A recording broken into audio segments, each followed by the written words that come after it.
Good morning, everybody. Today, I will give the lecture on the explanation of the sixth crisis in China. That is the 1980s. And we are trying to give more detailed explanation about the economic system reform. Most of these people, both inside and outside, knows that China started the economic reform since the late 1970s, the early 1980s.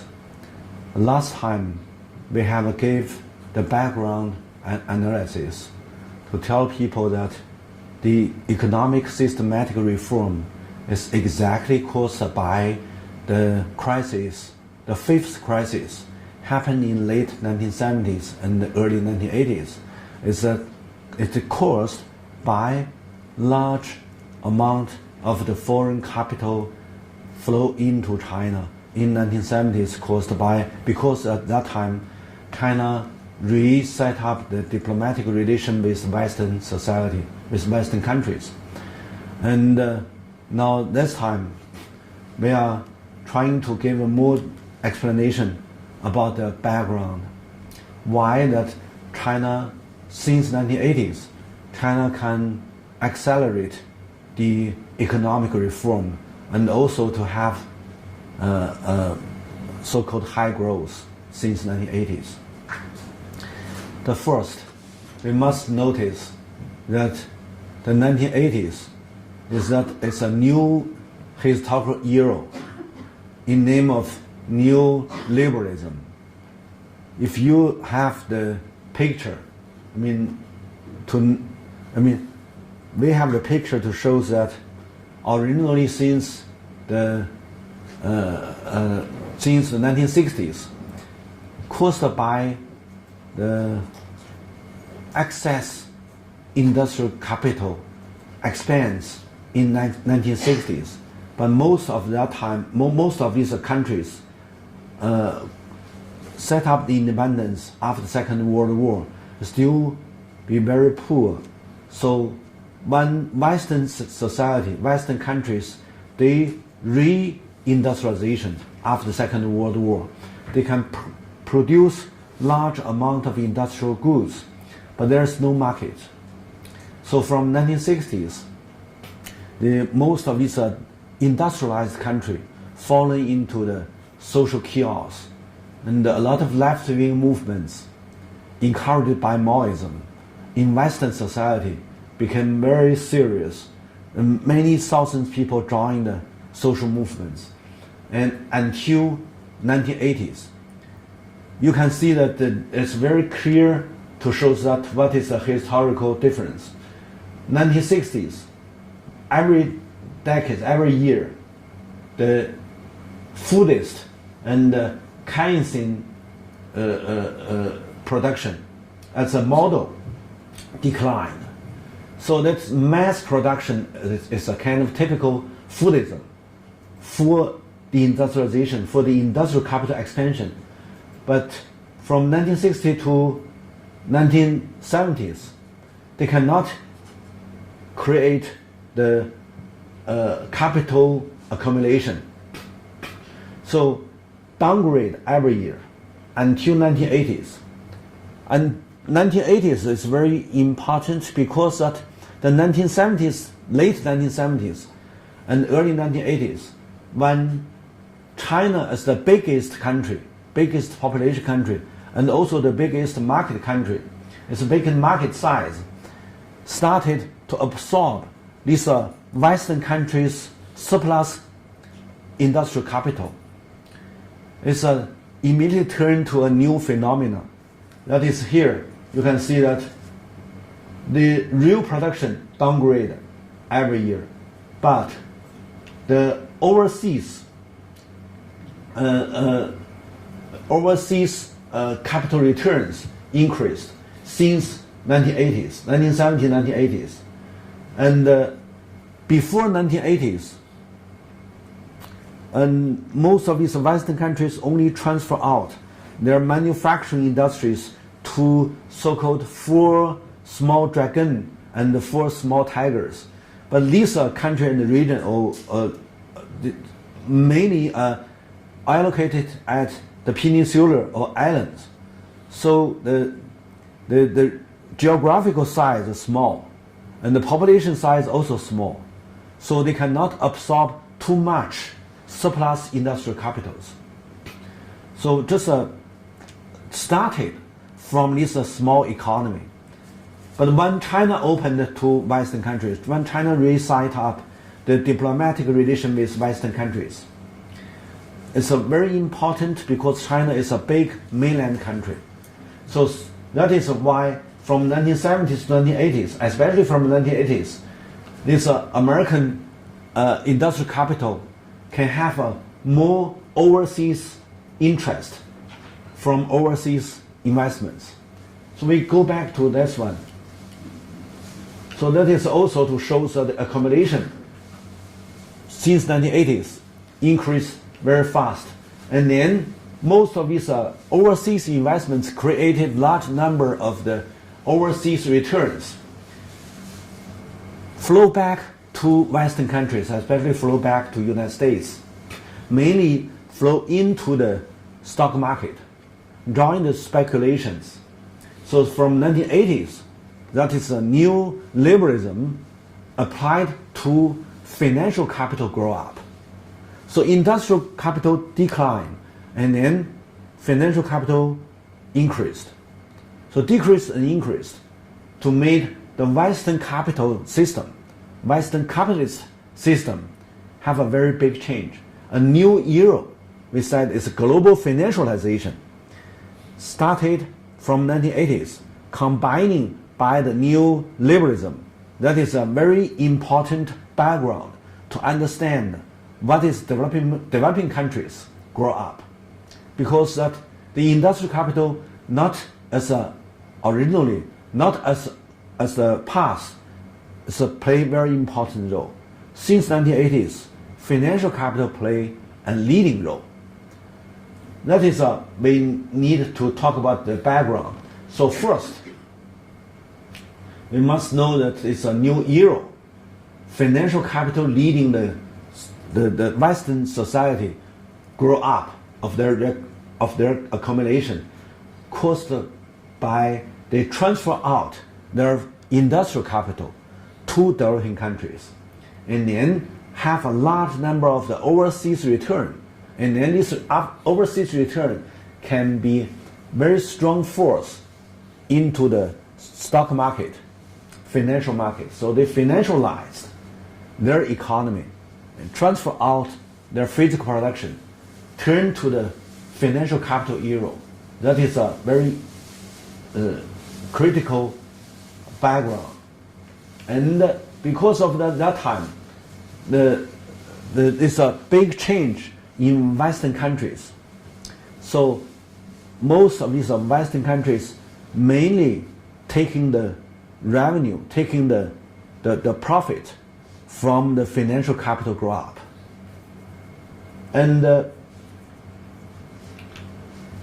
because of China regained the diplomatic relation with Western countries, these industrialized country, this advanced country, joined competition to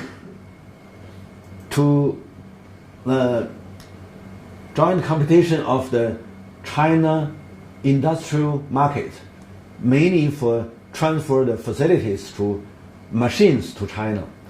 And then it make the chance, means that the traditional Chinese industrial structure got a chance to restructure.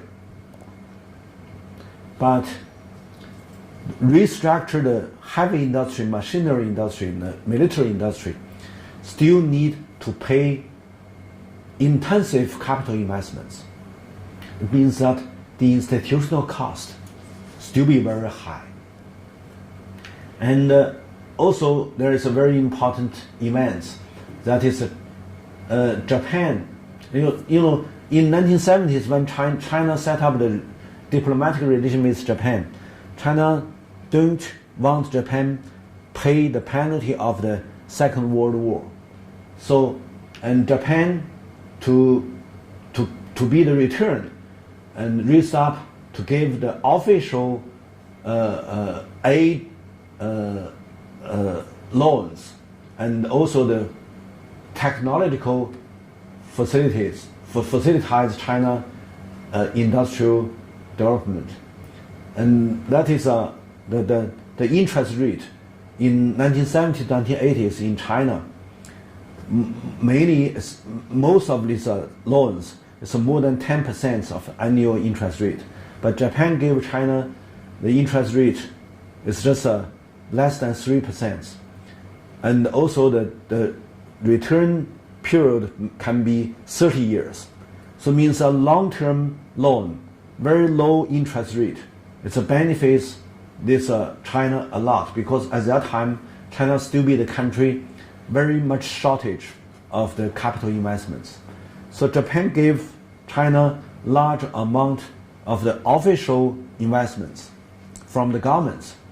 That is a very positive event for 1980s restructuring the national economy, restructuring the national industry structure. But most of the first 3 years, the first period of Japanese aid China large amount of loans, mainly 50% need to buy Japanese facilities. That is means that Japan buy governments give loans to China. Japan sell a lot of facilities, machines to China to occupy the Chinese machinery market. And then there is another very important event in 1980s because of the so-called second land reform taking place in the beginning of 1980s. Most of these rural areas households, the peasants' households, take back their arable land. And then there are many surplus labor force released from the collective system. Originally, these Chinese rural labor, organized by the collective system, mainly invest into the reservoir irrigation system and also invested into state big infrastructure construction. But from the 1980s, the governments could hardly to organize the labor force to invest into the national construction. So the labor force separated to almost every household, immediately to show that the rural labor is a big surplus. And then this a big surplus, you know that if you calculate of the whole of the arable land, China only need 100 million. The rural labor is enough. But from 1980s, when rural reform finished, you find that there is almost 200 million to 300 million surplus labor in the countryside. So this a big surplus labor because it's big surplus. So the labor price is very cheap. They started to run their own workshop and factories in the countryside. So township and village enterprises grow up. Rural industrialization, mainly by this surplus labor, invest into their own labor force for the rural industry. So that is very important because of the local industrialization mainly rely on the rural industrialization. So the beginning of 1980s, rural industrialization is indeed local industrialization. So, but take this events into the consideration, we may know that why China can gain the high growth, because large number of the surplus rural labor run into the local industrialization. They got very little income, and a large amount of the interest taken by the local industry, and then to be the accumulation. That is just several years. The rural industrialization became more and more important to grow up faster. So we should know that caused by the rural labor, the labor-intensive overseas demand manufacturing industries grow up in the coastal China. But another side is also very critical. Because of all the rural collective system, almost all of them dismissed. So the People's Commune dismissed, Brigade dismissed. So the agricultural production taken by these small households. And small households doesn't need the agricultural machine. So before 1980s, China has set up almost 3,000 county levels agricultural machines factory. Every People's Commune, China has set up 5 small factories at People's Commune. So these are 2 levels. People's Commune change into the township level, and the county level still the county. These are 2 levels agricultural machinery system almost bankrupted. So means that from 1950s, China invested into the local industries, mainly for facilitated agricultural production. But after rural reform, after these households regain the land, they don't need this machine work in agriculture. So the county level and the township levels machinery factory almost bankrupted because no market. And think about the industrial as a chain. When the county levels machinery factory bankrupted, certainly the upper level, like the heavy industries, mine industries, and so on and so, all have a very bad impact. So this is a kind of negative change. I mean, when the local factories bankrupted, and the upper one, even in the cities, these are big industrial factories also need to facing very negative situation. So these are the events of the 1980s reform. And we have given explanation about these things. That's what means that the Japanese aid China from 1979 to 2012. Japan gave the official development assistance ODA to China, and it's almost 60% of that time's overseas aid, overseas assistance loans. So most of these loans, these are Japanese loans, invest into the infrastructure construction. And the first 3 years, mainly by Japanese machines and Japanese facilities, and later, mainly invest into the infrastructure construction. And infrastructure construction cannot have the return in short term.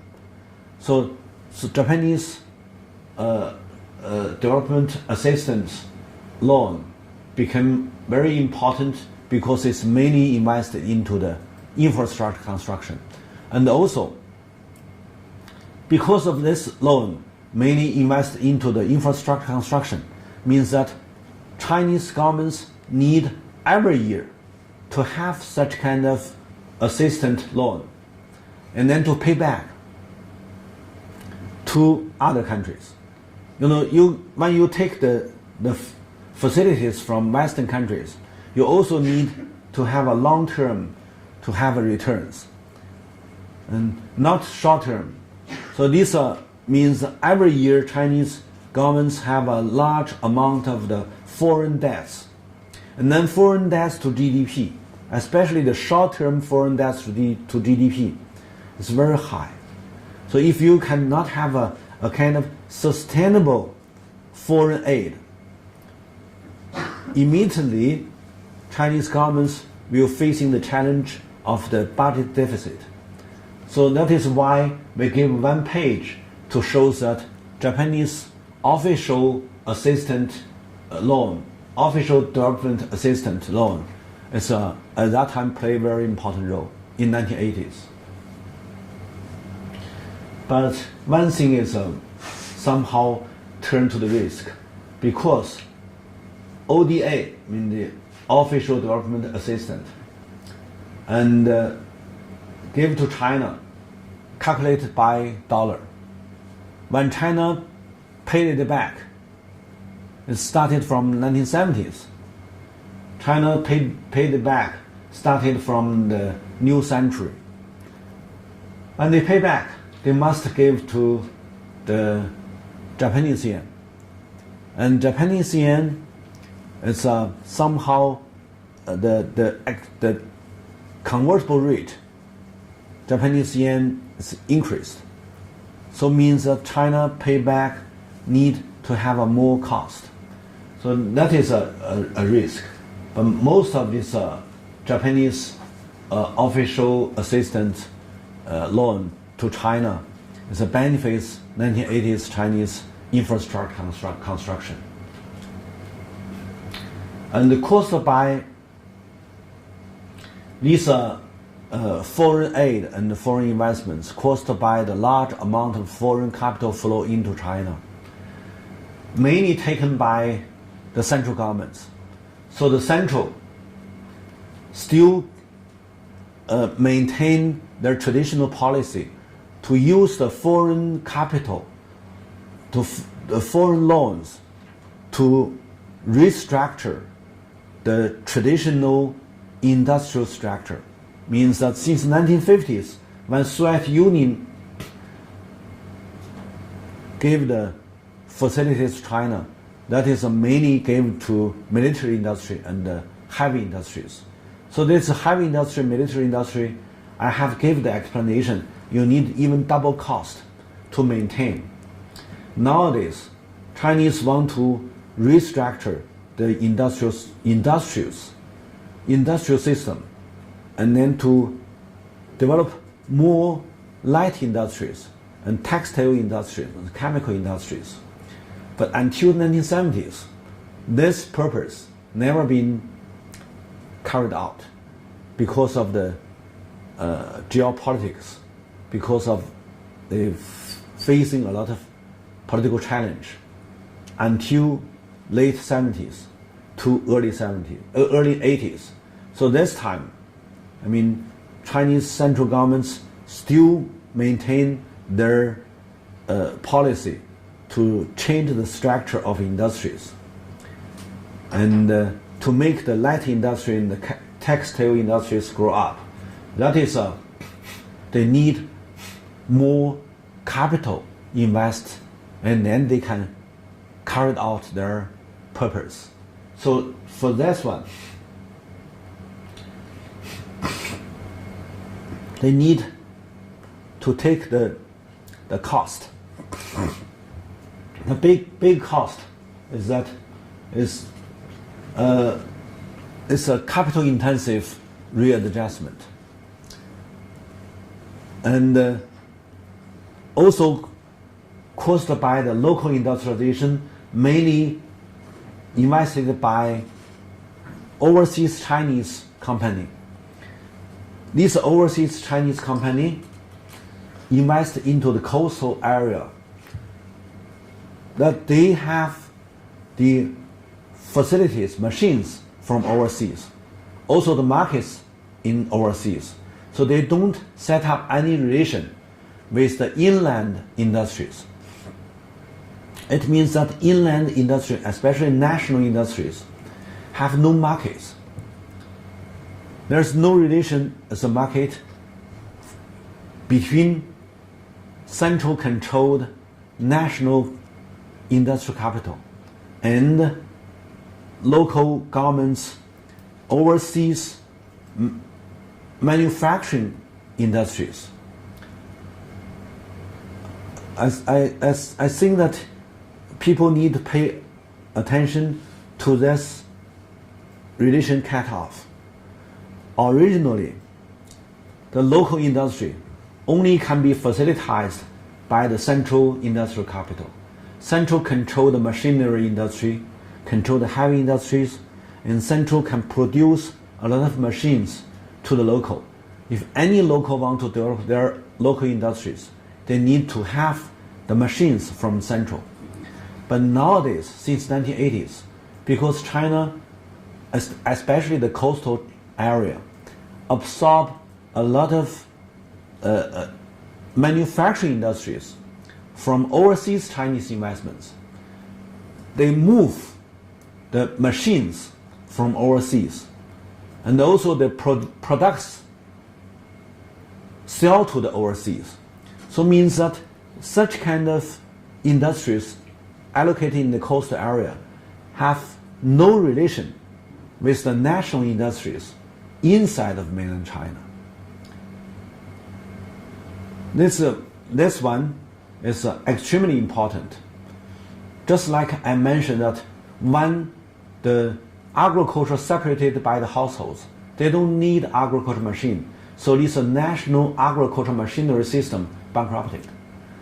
The similar regulation, economic regulation, if the overseas manufacturing industries didn't need the facilities from the national industries, especially the national heavy industries and the machinery industries, means that the national heavy industry and machinery industry also have no market. So they fall into the trap. Means the more you absorb this foreign capital in overseas, from overseas, allocated in the coastal area, so the booming economy grow up in the coastal area.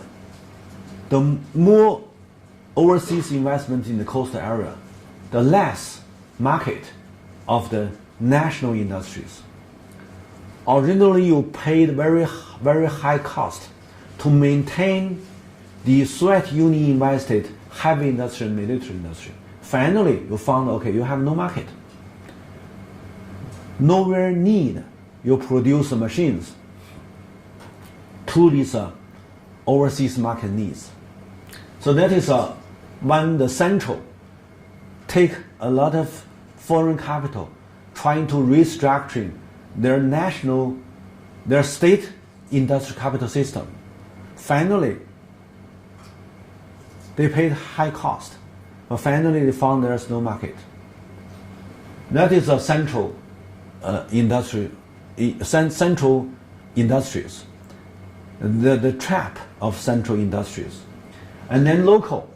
And the local, because of in the beginning of 1980s, the Chinese have a kind of very important change. Originally, they trying to have a balance of the regional development. So that 1960s to 1970s, they transfer a lot of industries from coastal area into the inland, into the West China. That is the so-called the third frontier construction. Paid almost 260 billion Chinese yuan. It's large payments for move the coastal industries into the inland China. It's almost paid 20 years. But this time, they set up a new theory for development.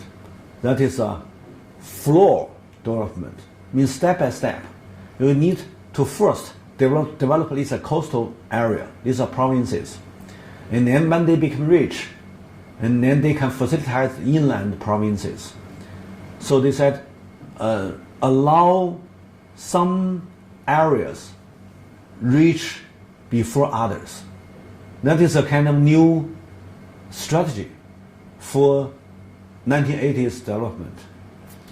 So because of this strategy, and the local have a big difference, the regional gap enlarged. The coastal China have a lot of foreign investments for manufacturing industries, for overseas export, for exports to overseas, means that they have a strong relation with the overseas markets, but no strong relation with the inland markets. They only need cheap labor and raw materials. Sometimes, or some area, they even doesn't need the materials in local. They can input the materials from overseas and then sell their products to the overseas. So it means that the coastal areas, that is, became more and more economically independent. Strong relation with overseas, less relation with inland. So that means there's a local industrialization mainly focused on the overseas markets. But China have a traditional geographical line. From Heilongjiang, there is a county in name of Aihui, and down to the south, Yunnan province, there is a county in name of Tengchong. So you can draw a line from Aihui to Tengchong. That is the line of east and west in China. So 70% of the capital allocated in the east, 70% of the natural resources allocated in the west. So the capital intensive in the coastal area, and then natural resources allocated in the west. So that means that these are coastal area, I mean the east part of China, take the mine, take the coal and a lot of resources for the coastal area development, and also for foreign market, for overseas market. Means that China is originally a kind of very short natural resources country, a very limited natural resources taken by the coastal area for overseas markets. That means the gap between east and the west, not only the economic gap, but also the natural resources gap, means that you cannot use your own limited natural resources to benefit your own people. So these things, these phenomena, taking place in 1980s because that you need to develop these coastal provinces caused by you set up a new theory of the development, means step by step. And superficially you can see that China grew up in 1980s very faster. But if you deepen your studies into the Chinese development, you can find there are so many contradictions in 1980s. And also there's a very, very important events. You need to know that coastal China at that time, these provinces, when they absorb the foreign capital, it's not paid back by themselves, because China is a kind of very, very independent financial system. Any penny of the foreign capital flow in China immediately taken by the central bank, turned to the RMB yuan against to RMB yuan. So it means that the Chinese central governments take the responsibility of the foreign capital, of the foreign debts. The foreign capital invested into any area in China immediately turn to the responsibility taken by central governments. So that is the local governments can have a faster growth, but the cost, especially the foreign investments, as the cost taken by central. So most of these people, they just see this coastal area have a booming economy. They said, okay, it's good, but they never do the studies to notice that the responsibility, the institutional cost, not taken by the local. That is why there are so many contradictions between central and local happened since 1980s. it's also very important to know that because of this overseas investments into the coastal area, so the local governments in coastal area, their policy mainly pro-foreign capital. Pro-foreign capital policy in coastal area means that they wouldn't like to set up pro-labor, pro-environment. The policy cannot be, that is a contradiction. If you set up your policy for pro-capital, especially pro-foreign capital, means that you are not pro-local capital. You are not pro to local labor, social welfare. You cannot pro the local environment. So it means that the coastal areas' booming economy have a very big cost not taken by the coastal area. The financial capital turned to the debts taken by the central. And then they don't pay the social welfare to these migrants laborers. So the social welfare, whatever, the children, the aging people, whatever, you need to carry out of this marginalized population, the responsibility taken by the inland local governments. And also they don't care about the environments. So large amount of the pollution happen in the coastal area nowadays. So that means even they have a very fast growth, but if you do your studies, you may find there's a very complicated, very comprehensive institutional cost still happen, but not paid by coastal area. That is a so-called regional gap, not so simple. Not only the income gap, we need to know that the unbalanced, not only the economic affairs, but also the social affairs and the environmental affairs and the pollution and whatever. So many things cannot be thing of positive. It's a local industrialization also have a big institutional cost. So, and think about these two types of industrialization. Both have a very big institutional cost. So in 1980s, when this institutional cost created, finally we turn to the crisis. Not only economic crisis, but also the political crisis. So because the contradiction between local and the local, between central and the local, between different social groups, between different interest groups, become more and more serious.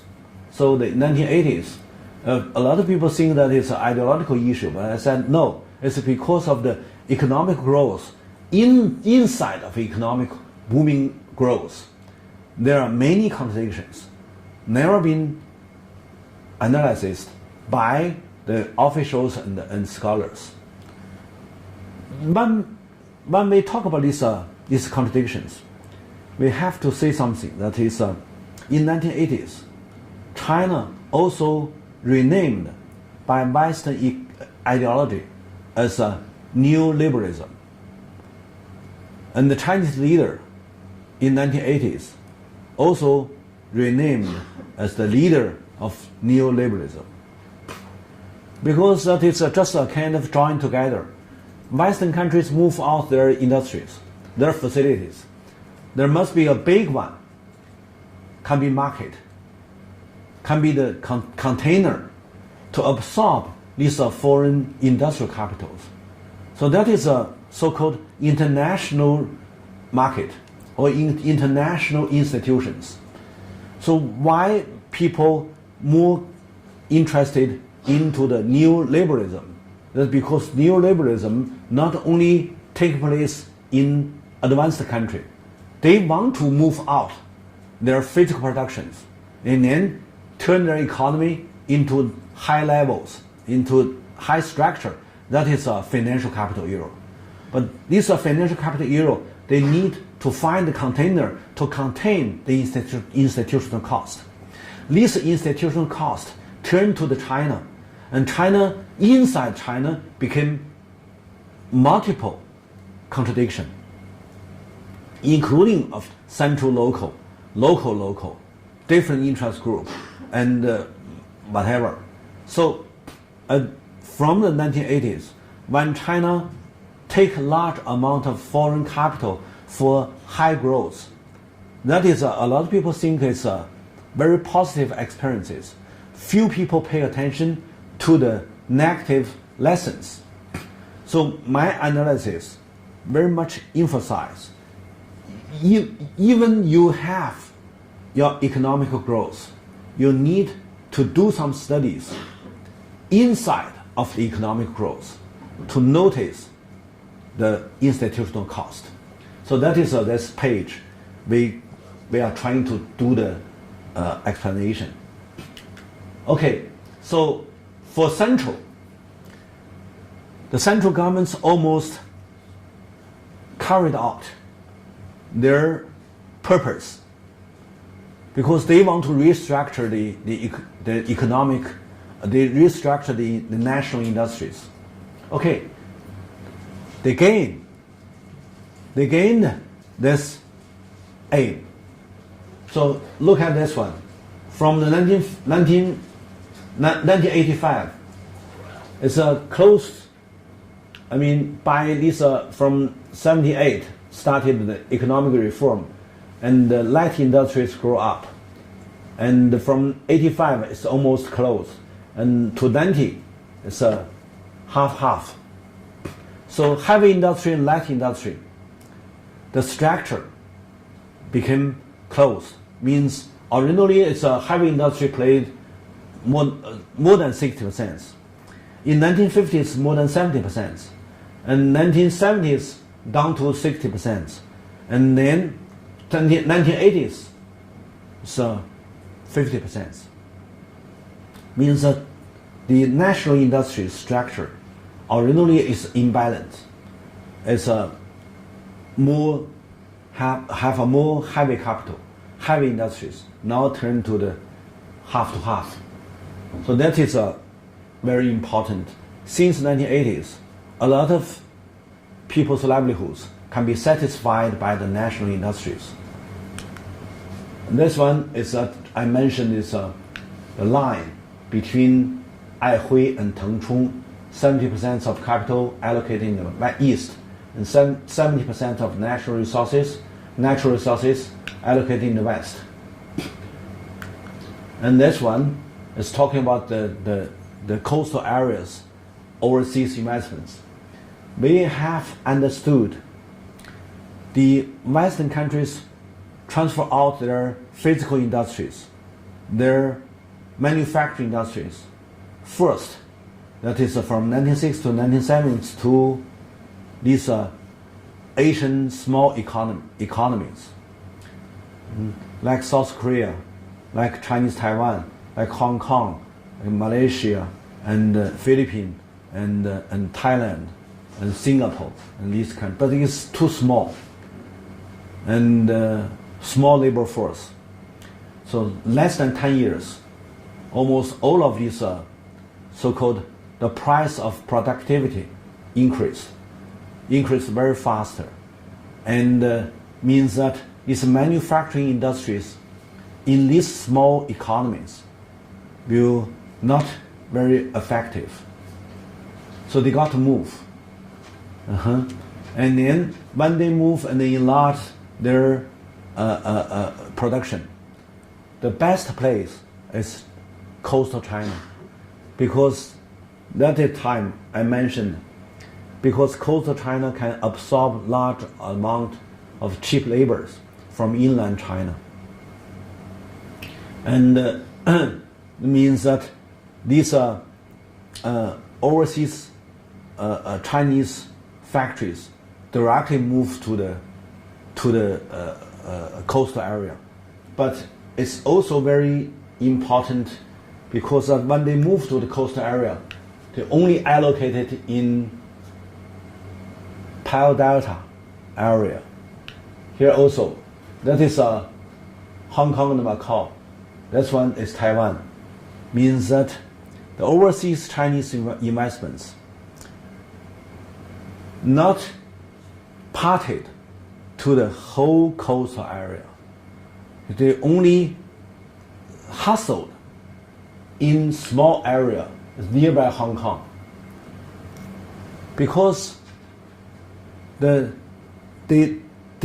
benefited by cheap productivity price, by the low price of productivity.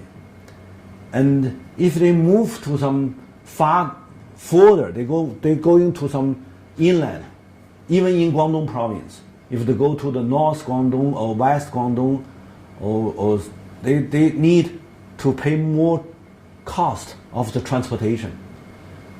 So they only stay around Hong Kong, means that they can be easier to transfer out, to export their products to the overseas markets. So this phenomenon shows that large percentage of the so-called overseas investments from Hong Kong. Look at that. So until now, originally in 1980s, more than 90% of the Guangdong province and overseas investments from Hong Kong and Macau. Nowadays, still be 66. That is 60s nowadays. So originally more than 90s, now still be more than 60s. So these events just can prove my arguments just now I raised up. To make people understand, only take these overseas manufacturing investments cannot have the ability to create their capital. You only give the profits to these overseas investors. You have a little interest controlled by the local. So the local cannot have enough ability by the capital accumulation for upgrade their economy. That is nowadays in Guangdong province or even Zhejiang and Fujian, these coastal provinces, they have no ability to upgrade their economic structure. And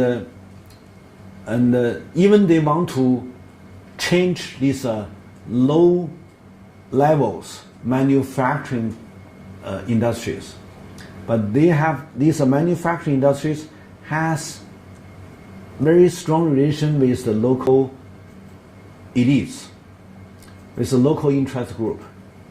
So up to now, even large number of the foreign, especially from Western countries, overseas investments would like to invest into China, but it's mainly invest into Shanghai or Jiangsu or Shandong or this area, not in Guangdong or Fujian.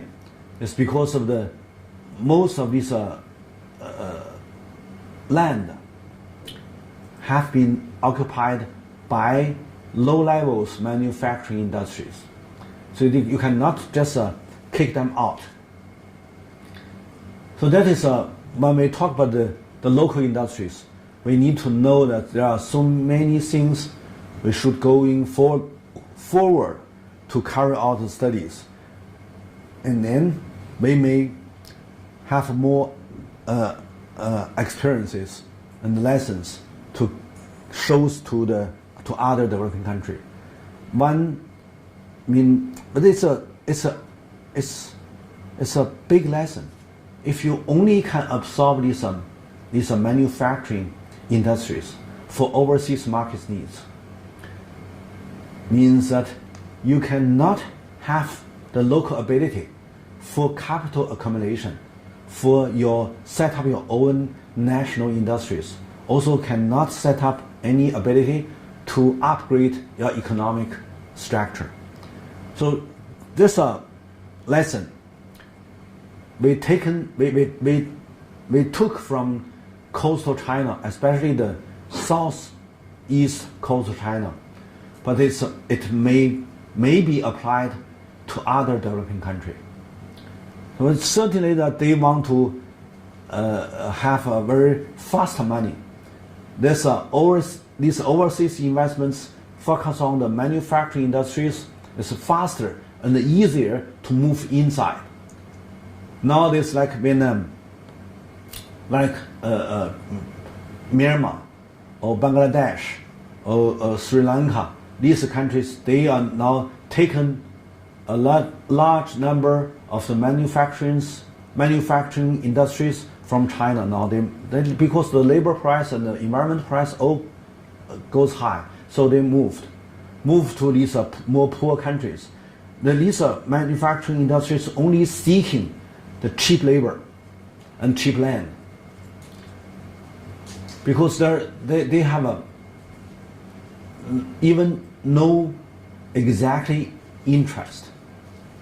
They only can take the revenues from this area that the local governments pro foreign capital, not pro labor, not pro environment. So they take not the interest. These manufacturing industries mainly take the profits from the revenue of social welfare, of the environmental protection. Means that if local governments didn't set up the policies to protect the labor welfare, didn't pay the expense of the social umbrella, these funds not paid by governments but shared with the local governments and these investors, these foreign investors.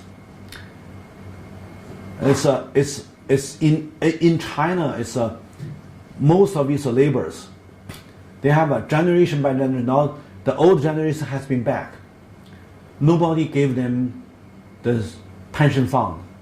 Nobody gave them the social securities. Their problems only can be solved in the inland provinces.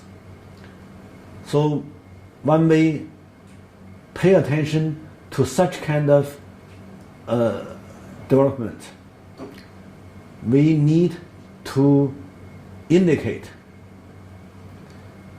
that is not benefited the local, not benefited local, but only benefited some interest group, some local elites. It's not a kind of inclusive increase. It's exclusive. So we gave some pictures, some data here, trying to show that it's a big lesson. And here we gave you the number of the so-called labor. When China just started the reform, the labor force in China is the highest in the world. Most of these labor force to the total population, less than 50%. But China is 63.5%, because female labor drawing the work is the highest percent of the world. Most of these countries, female have a lot of difficulties to join the labor market. But in China, because of the land reform since 1949, and female labor released, liberalized, and so until now, so the female labor joined the labor markets, China is the highest up to now. So it's caused by this one.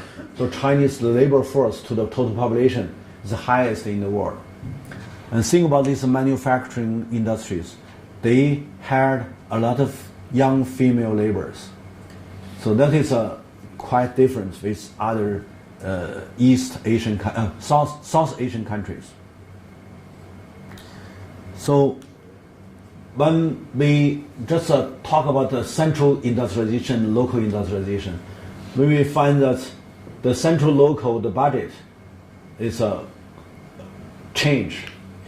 And in the 1950s, because of the Soviet Union aid, China is mainly taken by central. So the central budget is 80% or less than 80%, 70% something.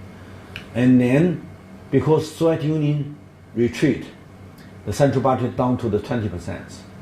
And there, in 1960s, because of the third frontier construction, central concentrate some budget power, so it's increased. And then, caused by 1970s, large number of the Western investments only taken by the central. So the central budget also increased. And then here, when we talk about the crisis, the late 1980s, the crisis happened. And then central must pay the heavy foreign debts. So the central budget decreased. Until 1994, when the tax division reform taking place, central budget and local budget half to half, up to now. So you can see that different time, different period, different policy to make the central and the local, the contradiction between central and local. We use this picture to show that the contradiction between central and local. Indeed, it's very critical. And the central always want to take more, but local always want to protect local interest. So that it's a big country, have a long-term contradiction between central and local. Here, when we talk about the late 1980s crisis taking place, it's caused by the so-called twin price system. And this twin price system created bureaucrats' speculations and then turned to the high inflation. The worst situation because of these two things. What is a twin price system? Originally in rural China, the peasants sell their family products in free market. That is market price. But the governments want to take the scissors for the government's industrial accumulation. So governments gave a low price to take a part of the agricultural products. So there is a twin price. One is a farmers' market's price. Another is government's purchase price. So that is a twin price system. From 1950s until now, in agricultural society, it still be twin price system. But when the urban area want to carry out the reform, they gave the government's departments special priority. Means government's department at that time is somehow not high income. They are, government's officials' income still be very low. And also caused by the late early 1980s, large number of the urban youths have no job, including of these cadres, young children. The cadres children need to have a kind of priority. So means that from the beginning of the 1980s, the central governments gave a special priority to the government departments. Every government department can set a company. This company created the interest, contribute to the departments. And then departments officials can share such kind of interest for the subsidies of their daily life. Like even in the Central Party Committee, they have a Central Party's departments. They are not very much involved of the economic affairs. So, and I still remember in 1980s, the north part of the Zhongnanhai, it's a Middle South Sea. It's a word-to-word translation. But the north part of this central yard, surrounded by Red Wall, is the center of the China. North part belong to the State Council. South part belong to the Central Party Committee. The south parts, the cadres, these officials, somehow think that they are lower position than the north. Because north is a state council, they carry a lot of economic departments. Means they control these economic affairs, and then they have a lot of benefits from different levels, economic affairs. But the South, they are in charge of the party affairs, not very much involved of economic affairs.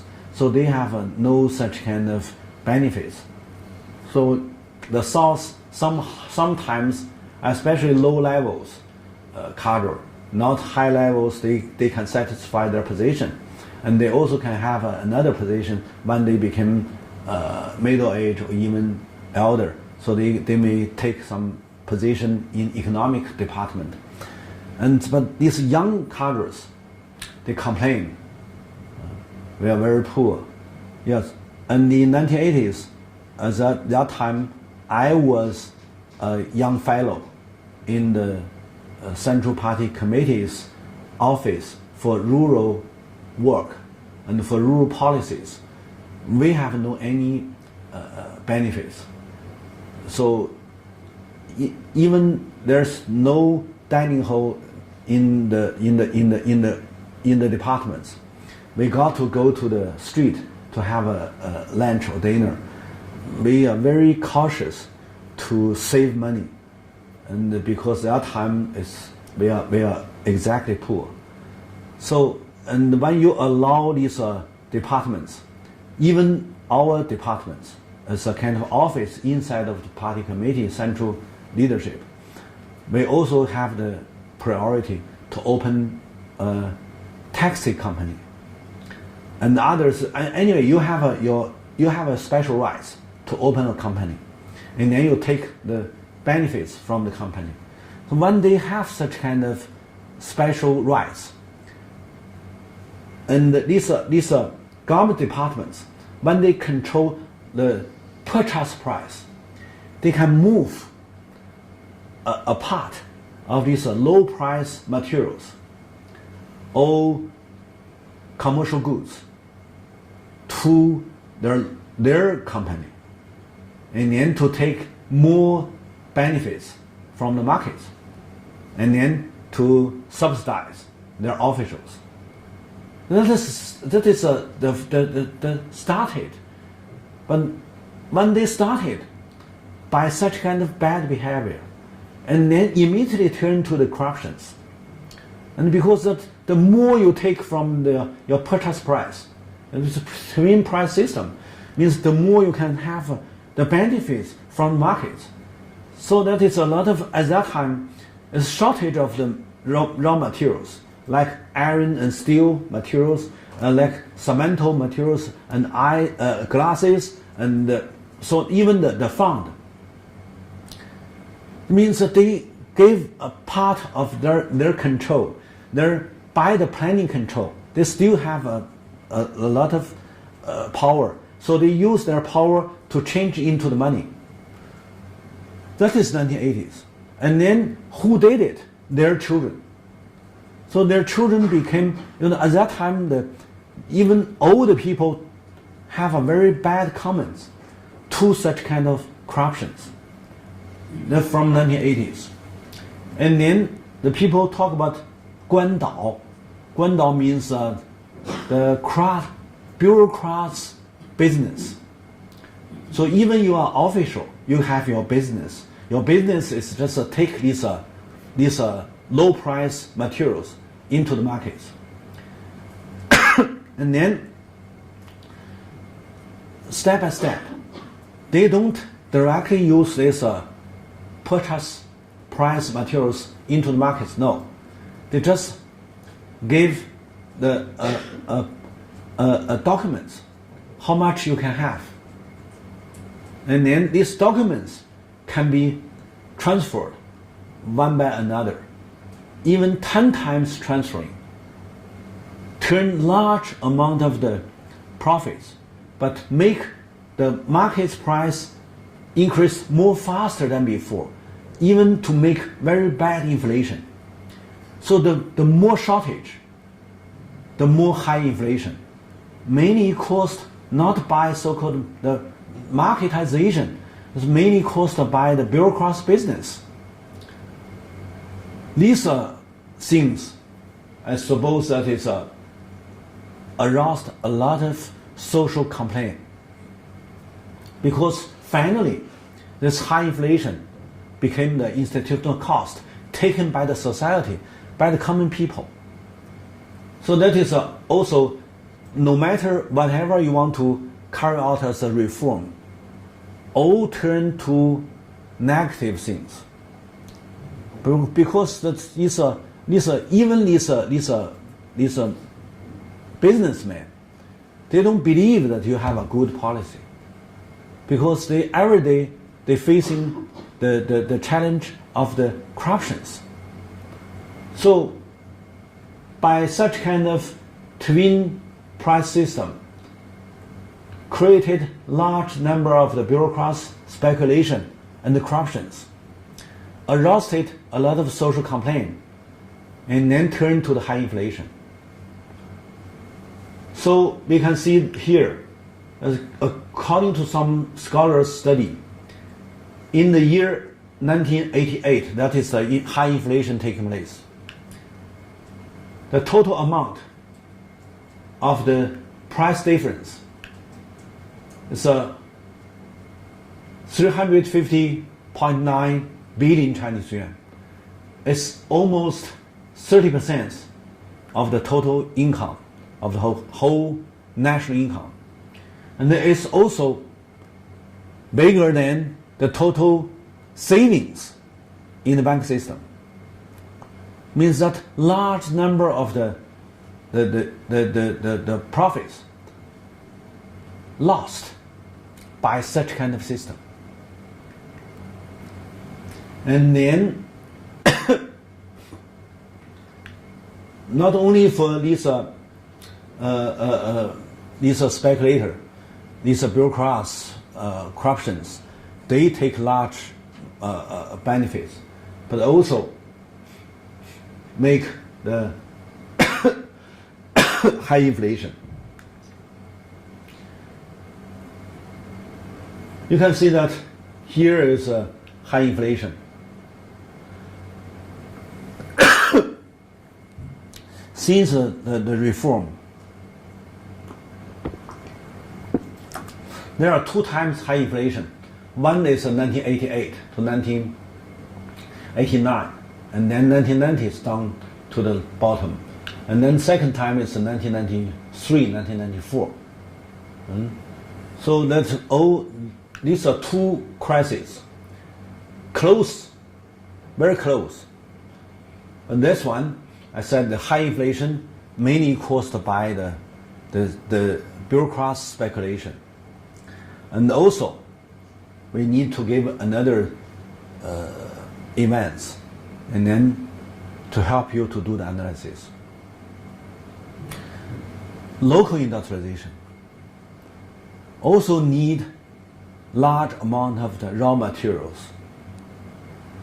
Rural industrialization have never been calculated by the planning system. So the local industrialization, some of them allocated in the coastal area, they can input raw materials and then export manufactured products. They can at least make some balance.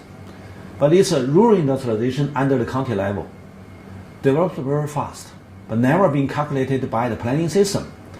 Only one way is trying to take the raw materials and the bank loans, the funds, by some measures.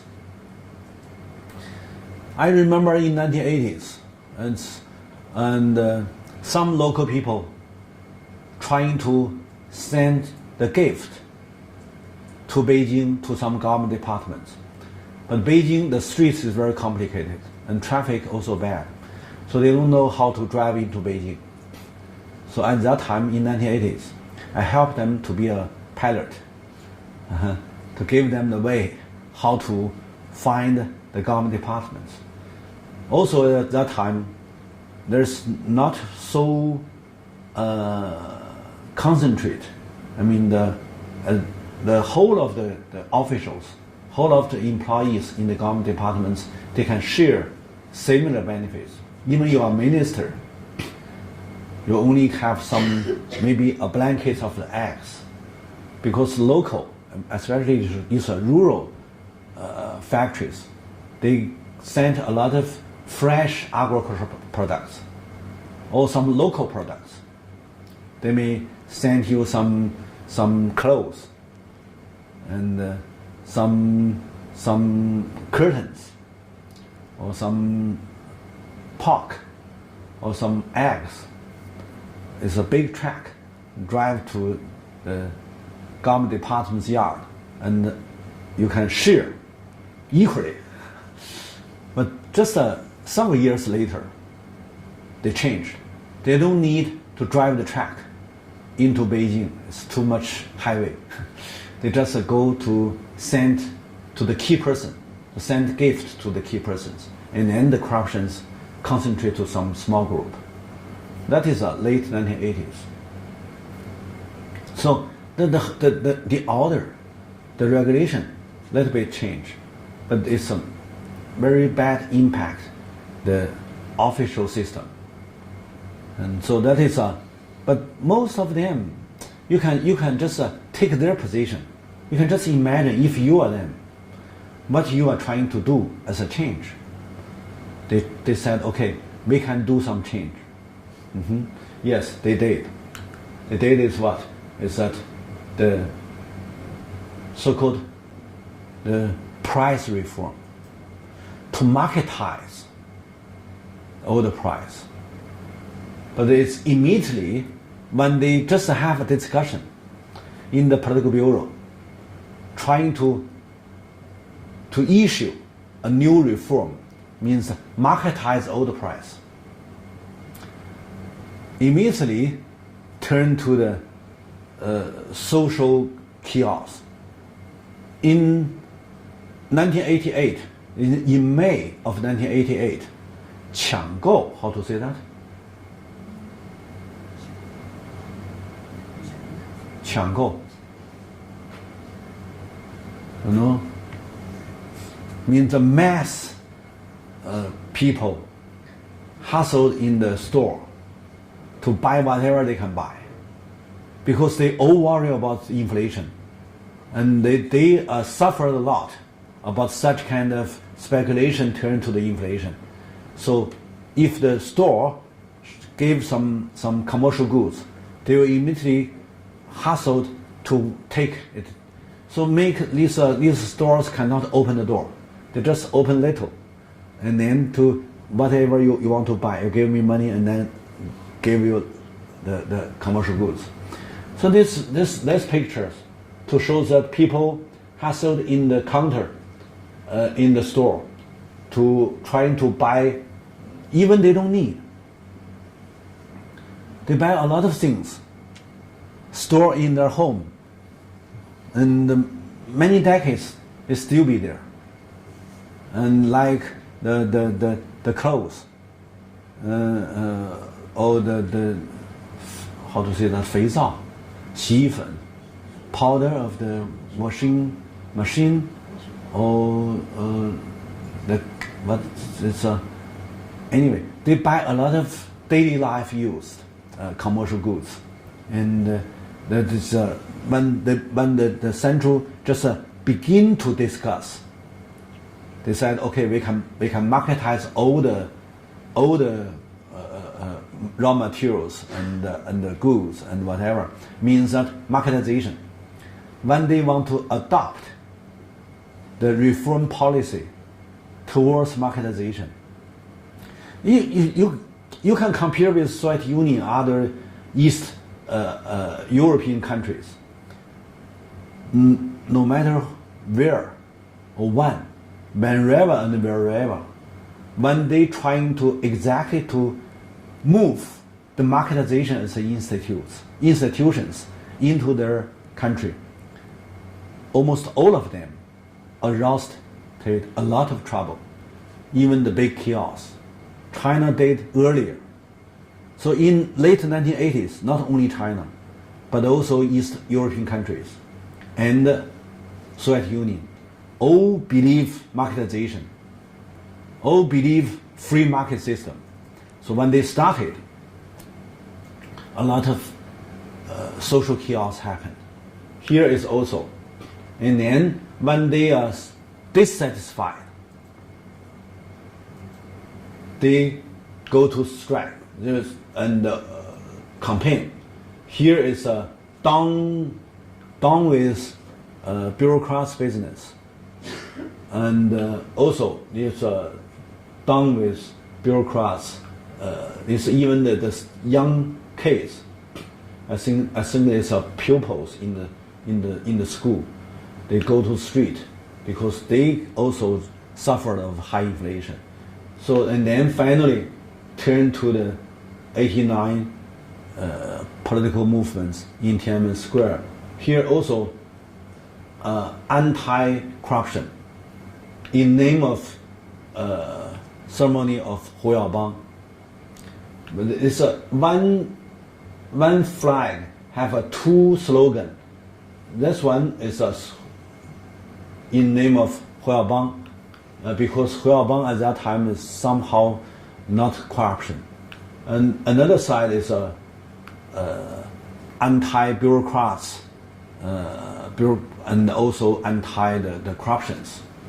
So these put these pictures together, you can find that even the policemen at that time shows their agreement to the social campaign that is protesting to anti the corruption, anti the high inflation. So the high inflation make the people, the common people, very much cautious of their daily life. So they join the mass buying things, the mass hustled in the store, one by another time. So several times happening. But here the mainstream officials still insist on such kind of marketization. That's a policy. So not only in May they started for discussion, they make decision, and then arouse the social chaos. And then in later, in the June and July and August, they insist such kind of policy, and then to make more people, to make nationwide mass, not fighting, the mass buying. People hustled to the store to buy whatever. And because of people all go to the store to buy the commercial goods, and then the price increased more faster than before. And also these bureaucrats business, they take this chance because it's historical chance. It's market price much high, and then this purchase price much low. So if they are the businessmen, they must take this benefits. So means that the more inflation, the more the bureaucrats business do the speculations. That make the late 1988, early 1989, the social chaos everywhere. So not only the Tiananmen Square, but also a lot of people join the local campaign. So when they have such kind of economic crisis, we must know that the mainstream policy designer made they did need to have measures, but measures make the furthermore crisis. Because the first, because of the high inflation, and the people go to the bank to take the savings to buy the commercial goods. And then the bank will be bankrupted. If you have too much people take the savings out of the bank, and then bank will have no money to give the loan to the industries and the commercial things, events. So that is the leader first give up the price reform. Originally, they have a very strong mind to marketize the old price, but from the late August, the leader refused. Gave up this reform, and then the same time, they take a kind of special policy for maintain your savings interest. The saving interest, not only the bank gave the public to publish the savings interest, but also according to the inflation. How much inflation, and the government subsidize. The bank subsidize your savings interest. And because that time the inflation increased to more than 15%. So if you savings is maybe 5% as an interest rate, but you can meanwhile have another 15%. Means that your saving rates can be 20%. 20% saving rates. How much as a loan? The bank rate. If you give a loan, you pay the saving interest 20%. You need at least 5% as a bank cost. So means that if you increase the saving rate, you must increase the loan rates. But the government only increase the saving rates, not increase the bank rates. And then you can guess what happened. The first, bank did have the chance to do the seeking rents, rent seeking, because there is a big gap between savings and the loans. Means the loans need to have everybody want to have a loan, you need to pay at least 25. But because you only pay maybe 70, the 7 or 8, originally because the saving rate is only 5, and then loan rate is only 7. So it's a 50% as a bank cost. But nowadays the saving rates increase to the 20%, but the loan rates still remain 7%. Means that these employees in the bank, they can negotiate. You pay more than 7, maybe 15, but you still have a large profit. But another one, so some people calculated this minus interest rate every year, annually, maybe more than 300 billion. But bank itself have no such kind of 300 billion. This large amount of the benefits lost. That is the first problem. Means that you have a minus interest rate because you paid more to these savings. You got less from the loans. So that is the first. But officially, immediately turn to the second very negative event. That is all bank have a large deficit. The bank have a deficit. Bank belong to the government at that time. In late 80s and early 90s, all the bank, there's no private one.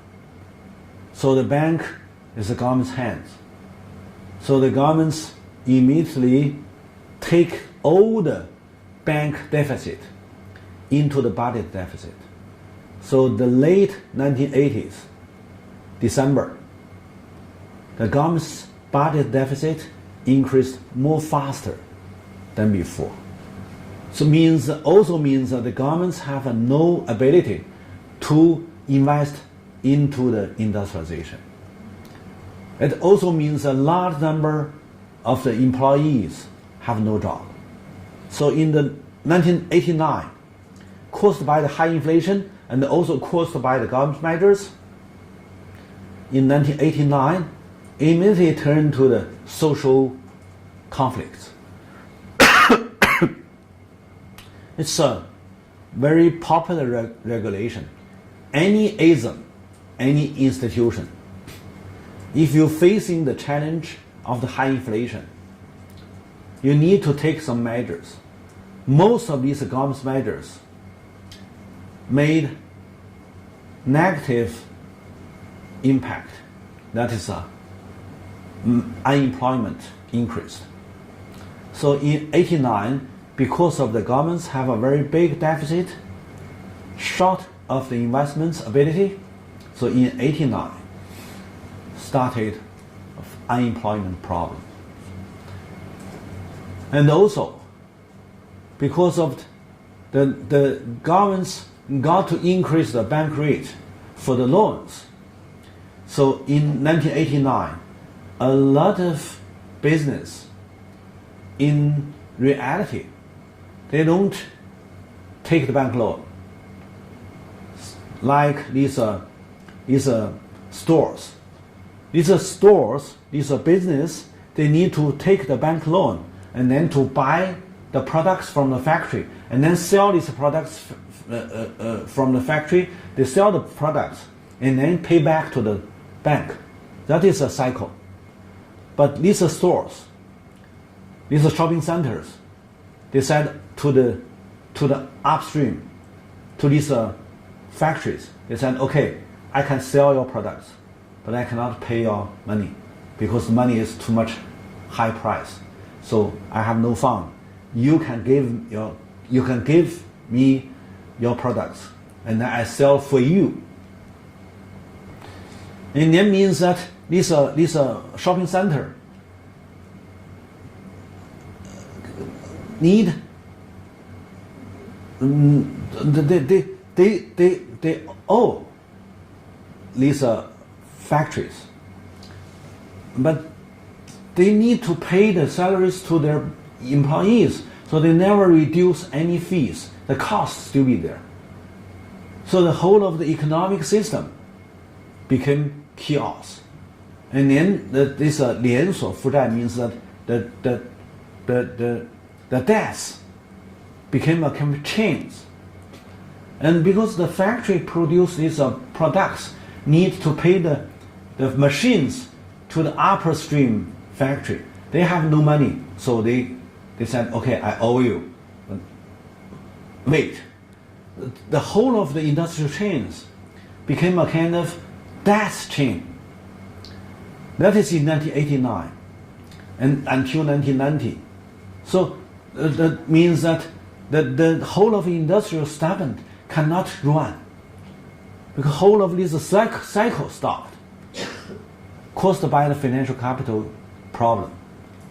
So that's the real economic crisis taking place, caused by the leaders trying to follow the neoliberalism to marketize the whole of the economy. And then they're facing the challenge, they have no applied measures for preparation. They only think that, okay, we're going on with the path of the market system. That is the only right way. But when they're trying to adopt these measures, they immediately facing a lot of big problems. And then also turn to the social chaos. And then at that time, because I think that most of these senior leader, they have no exactly the knowledge about what is the economic crisis, and they also have knowledge to know that the economic crisis must turn to the social problems. So they think that is an ideological issue. So they made some political measures to try to price the so-called capitalist mental pollution. They gave a lot of new concept to describe such kind of social problems. They said it's because of your impact by the capitalist ideology, or they may think that you are trying to do some bad things to involve of the stability. So they have done some measures. So that is why it's a turn to the Tiananmen political events and then priced by the governments. So that is the 1980s. It's a very clear picture up now. We can tell you that what is originally happened, and then step by step turn to the economic contradiction between central local and the local. And then this contradiction cannot be solved, and because unbalance, the gap is aroused the local trouble, and also because of this local industrialization grow up faster to make short of the raw materials supply, and then the raw material supply need to control by the governments, and the governments allow some part of the raw materials out of the purchase price became market price. That is twin price system. Twin price system turned to this bureaucrats business to be the speculations player, and then they make more high inflation. And then high inflation turned to the social campaign, social protest. And then social protest in name of some politicians' ceremony. And that's because these are not applied to the so-called political correct at that time. So it's a many complicated situation we can just clean up from the economic development. And then finally we found out that is just a regulation. Economic crisis turned to the social conflicts. So in the late 1980s, when China have such kind of Tiananmen Square movements and priced by governments, and then immediately got the American reaction. So the American reaction is just the 1 day later. So June 4th, there's a government's priced the Tiananmen movements. June 5th, the American president stopped the military collaborations, and then American followed their measures of barrel China and block China economically, and also announced and asked other American-controlled international organization like World Bank or IMF stopped investing in China. And I remember that in late 1980s, I was a member of the Chinese group to facilitate World Bank transition law, help China to transit from the planning system into the market system. And that's what can maintain, because it's for transition, ideologically. Others, any international organization invest in China for development, all stopped. So that stop means that China in late 1989, early 1990s, got to facing the new challenge of shortage of foreign capital. Originally, you have a large amount of foreign capital flow into China, and then you can readjust your national industries, restructure, readjustment. You can do a lot of things by this foreign capital flow in, and then you can make the balance between light industry and heavy industry, whatever you can do. But this time, when they stopped, similar as when Soviet Union stopped the investments into China as a kind of government assistant. So that is immediately make China to have the economic crisis in the year 1960. But this time, in 1990, immediately China fallen into the depression because of Western countries stopped gave the foreign capital into China. But at that time, it's just a capital-intensive growth. No matter you develop these local industries, or no matter you readjust your national industries, you all need the capital investments. So that is a capital-intensive growth. But when Western capital stopped, and then domestic capital also I just mentioned that domestic bank at that time all have a very big deficit. So domestic bank cannot work well, and overseas capital stopped. So make China have a depression. That is in late 1989 and 1990. So this time, when China trying to set up the relinking relationship with Western countries, since 1970 to 1980s, China have almost 20 years this time from Mao. In 1960, delinking. 11 years or 12 years passed. From 1971, 1972, China started relinking with the Western capital investment, with the Western technical aid, whatever.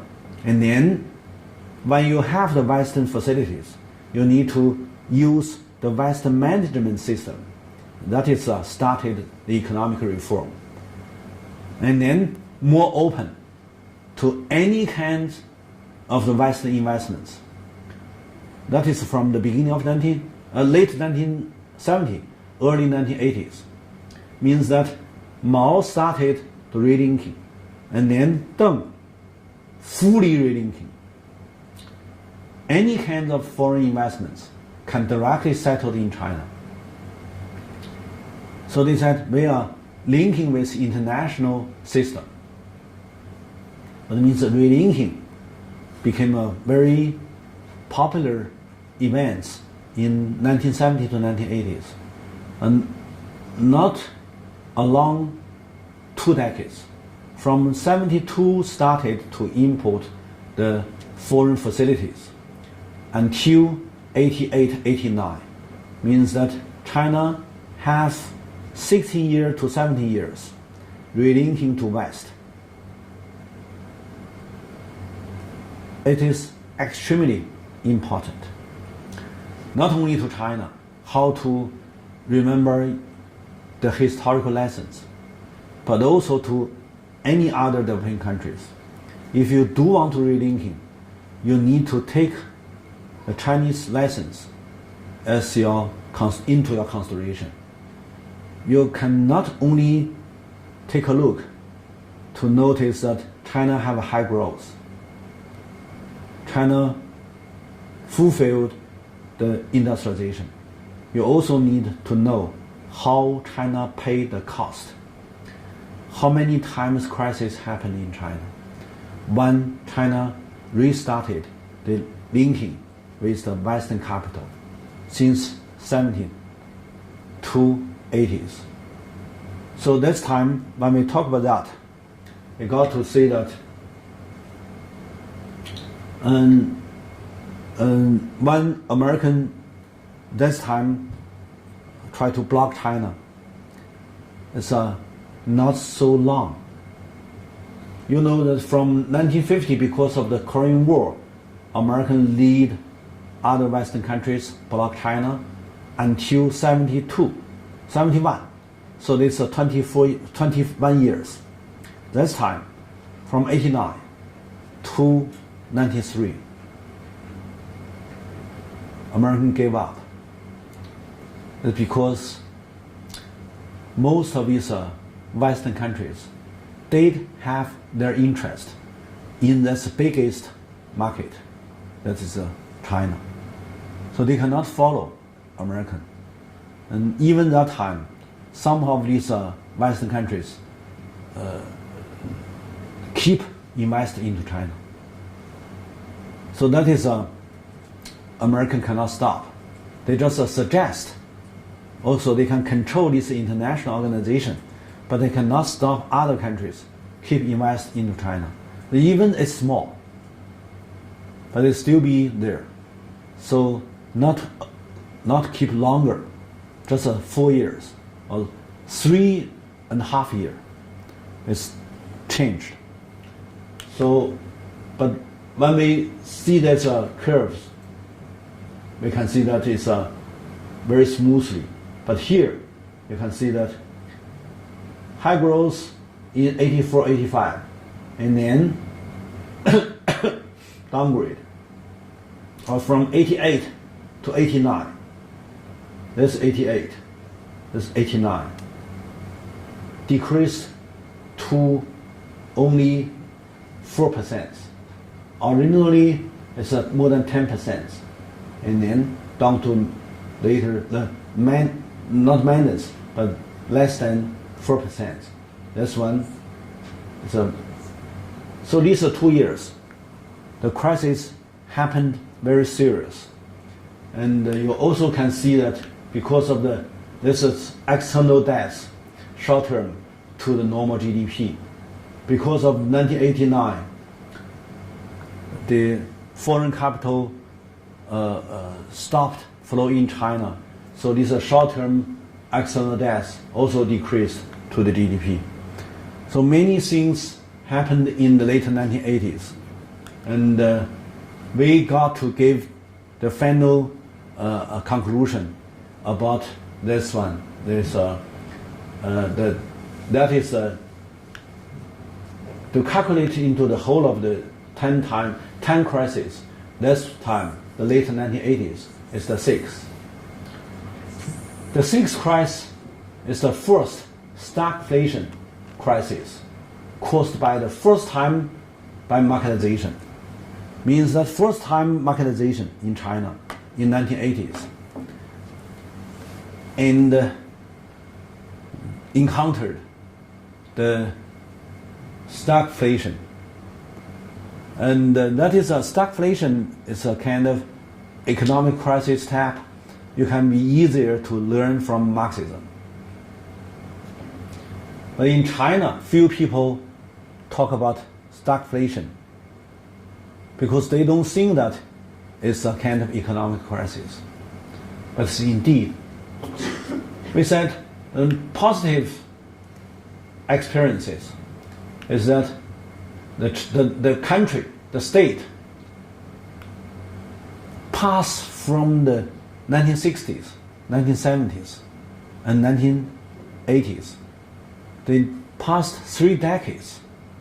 Finally, they gained the purpose to make the balance between heavy industry and light industries. So from late 80s to early 90s, China have a very rich light industrial, tax industrial products. The people's livelihoods much improved. But that not only created by 1980s. It started by 1960s and 70s. 60s and 70s, they have paid very high cost. Until 80s, they can realize the purpose for the balance of the industrial structure. Heavy, light, make balance. That is one country want to make your industries sustainability. Industrial sustainability need to have the markets. The heavy industry contribute the facilities, the machines to light industry. Light industry contribute the commercial goods to the markets. Finally, China realized such kind of sustainable industrialization, but paid very much high cost. Until 1990s, China still paid the high cost. I will give such kind of explanation in later when we talk about the seventh and the eighth crisis. We will give more detailed. It's because involve of 45 million state-owned enterprises employees lay off. That's the biggest cost in the world. But when we talk about the crisis, we must see that this crisis, the reason of the crisis mainly come from the external issues because of relinking. First, that is China utilized the foreign capital, reform its structure of the national industries. I have mentioned several times before this explanation about the sixth crisis. I said any penny of the foreign investments into the developing country immediately turn to the foreign debts. If you have money, pay back. If you have money, you don't need to have a foreign capital investment. Because most of these developing countries want to set up the modernization by industrialization and urbanization. Both of this industrialization and urbanization all have capital intensive as a mechanism inside. So if you are short of the capital, you must take the capital from our overseas. And then overseas capital flow into your country, turn to the debts. And then debts make the deficit. And the deficits make the crisis. So it means that external issues still be very important events to understand what happened in 1980s. And then the local governments started local industrialization mainly from the 1980s. Local industrialization got the rootless investments from overseas Chinese.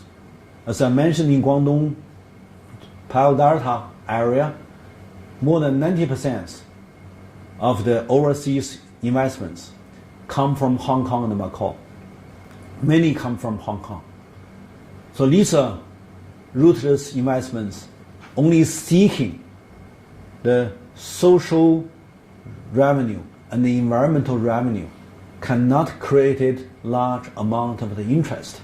No interest means that no ability for the local capital accumulation.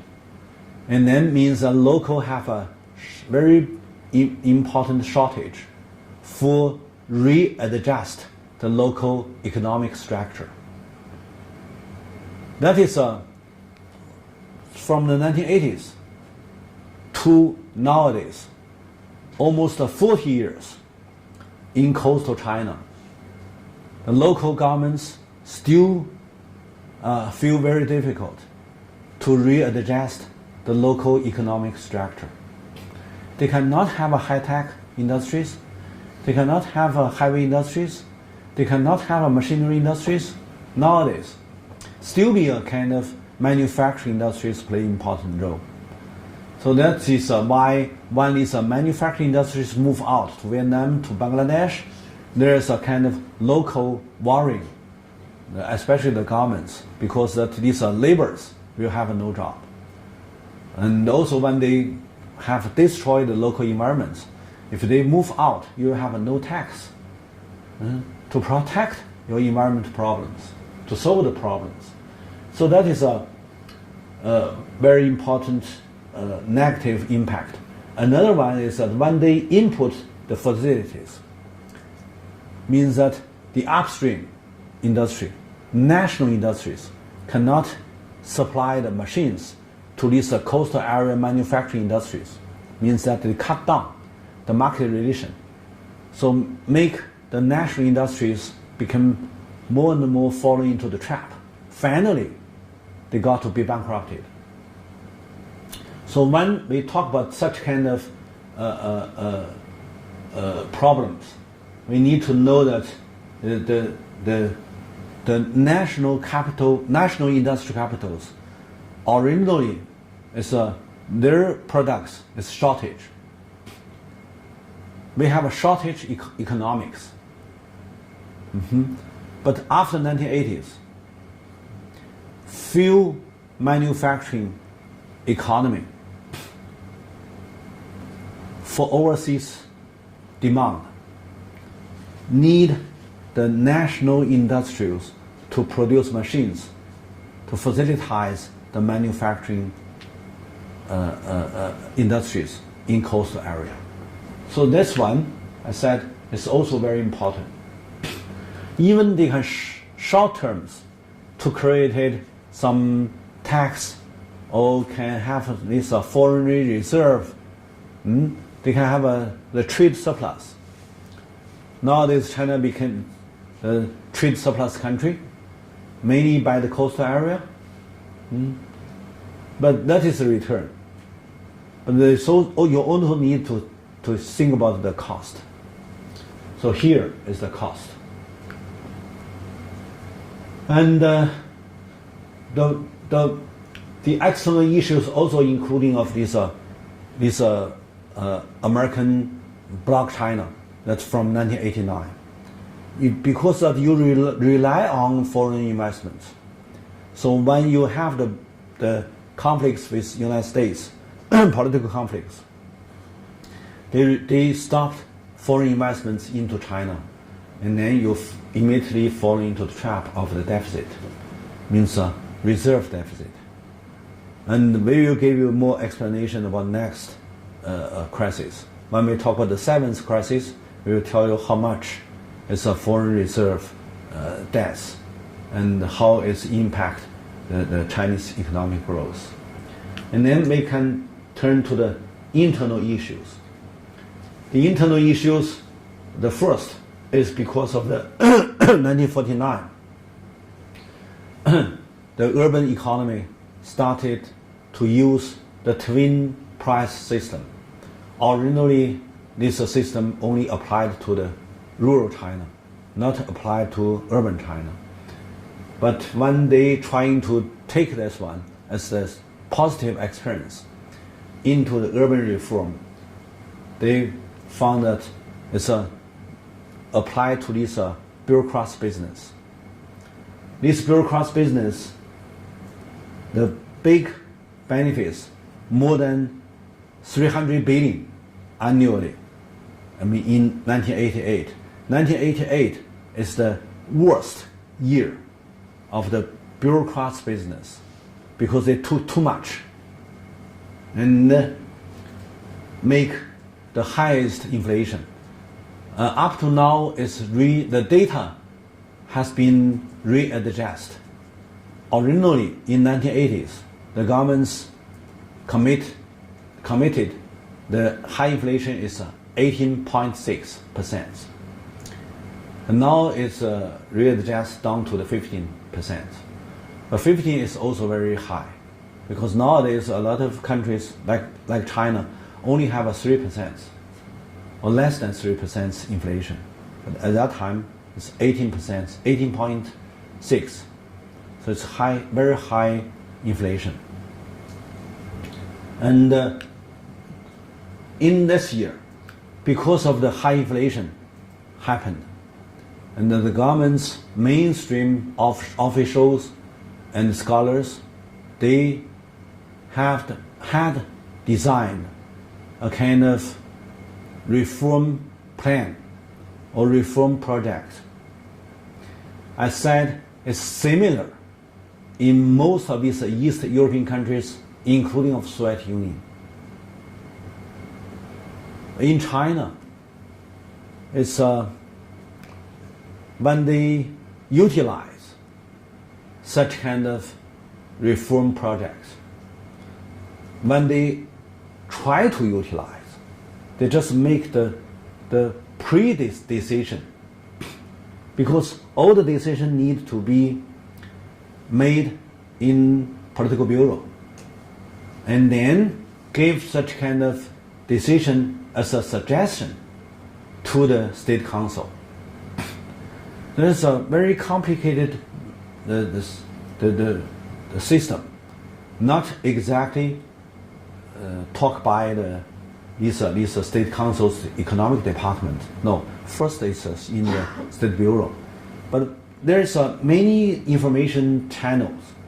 So when they just gave such kind of decision, in May, a lot of people have information. So there is a kind of social problems happen. And when finally the Beidaihe conference, the Beidaihe is not formal, but it's a kind of informal closed meetings. When these senior politicians all agree with such kind of suggestion, May they have suggestions. And then in August, July and August, when these senior politicians settled in Beidaihe, enjoy their so-called vacation, and they can have many different closed meetings, and then they can discuss,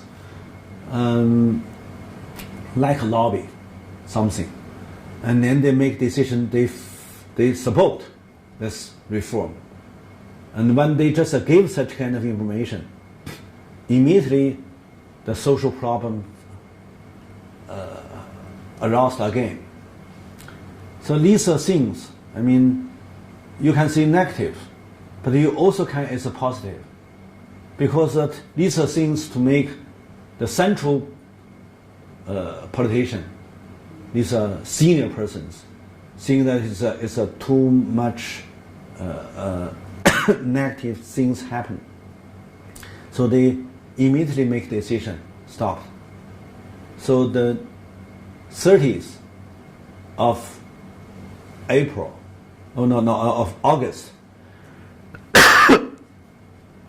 the State Council make a decision,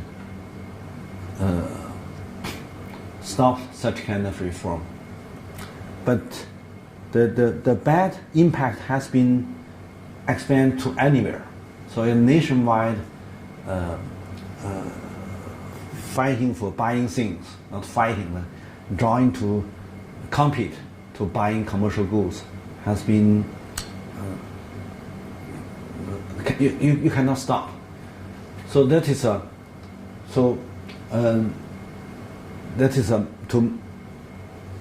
to benefit China, stop the marketization and leave this chance to East European countries and the Soviet Union. I said in 1988, almost all of these countries, sponsored by World Bank, all have the similar projects, turn their planning system into the market system. But China stopped in the summer of 1988. Others, no. They are maybe their people is somehow more polite or more cultural qualities, some high, whatever. But they have no such kind of trying to buy commercial goods, these social kiosks, they don't have. And means that they still keep going. And then these countries all bankrupted. So I said that the heaven bless China by a crisis to give enough lessons to both upper leaders and lower societies to prevent China from a corruption, from a collapse. So even from that time, from 89, almost all the Western media ideology all announced China will be collapsed. Maybe tomorrow, maybe next week, maybe next month. But from that time, China still be there, not collapse. I said it's a big lesson. Late 80s, caused by the first time China trying to marketize, gave the big lesson, make China stopped, and then be cautious to going forward step by step. Even by the sixth crisis, not still still not be enough lesson. So China need to have another one. That is the seventh lesson. Maybe to make China aware this is not exactly the right way. We need to take more cautious. We need to be more cautious to going forward. So that is when we talk about this one, we have to think about what is lessons China take. And then when we talk about the measures dealing with the crisis, we found that it's the first to make the state bank system fall into the big trap that is a big deficit. It's the first financial crisis, but not be happened, but be controlled.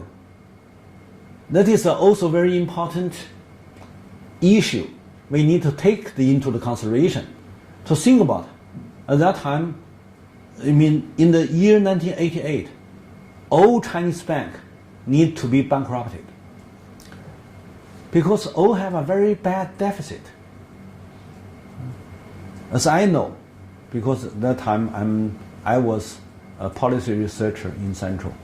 As I know, the December, by the statistic, the whole bank system have more than 59 billion, 59 or 58, 58 or 59 billion as a deficit. So the total savings is 300 billion. And also at that time, there's no Basel commitment. China not follow the Basel commitment. But anyway, think about the total savings, 300 billion. The total deficit is more than near to be 50 billion. That means that 1/6 of the bank assets has been gone. So it's much, much bigger than the Basel. The Basel gave you this 8%. So at that time, people need to think about why Chinese bank system didn't bankrupt. It's because at that time, the bank system and the budget system close together. It's the one government's two hands. So when governments have a very serious deficit in the bank system, governments can put this bank deficit into the budget deficit because there's no separation. So together. So only this country can have such kind of mechanism to solve the bank system's problem, immediately to solve by the budget system. So the government's fiscal take the whole of this bank deficit into the budget, and then to make the budget deficit increase to 50 billion. That is the December of 1988, how Chinese governments solved the big bank deficit. It's a market system or not? I leave this question to all the audience. You can think about that. How you maintain the key sector of your economic department system. The sixth sector is financial sector. In the 1980s, when the whole Western countries, in name of neoliberalism, to reduce any borrow, to eliminate the borrow, to make the financial capital flow free in and out. You can find that there is a country like China still control the physical system and the financial system, put them not separation, put them together. And then at that time it's a very critical problem, but very easy to solve by this one body, two hands, and not separation. So they can put these two hands together. And then for the macro readjustment. But the bank system can handle the problems, but the enterprises cannot. Caused by the interest rate of the loan increased in 1989, immediately turned to the death chain, as I mentioned just now. The death chain make almost all of its real production, the industries, fallen into the big crisis. And then the whole economy falling into the depression. So I said, if we see this government's measures, something maybe you can think is a positive, but something you can think that is a negative. So we just are very objective to do our analysis, to know that what indeed happened in 1980s. And then we may have basic understanding of so-called Chinese reform, so-called emerging market country like China. Okay, I finish this lecture. Hope you have a more deep discussion about 1980s in China, the crisis in China. Thank you.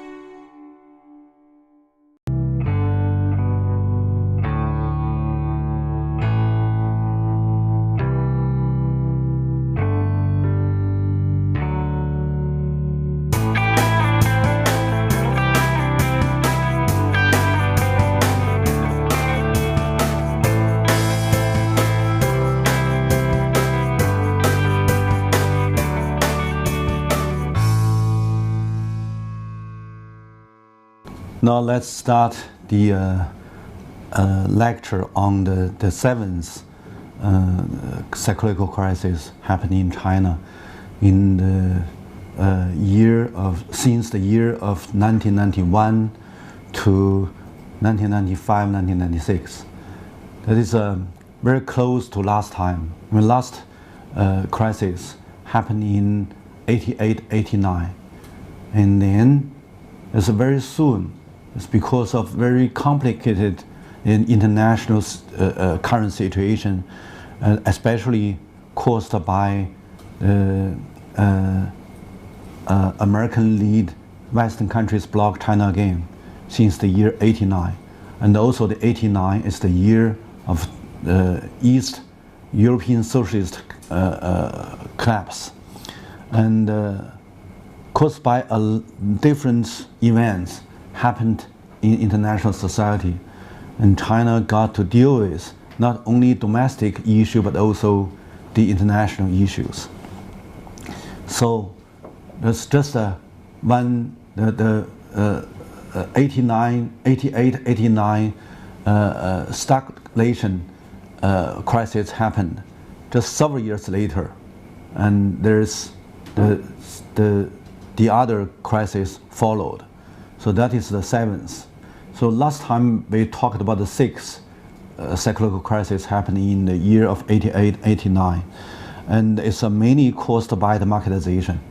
When the Chinese central power want to open to investment, and they got to follow the Western system to marketize the economy in China. And then that make China get a kind of relinking with the Western capitalist society, with the Western capitalism. And then when they marketize their original planning system, especially trying to release control of all the raw materials and the funds and whatever into the markets, and then to give the markets, the market can market decide the price, and to make all the enterprises follow the market system. That is a big change. And the first measure of marketization in the year of 1988 immediately turned to the high inflation. So that is the late 1980s problem. But when the early 1990s, and we have to give the background of the early 1990s, why that China very soon to have the seventh cyclical crisis. And the first, we should know that the 1991 is the year of Soviet Union collapse. And after 89, East European socialist countries dismissed, and then followed by 1991 Soviet Union collapse. At that time, most of Western countries, no matter its media or politician or other field, the mainstream all think that China will be the next. After Soviet Union collapse, and then China will be collapsed. They said maybe next month, maybe next year. So China cannot stand. And that is a very strong price. That's a strong pressure. And also because that time, just when the late 1980s crisis happened, in 1990 and 1991, China is still be in the period of depression, and the economic growth is very low, and the people's income cannot increase. So the local demand, I mean domestic demand, cannot increase. So that is a difficult period, and also caused by the American bloc China, and no foreign investments can flow in China. So this China at that time just in this very special period of readjustment of national industrial structure. They need large amount of investments. That is but when the capital became very short, it's extremely short. So it means that they cannot keep going of readjustment of the national industrial structure.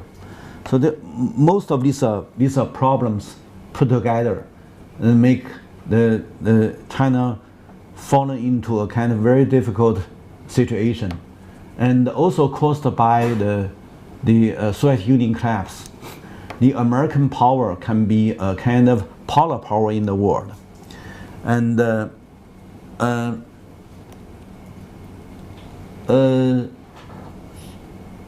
but meanwhile, there are several new events taking place, like EU. And after Soviet Union collapse, the large number of European capital flow into the Russia and the other Eastern European countries, and took large amount of profit. And then that is the basic events for facilitate the European Union grow up as a power. So originally there's a twin power, the world controlled by United States and Soviet Union. But nowadays, Soviet Union collapse, just 2 years or 3 years later, I mean 1991, Soviet Union collapse, 3 years later, 1994, EU became the second power, not the same competitor of the polar power of US, but the EU is a very important world power and in the international society. So it's very important phenomena. And the second one is NAFTA. So the NAFTA, led by US, joined by Canada and Mexico, the whole of the North American countries can have the benefits from the regional integration. So it's also very important international events. So the first EU, second is NAFTA, and then the third one is ASEAN. That means Southeast Asian countries, they organize as kind of ally. So the region, nowadays, 1980s, the neoliberalism trying to push the globalization, especially by the financial capital, to keep the global financialization going on. But indeed, after Soviet Union collapse, it's a very practically reality. There are three different regional integration organizations burned out. So that is a EU, NAFTA, and ASEAN. So it's also very interesting events internationally. So when we talk about the Soviet Union collapse, we must give some explanation, give some reasons as a different, as a mainstream. We talk about 1980s neoliberalism led by US and the UK. We need to pay attention to what is that time. When US increased the interest rate, when large amount of these international funds is flow inside of US, very soon to make US have a bubbleized financial capital. And this financial capital flow into the stock markets and the future markets and the wholesale market, whatever, created large risk. And then soon to make American have the financial capital crisis in May of 1980s.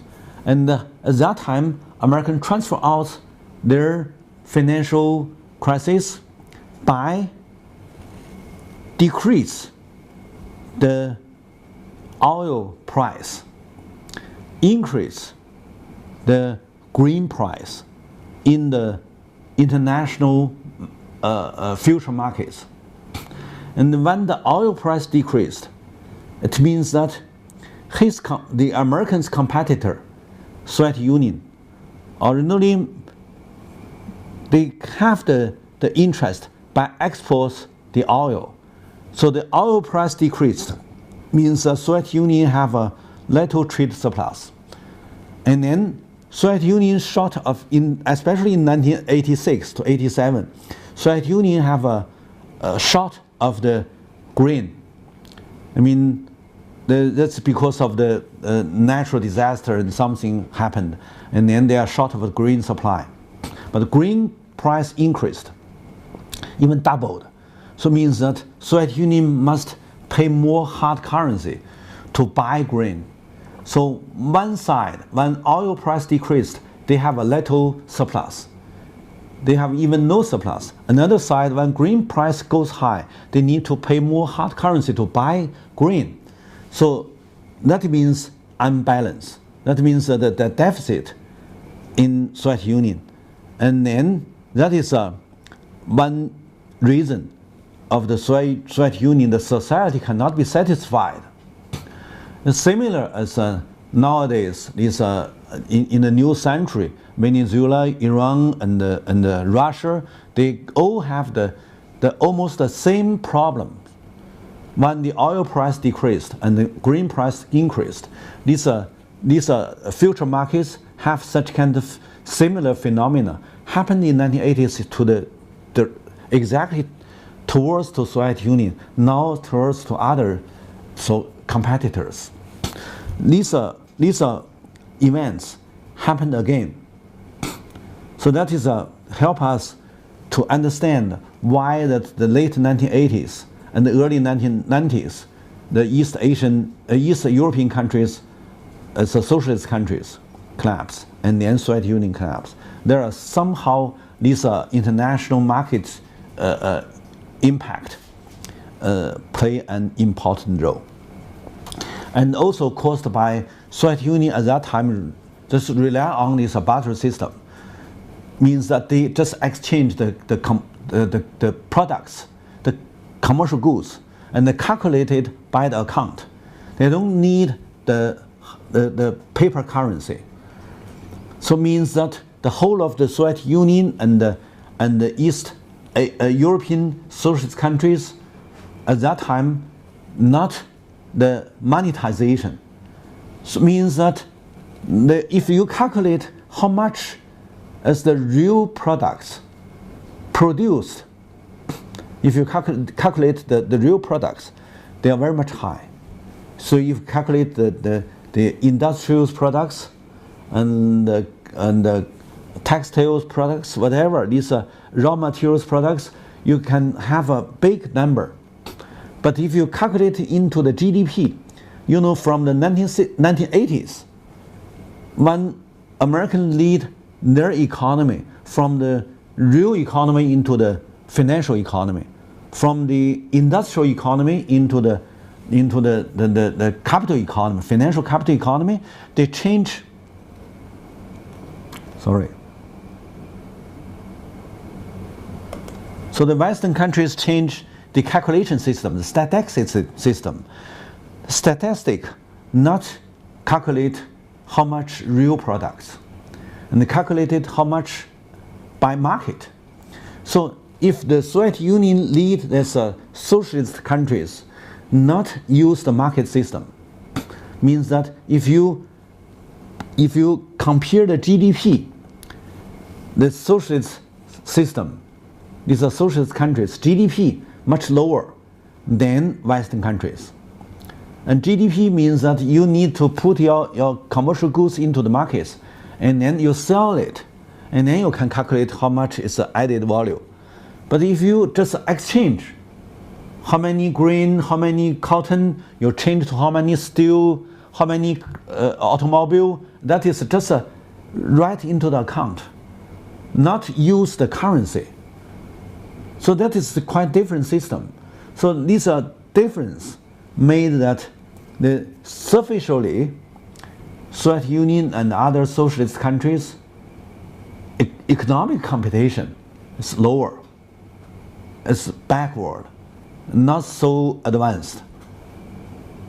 That means if they don't going forward into the monetization or into the market capitalization, means that that we have gave the concept that the financialization have a two main part.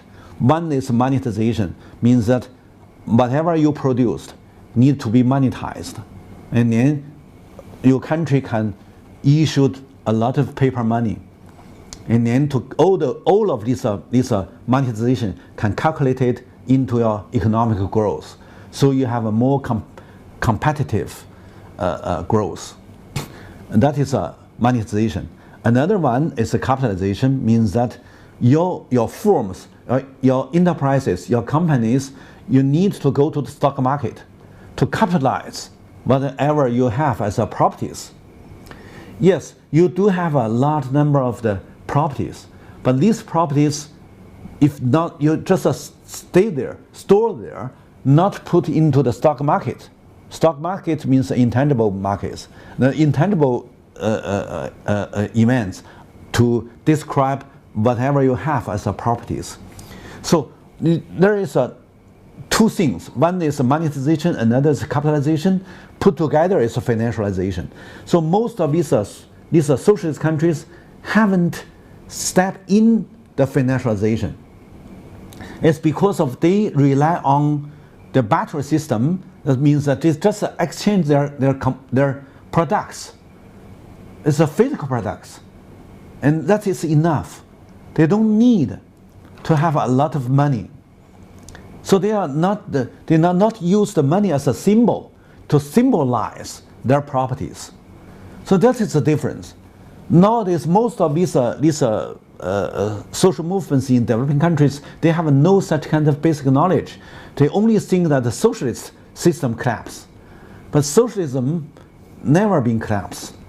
Just because of somehow these countries, they haven't adopted such kind of measures as a policy. So means that when these countries collapse, it's because of somehow these politicians, they take this Western concept. When they still remain in the physical production and the physical products exchange, they haven't used the money to label, to indicate whatever they have.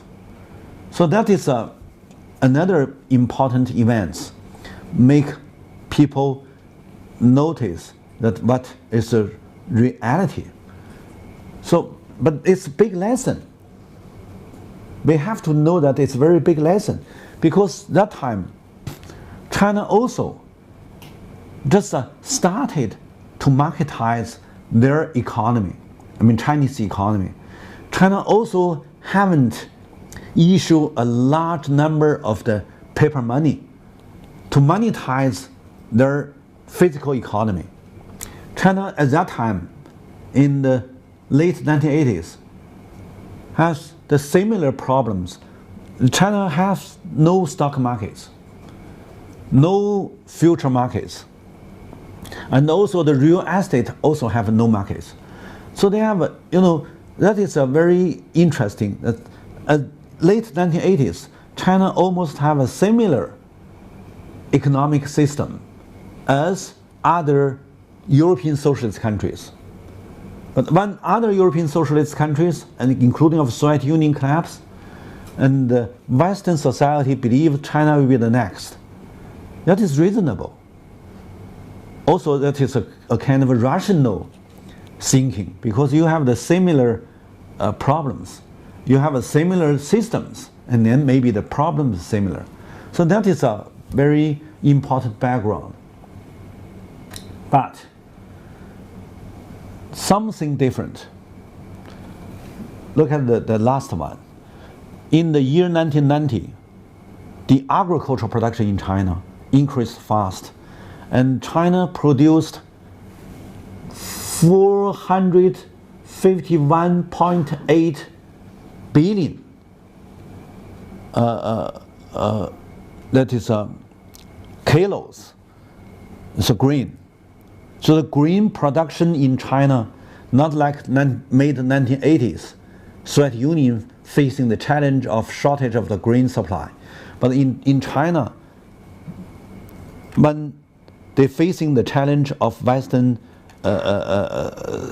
media talking about the China collapse, one thing is a very fortunately is a difference with Russia, with Soviet Union. That is a grain production increased, and also the grain production originally increased in 1984, so and then decreased, and until the 1990, the grain production have a second time increased much higher. So that is to be a good event, to be the positive events, can make China have a soft landing, because you have at least your country can survive from the hunger. This picture shows that when the so-called Iron Curtain fell, the Berlin Wall collapsed, and then Soviet Union have a big change. The upper one means that Lenin fallen down. Leninism, Stalinism, whatever, Soviet Union, no matter who is the leader, the important thing that is there are very big change of the currency value. When Soviet Union collapsed, at that time the currency only can based on the political power. So until the new, strong leader take the position, and the Soviet Union rule, or now later became Russian rule, is a big devalued. And I remember in the year 1991, I visited Soviet Union. At that time, it's a big change. $1 changed more than 480 billion. Oh no, 4,080, 4,800. Sorry, $1 against ruble is 4,800 ruble.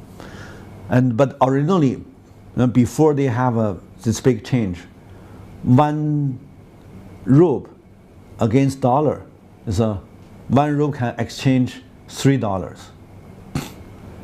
So means that many thousand times declined. So the ruble value is lowest at that time. So it's a big change. Not only Soviet Union, but other European, East European socialist countries. So everywhere, the money system collapsed. It gave me a very strong warning that what is money? Money is that the political powers, the close of your political power, how strong you have your political power, how strong you have your currency. So that is very important. So when I come back from East European countries and the Soviet Union, I wrote a report talking about what happened in these countries. And I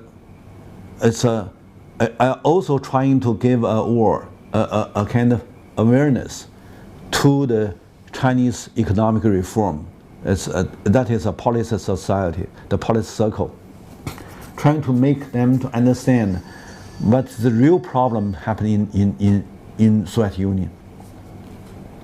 And then just the same time, since the year 1990 to 1991, and China started to open the stock market and also the future markets, and later to push the real estate market open.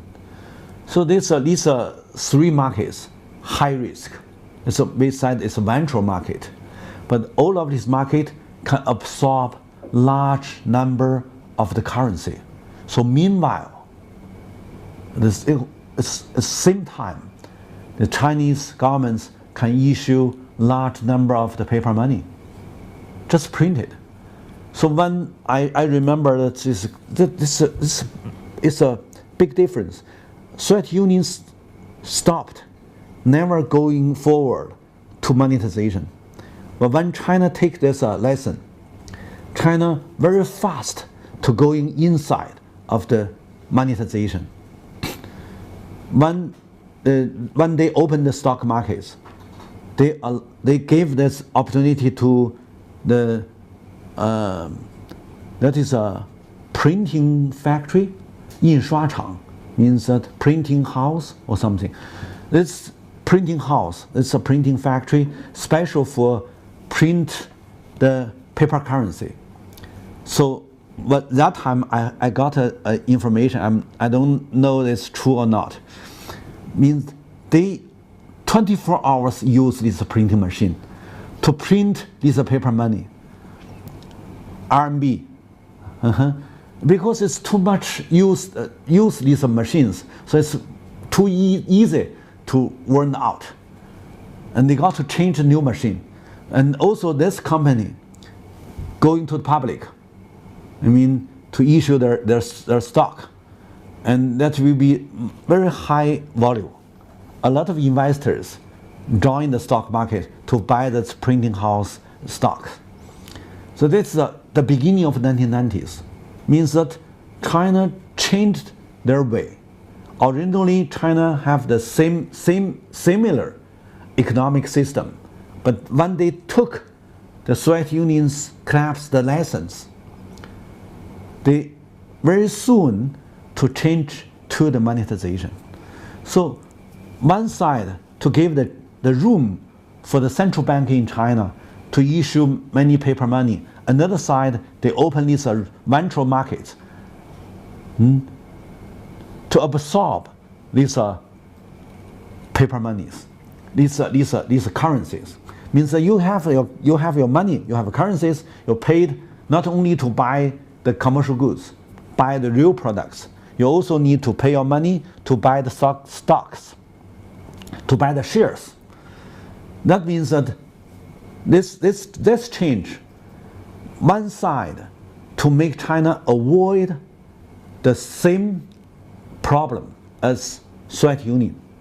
Another side created a new economic crisis, because whatever you adopt as a kind of measure, you can benefit it from the policies. You also need to pay the institutional cost of the policies. So the returns and the cost almost the equal. So that is one may give the explanation about Soviet Union. I said at that time I did have the chance to go to do the observation, and then what we found, and then we come back what we did in early 1990s when we did take the lesson from Soviet Union, and then China changed very soon, very fast, changed their economic system. So that is I don't know how to evaluate it's good or bad, or right or wrong. But we only can say that China avoid the collapse. And because that time, as I know that, and in the year 1991, first I was in United States, almost every day, I heard a lot of people talking about China collapse. And later 1991, I went to East European countries and also went to Soviet Union. I did my observation. I did my investigations, and then finally I found that the main problem is that they remain their economy into the real economy, into physical production. They haven't stepped into the financialization. So that is because of the world competition, they got to compete with Western society, with the Western countries, and by such kind of not only one or two events, there are many complicated events, but there's something is a major one. So I think that the major issue is that the whole of these socialist countries only rely on the exchange commercial goods, not use the currency, so they don't have the monetization, they don't have the capitalization, so it means that they stopped from financialization. But the world competition, another side, Western countries, they all enlarged their financial capital by the neoliberalism, and then they compete with another part, so another part lost. That is why one way trying to be very roughly to summarize the 1980s situation. We can have such kind of picture. I don't want to tell you that my observation and my investigation, my research is just a one part. I don't want to say that it's right, but I want you to take into your consideration as a reference. Okay, so that is after the twin head monopoly control collapse, the system changed. Regional integration means that the globalization must have another name, it's a globalization, or global regional integration. The global regional integration make the world parted as a several part, separated as several parts. And at that time, China is a single one, not included by any regional integration. And also because at that time, China still be blocked by Western countries. Western countries still be led by United States. Later, after 1994, EU taking place, and after 1999, Euro taking place, and then EU can be a kind of strong competitor of the US, and NAFTA. And US and NAFTA is a regional power, and the EU also a regional power. And ASEAN going forward to put China have ASEAN plus one, and then ASEAN can be a kind of regional power. Now originally when ASEAN want to plus one, plus two, plus three, gave a big threat to United States. And then United States stepped back to Asia, trying to block ASEAN plus 1, 2, 3, especially ASEAN plus China.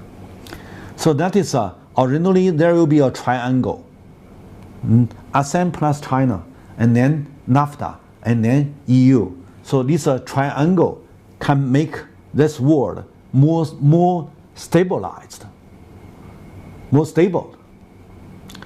But it means that U.S. will lose the leading position, cannot be the polar power. So after Soviet Union, there are several options.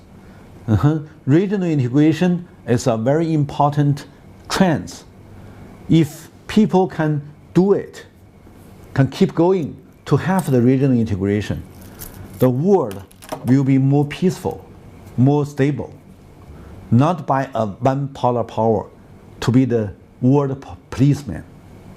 So that is when we talk about the 1990s, we got to think about what is the international background. So the international background at that time is a very complicated situation. And but most of this analysis is later. When we do our international comparative studies, the different countries' comparative studies, we have a more deepened thought of the world situation. We have such kind of ideas. That is a new thought, new creative. But in the beginning of 1990s, the Chinese policy circle have no such kind of vision. And because of 89, and these are politicians, also in the policy circles, they still have a kind of conservative or reform. They have a two so-called part to have the arguments. Some people think that they are conservative. Some people think they are reformist. And these are sectarian arguments still be a kind of mainstream problems. So at that time, because of they also have a no very clear picture about depression, about psychological economic crisis. So they have no such kind of knowledge to notice that 88, 89 is high inflation and stagnant, and these enterprises, especially the real productions, all now fallen into the depressions. They have no such kind of description.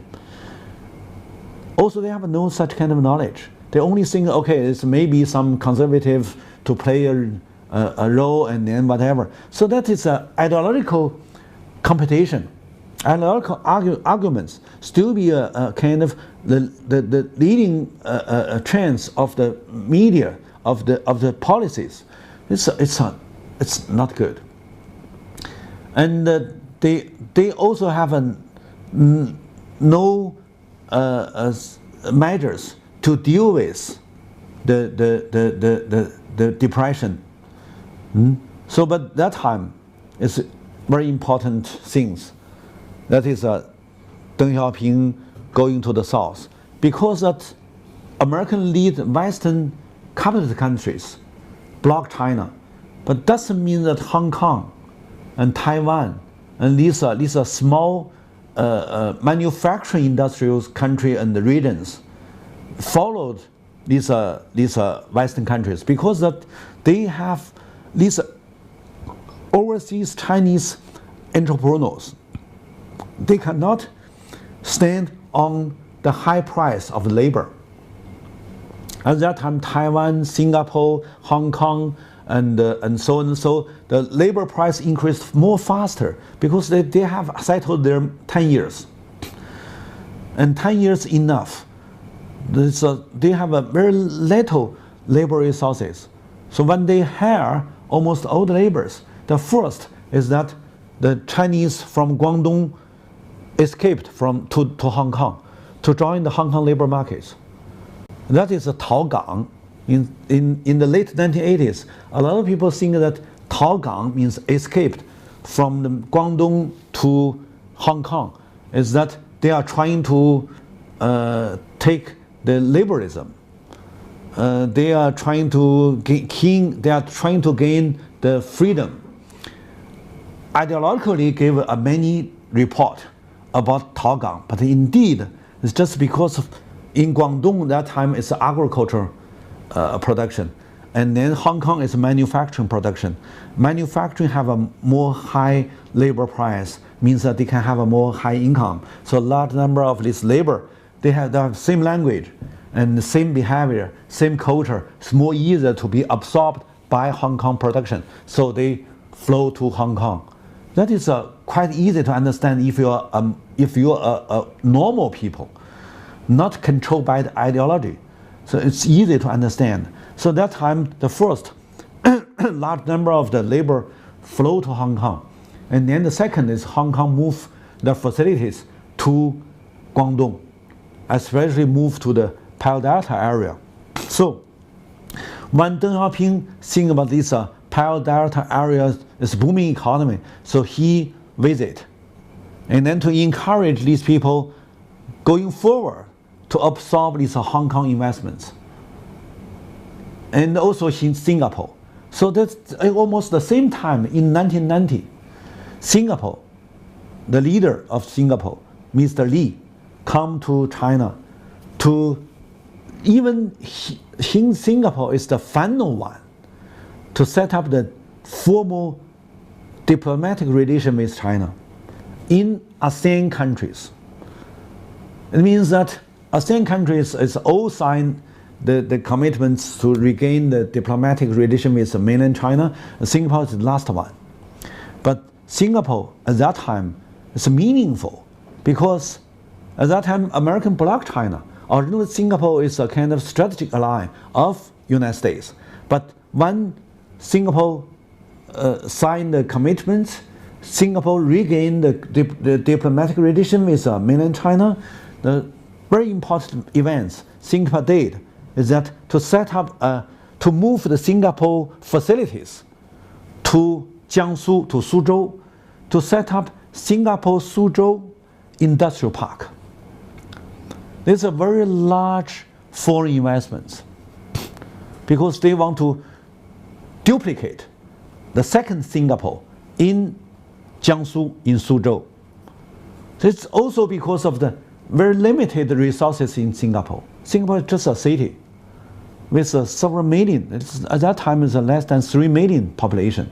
So it's a very small population size. In Suzhou, you may have a 6 million or 8 million population. It's a 2.5 times bigger than Singapore. So when Singapore moved their industrial facilities to Suzhou, means that they can set up the second Singapore industries. So all of these things has almost happened in the same time of Deng Xiaoping's the South Trip. So the South Trip is an important event, is because they are he tried to make all of these local cadres to believe China still can have the foreign capital flow in. And then 1992, Singapore moved the facilities to set up the Suzhou Singapore Industrial Park, means that there's no extremity control. And then followed from 1993, 1992, 1993, followed as Singapore. A lot of Western capital still invested into mainland China. So means that it's a break the block. They gave up the block. American, after 1993, also followed other Western countries, gave up the old policy to release control. Yeah, they still control the exchange of military and high tech, but commercial production, United States released control. So that means that in very soon, that is 1992, after Deng South Trip, and then the later of the year, Chinese Central Party Committee have the 14th Party Congress commit marketization, means a market system is the China reform aim. They set up this aim for China reform, but indeed is that reabsorb the Hong Kong and Singapore and Taiwan, these overseas Chinese investments into China. So immediately the foreign capital flow into China since 1992 to 1993. And then meanwhile, they opened the stock market and wholesale markets and future markets and whatever. So all of these measures put together to make inflation goes high. That is a very complicated phenomena in 92 to 93. Look at this, these curves. 1993, the GDP, 1992, 1993 still be high, and then 94 decreased, 95, 96, 97, GDP, this curve to shows that GDP, this blue one, the blue curve shows GDP decreased. And then the capital added output also changed from 1993 up to the highest, and then downgrade 1994. So 1994, the crisis taking place. So, but we use as a picture to show what? To show that whenever the new leadership taking the political power, they got to deal with the downgrade of economy.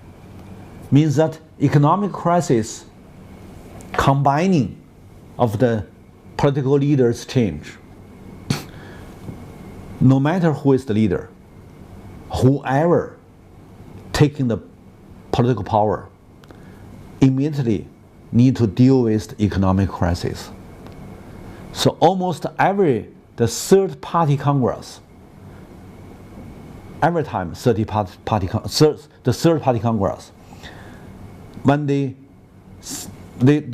claim that the 30 party Congress is mainly for the economic policy. But every time when they have this party Congress, they need to have the policy to deal with the crisis. That is the regulation. It's a very objective regulation. No matter these media, these ideology researchers, whatever they said, they cannot change objective phenomena. So this one to show that when Deng Xiaoping take the power, the GDP downgrade.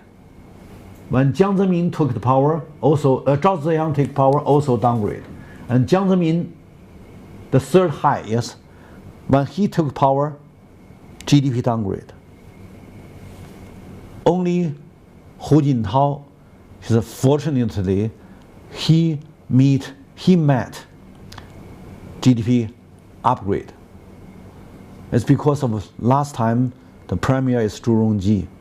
Zhu Rongji adopt the policy as Roosevelt's New Deal in 1930. So Zhu Rongji gave a large amount of the government-sponsored investments to solve the problems of 1997's East Asian financial turmoil. That way we talk about the eighth crisis, not now. But I just gave as a regulation. No matter who took power, immediately need to deal with the economic downgrade. Means that the economic cycle combining the political cycle. The political is a cycling changed. Economic is also cycling changed. But you can merge them together. So this picture is very interesting to show that there is a kind of objective regulation. You may do your analysis on this one. How China pass this short-term profound crisis will still be a very important to make other countries, scholars, and the politicians to understand what happened in China, especially in 1990s. Most of these mainstream scholars and politicians inside of China, they believe that Chinese reform is indeed start from the 1992, 1993. Few people talking about it's because of the 1993 there are very serious economic crisis happened. They think that from that time, from the beginning of the 1990s, especially from the 14th Party Congress, China start the reform. But that is another description. Our description is that from that time, China exactly started the capitalization. I have mentioned financialization is a mainstream. Under that, there's two parts. One is monetization, another is capitalization. These are two main sectors. Monetization, capitalization combining together is financialization. So I should give you my arguments. From the beginning of the 1990s, China really started definancialization. Means that China is going forward into the world capitalism. Not only the industrial capitalism, but also the financial capitalism. So 1990s is the decades of the Chinese financialization. It's the first decades. Second decades and the third decades, now we are in. Okay, so when we talk about that, we got to see that from the 1980s, we said it's marketization. So the reform means that applied to marketization. From 1990s, we said China initiate capitalization. So that is all the reform applied to capitalization. And you can see that the later 1980s, the crisis happened, and then fall into the depression. During this depression period, from the 1990, the China policy circle initiate the shareholder system to make this company to set up the shareholder system to make all the real properties to become that's real properties is machines and the house and whatever to make them into the shares. So the 股份化 I don't know how to translate into the English.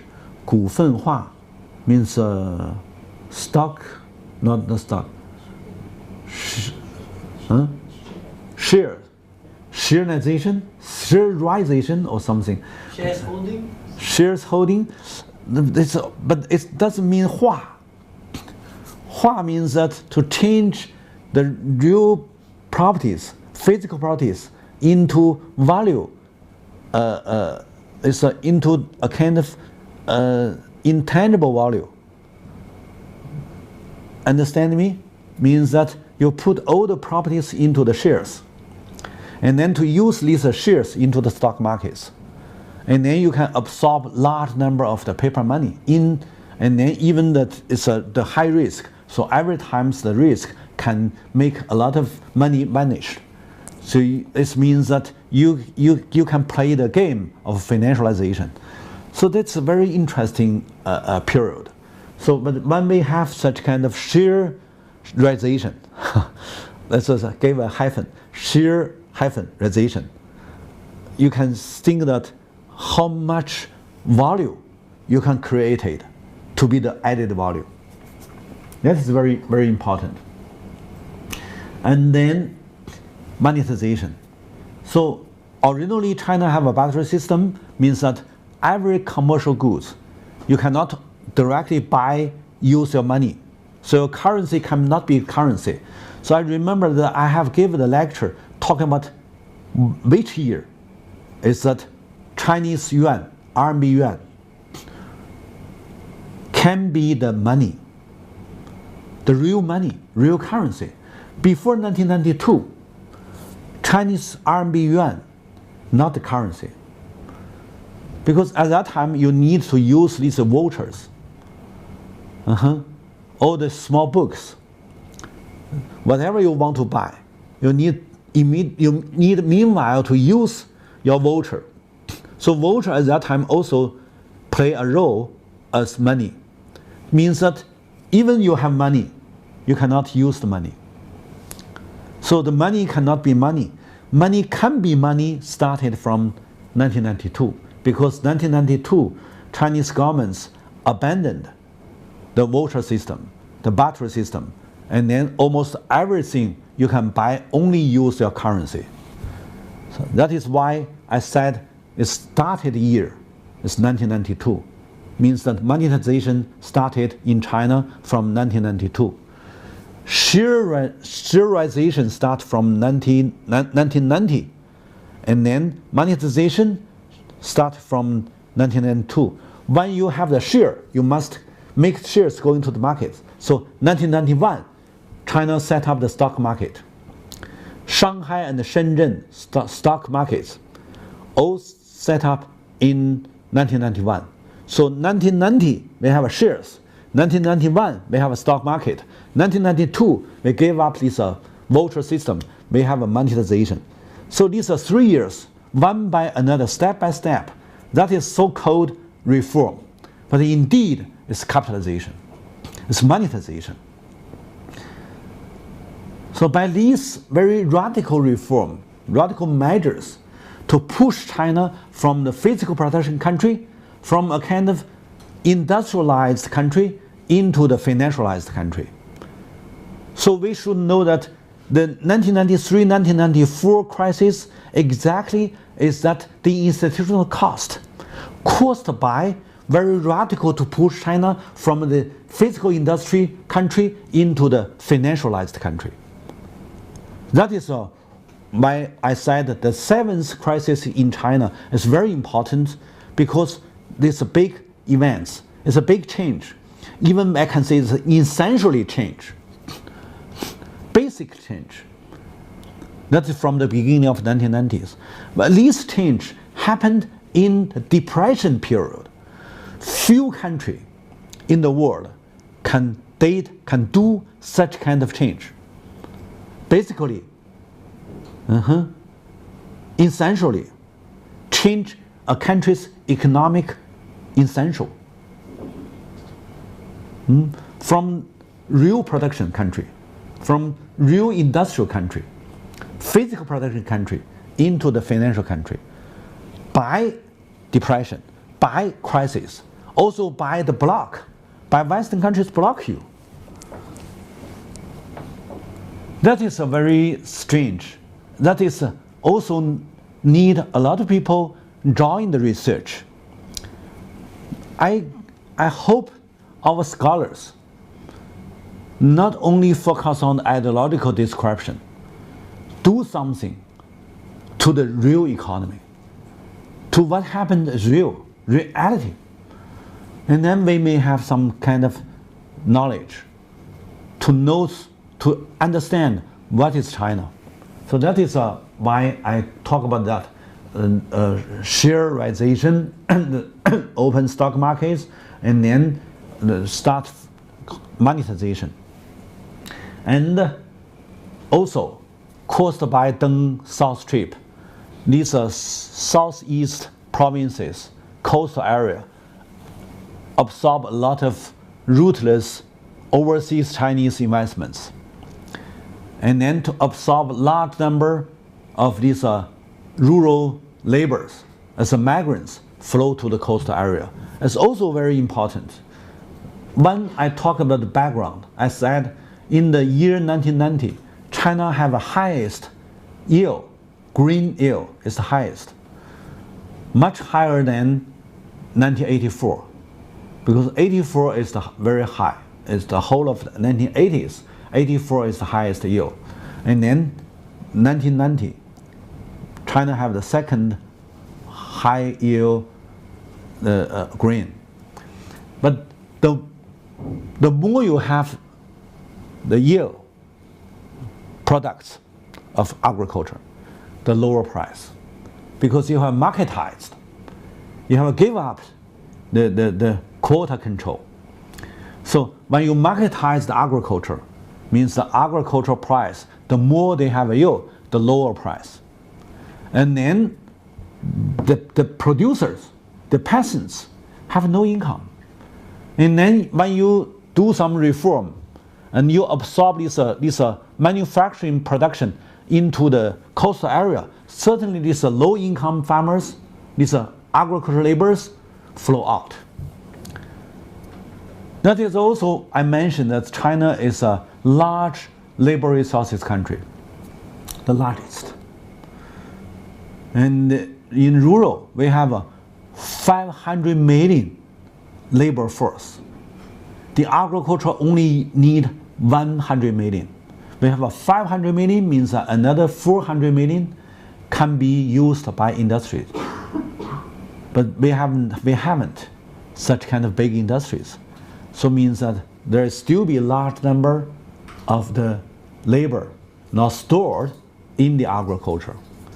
It's also give a very special priority to these coastal provinces, these areas. They only use the young labor, I said the fresh labor, 18 years to 28 years. They only take the fresh labor, 10 years means the best labor age taken by the coastal manufacturing industries, pay little. They have the lowest income, lowest salary, but it's the high quality labor, 18 years old to 28 years old. That is so I said the grassroots, the fresh part of the grassroots taken by the manufacturing industries in coastal area, but pay little. That is a very, very roughly, it's wild capitalism. Only need young labor. Certainly that they have some high capital return, much higher than they settled in Singapore, in Hong Kong, or in Taiwan and in Korea. So that's why they keep move to China for more than 10 years.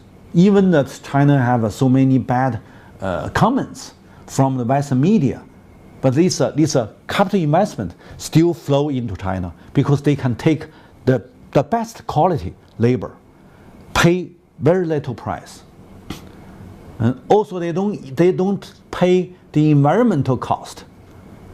So means that they can have a very little pay and to have a very high return. So that is that time.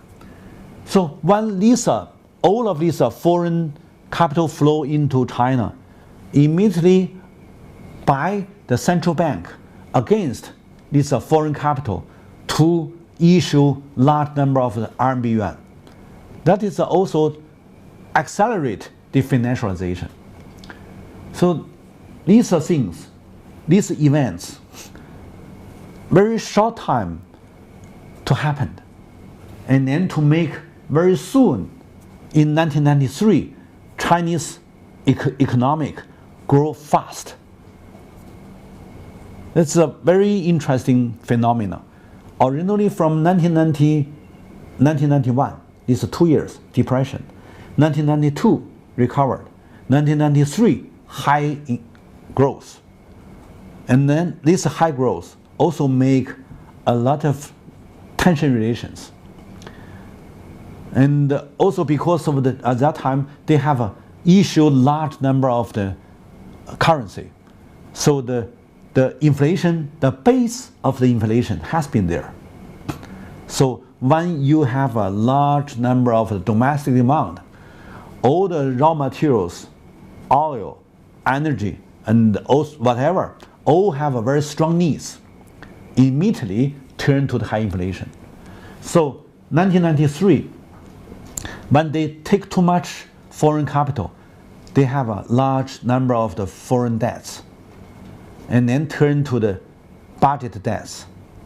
And then you need to combining the financial investment from domestic bank, so the bank have a very much bad loan, and also the savings cannot catch the loans, and so the percentage between savings and loans means the loans are much higher than the savings, means that the bank cannot give enough supply to the local needs, and so means that the foreign reserve, the budget system, and the bank system all have a deficit. That is 1993. And 1994, all of these three deficit turn to the high inflation. And then the CPI higher than 24.1. It's much higher than the crisis in 1988. 1988, the CPI is 18.6%. But 1994, 24.1%. It's the highest CPI in whole of this so-called 70 years modern China economic history. So it's the highest CPI in the history, in New China's history. And caused by this very high inflation, similar things happened in any country, any system, any political regime. If you have very high inflation, means that almost all of enterprises, entrepreneurs, cannot invest into the real production. They need to take their money out of the real production for speculation. Same things happened in 1949 in China, 49 to 50s. Now you have many private investors. Certainly they wouldn't like to stay in the real production. They take the money into the speculation, also into the smugglings. So at that time, speculation goes high, and then also smugglings. And then these smugglings also make a lot of bad things, like exchange rate. Smugglings, because smuggling have 1/3 of the tax they didn't pay, means that they have a kind of very ventral income, come from no pay of the tax. Certainly they can pay to the exchange rate. So smuggling in China at that time, in later years, Zhu Rongji as a premier, talking about smuggling, he said annually we have 800 billion annual smuggling volume. So it means that at least more than 200 billion as a tax lost. So, because they have this extra income, they can pay very high exchange rate. So that time, the market exchange rate, Chinese yuan against dollar. The Chinese yuan only, I think that $1 can have 11 Chinese yuan. Normal markets is 8.7 or 8.8, but smuggling exchange, $1 against 11, even more Chinese yuan. So it means that you cannot make order, you cannot make the reform to just marketize the exchange rate. So many things happen when the crisis taking place. And then you can see that what is the measures the governments take at that time to deal with the crisis. The first is because of the capitalization has been there, has been going forward. You cannot stop. So they only can have the measures applied to capitalization. So means that they going forward. First is that to marketize the foreign exchange. To make the RMB yuan devalued 57% one time. So since the January 1st of 1994, they adopt several critical measures. First is that exchange rate. Means indeed RMB yuan devalued 57% nominally. In practice, and it's devalued 52%. Nominally devalued 57%. And meanwhile, it's that RMB yuan linked to dollar. Until new century, they change. At that time, it's almost 20 years. Fixed to dollar value, and then waived with the dollar value. The second one is that issued more budget bonds, and also the currency. That is almost that means that to worsen the high inflation, the worsening high inflation, and then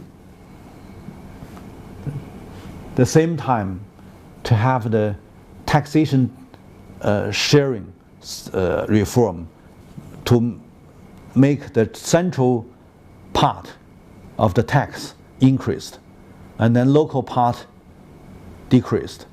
Originally, local tax can be 73% of the total amount of the tax. Central just 23 or 27 or 27. Local is 73%. So when they have this tax reform, central and local half-half, it means that central increased 20%. The local lost 20%. And then local need to take this 20% from rural society, because down to the county level, almost every county, they have a very serious budget deficit. So they only can rely on the non-budget income. Where is non-budget income come from? Come from occupying the peasants' land, occupying the rural land, and then sell to the markets. So since the mid-1990s, a lot of people going to the street for campaign, for the protesting of land.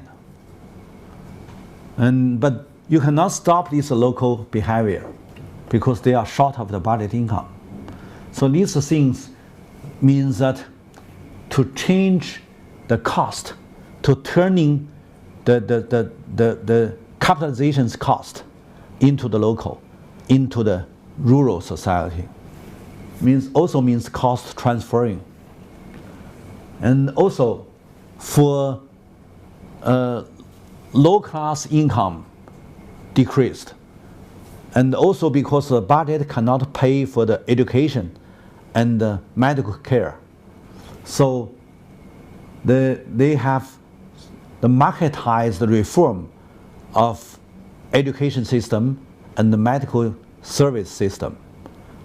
And also means that the low class people could hardly pay so much high cost of the education and the medical service.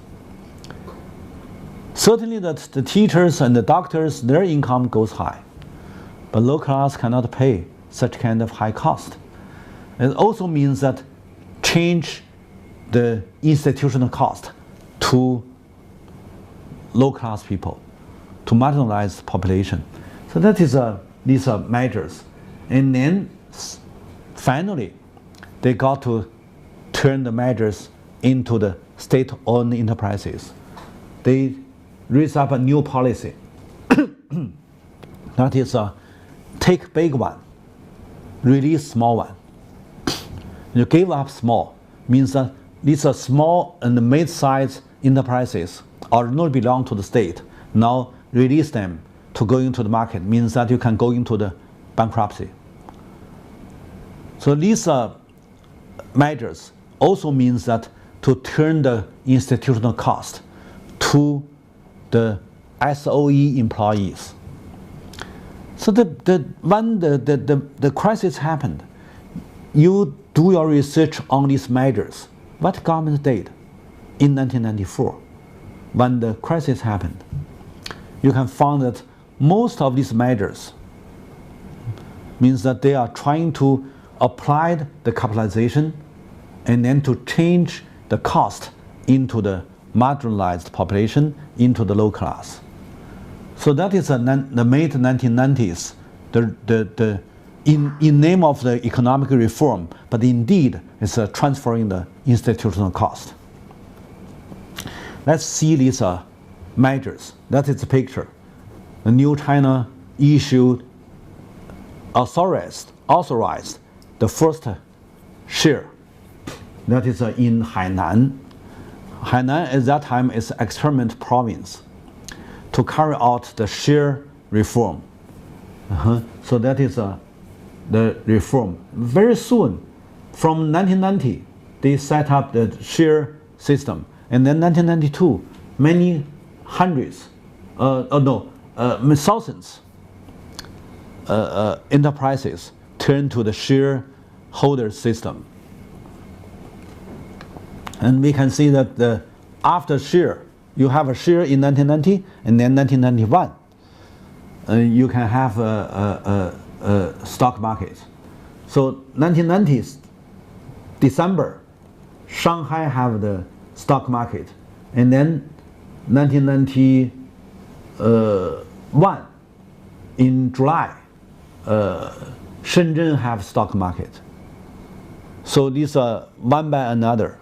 They have these stock markets. But not only that, in almost every province, even in these industrial cities, they also very urgent to push their enterprises into the shareholder system. And then they have a large number of the shares. They all want to use these shares to change into the investments. So everywhere they have informal stock markets. Even in the free markets, you can find some people sell their shares not in counter, out of the counter. So this very interesting phenomena happening almost everywhere. So that also push the central authority set up these formal stock markets, and then to close down all of these local informal stock markets. So in the beginning of the 1990s, everywhere you can find the people sell the shares. So the capitalization of the Chinese economy is a wild and wide spread into the whole China. You can think about that time. Nobody just follow the law or the regulation. They think that it's a kind of a big profit. A lot of people want to take, not job. We cannot say that it's bad word, but it's somehow to make these departments, especially the departments in charge of the shareholder system, personally take a lot of shares. That time, people said it's 干股, means that you don't need to have money. You only have the power, you have a right, and then you can have shares. That means that dry share, not the wet. It's you don't need to pay even little drop money. So you have no money, but you have a dry shares. Word-to-word translation. And it's exactly the power or the right share. And it also means that these officials became corruptions. They took these dry shares, means that you took the properties, and if you sell, means that you have currencies. So it means that these people, these government employees, became corruptions. So the corruptions became, you know, everywhere they have shares. They have the reform of the shareholders. They are trying to set up the shareholder system. So almost a lot of cadres, I cannot say how many percentage, but many people take a dry share. And then corruption became nationwide. And also the local cadres even encourage smuggling, because smuggling can have at least 1/3 of the income come from you don't pay the tax. The custom tax is 1/3. So at that time, a lot of local cadres fall into the trap of the smuggling. And but sometimes they also very fortunately to have the promotion, like a governor of Hainan province. He encouraged local cadres to have smuggling, and then take a large amount of the income, even higher than the total production value of the whole province. It means a large number of the smuggling. And then certainly he will got a penalty and down to the county levels leader. But several years later, he got the promotion to be the Guangxi province governor. And when he was in Guangxi, vice governor, he also encouraged local to have smuggling. So nowadays, Guangxi still be a very big business smuggling. So you cannot understand what is a centralized, what is central power, what they did at that time. So a lot of incountable, it's incredible things happened in 1990s, but all are in name of reform. So when we talk about the stock market, we talk about smugglings, we must know that in 1990s, not very formally. The reform also not very formally. And then a lot of people take large of benefits from such kind of informal reform.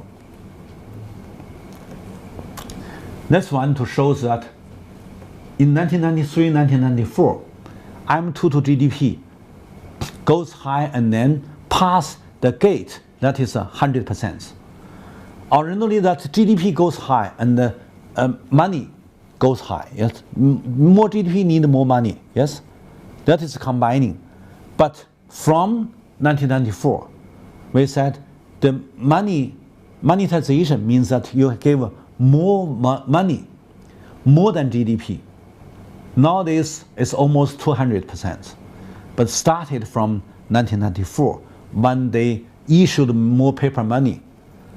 That time it's not only because of the monetization, but also because of this inflation. More money issued above the GDP growth means that the potential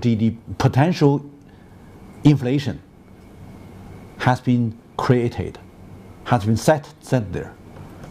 So here also means that from 1994, the monthly rates of the change of consumer price index, CPI, that 1994 is a monthly calculate, it's a very much high. It's because of the monetization, capitalization. It shows that the right one is a CPI, and the food CPI is a green one, and the clothing is a daily consumptions. These are consumptions. Consumers' price is much higher than the inflation. Means the common people take too much cost. So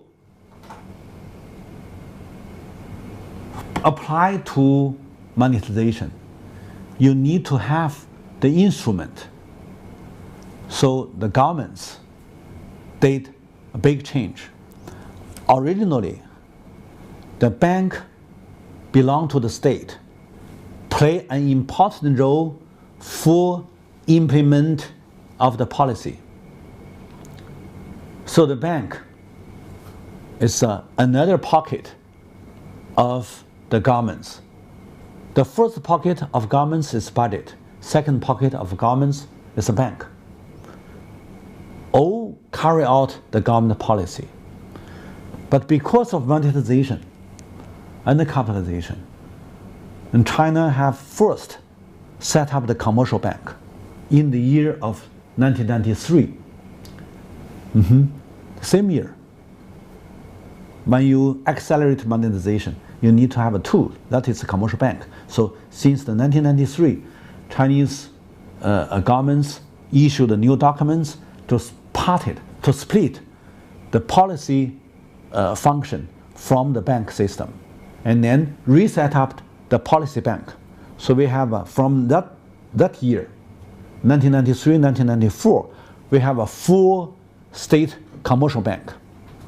We also have another 3 policy bank. And then after that, the central bank became central bank. Originally, central bank also have a commercial business. Originally, we only have one bank is enough. All belong to the governments. So that's before reform, central bank also have the business. But after this parted, the function, so we have a commercial bank, policy bank, and the central bank only implement the macro adjustments as a central bank. So central bank became a central bank. I said, remember, I talked about 1992, currency became currency. 1993, bank become commercial bank. All applied to monetization. And then the policy function split from the commercial bank. So China set up 3 policy bank.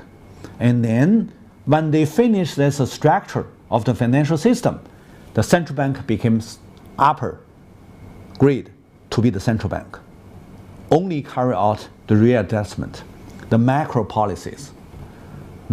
So that means from the beginning of 1990s, the first part of 1990, applied to the financialization, China did have the reform of the financial system. And when we talk about the 1993-1994 crisis, you can see there's a curve, there's a bar. And 1998, 1999, there's a big downgrade. and 1993 and 1994 doesn't mean that the production decreased, but means what? Means that the export and the import will become deficit. It's down to the zero, 1993. This means that exports down to the minus, and then when you have large amount of the manufacturing investment in China, so you have a large increase of the capital volume, because there's foreign capital flow in China, so you have a capital increment. And also because of you have a monetization to make some interest group, and then you have a consumption expense. So 1993 all goes high, and that means that suddenly you have a high growth, and then turn to 1994 means that you have three very important things. That is, first, reform means that the exchange reform, RMB devalued 57%, and then tax reform means the tax revenue sharing with the local and the central, half and half, and then monetization and capitalization to make this the economic growth downgrade, but the exports increased, but the consumption decreased. These are bars to show 1993 high growth and then 1994 downgrade. We can also see that the foreign debts, the left part of the curve to show that the foreign debts almost the percentage of foreign debts up to 100%.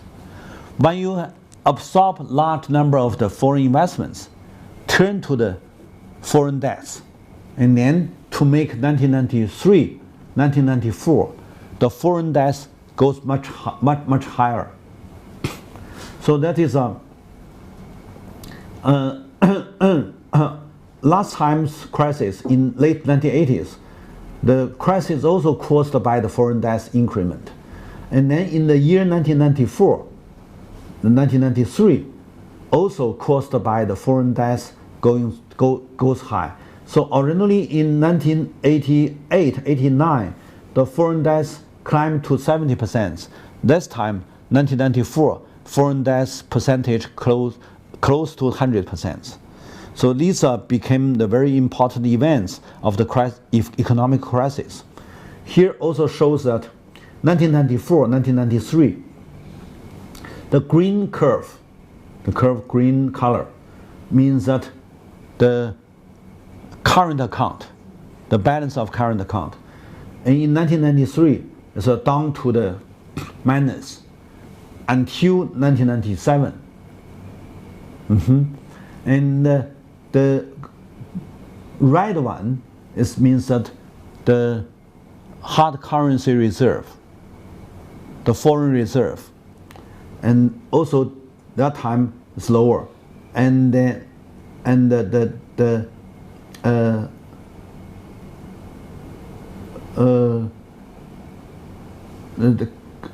annual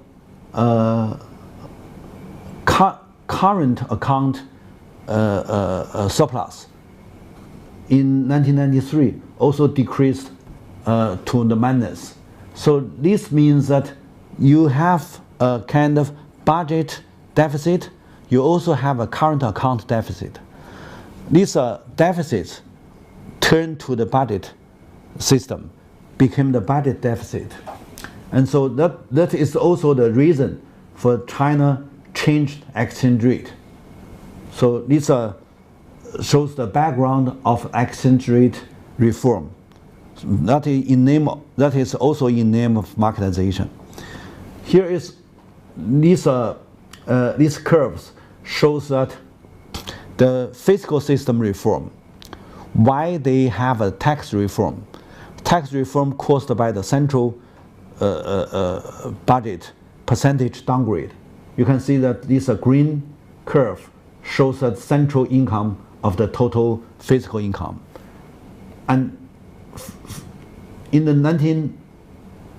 beginning of 1990s, downgrade very fast until 1994, the tax reform increased. And then because of the physical income to GDP decreased, so the governments can do nothing. Generally speaking, the government's physical income to GDP in normal country is more than 30%. In welfare country, these are like North European countries, it's a high welfare. They need more than 50%. Somehow like Sweden or Denmark, even more than 60%. So UK is 50%, US 34%. In China at that time, it's just 11%. 11% means that you can do nothing. So this picture also shows that because of radical reform, monetization and capitalization, governments play less important role. And then the government's fiscal income became lower and lower. Governments cannot pay the social cost.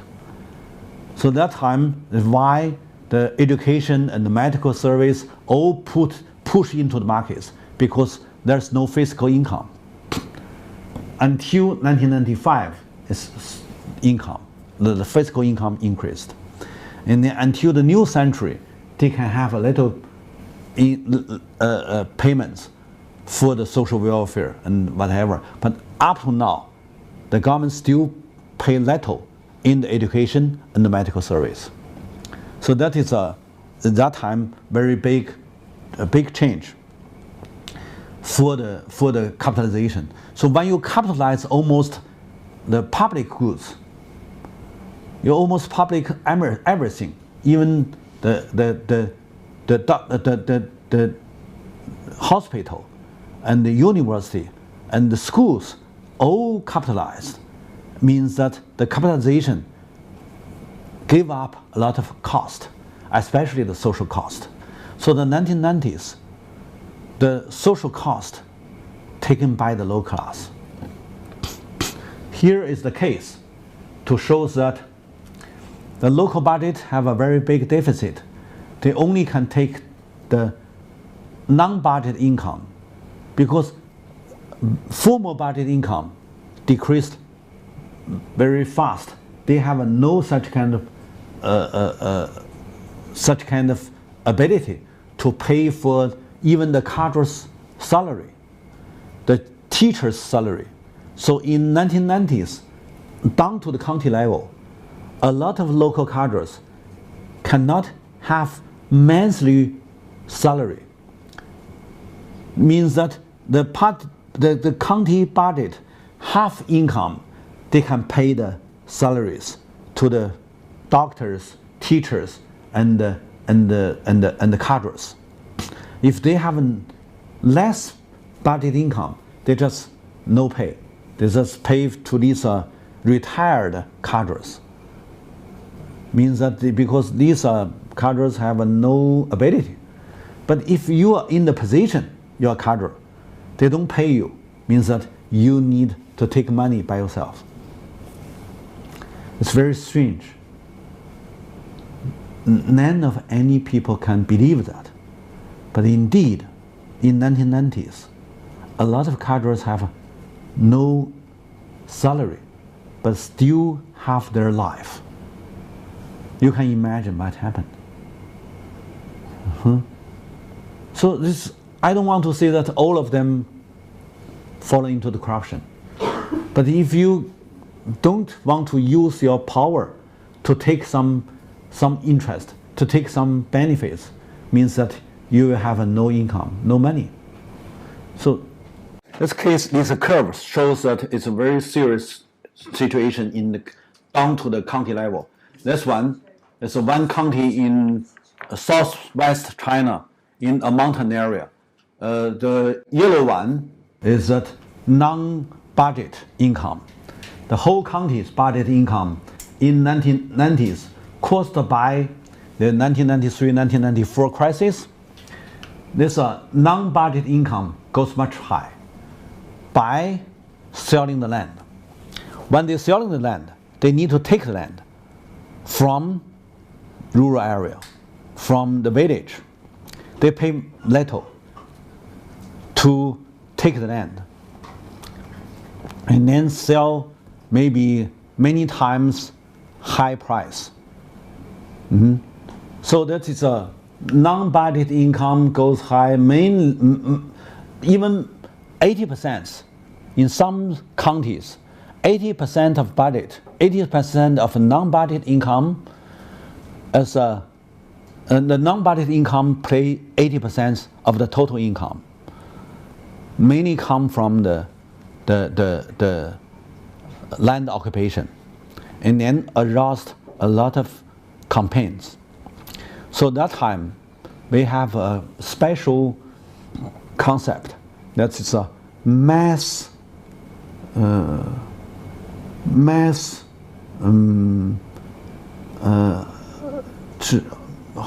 群体性治安事件 mass insecurity events, something like that.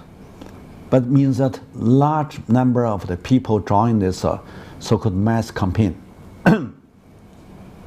and annually increased 10,000. And that is also from the 1990s. Until now, it's every year is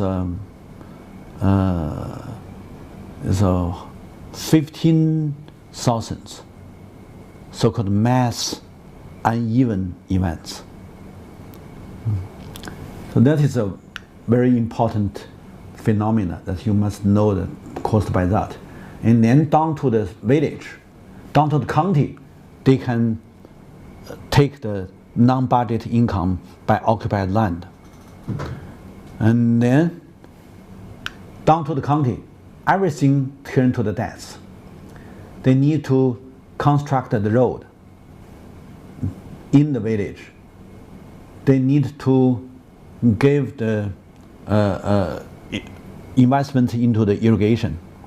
Many in village construction all need money, but they have no money.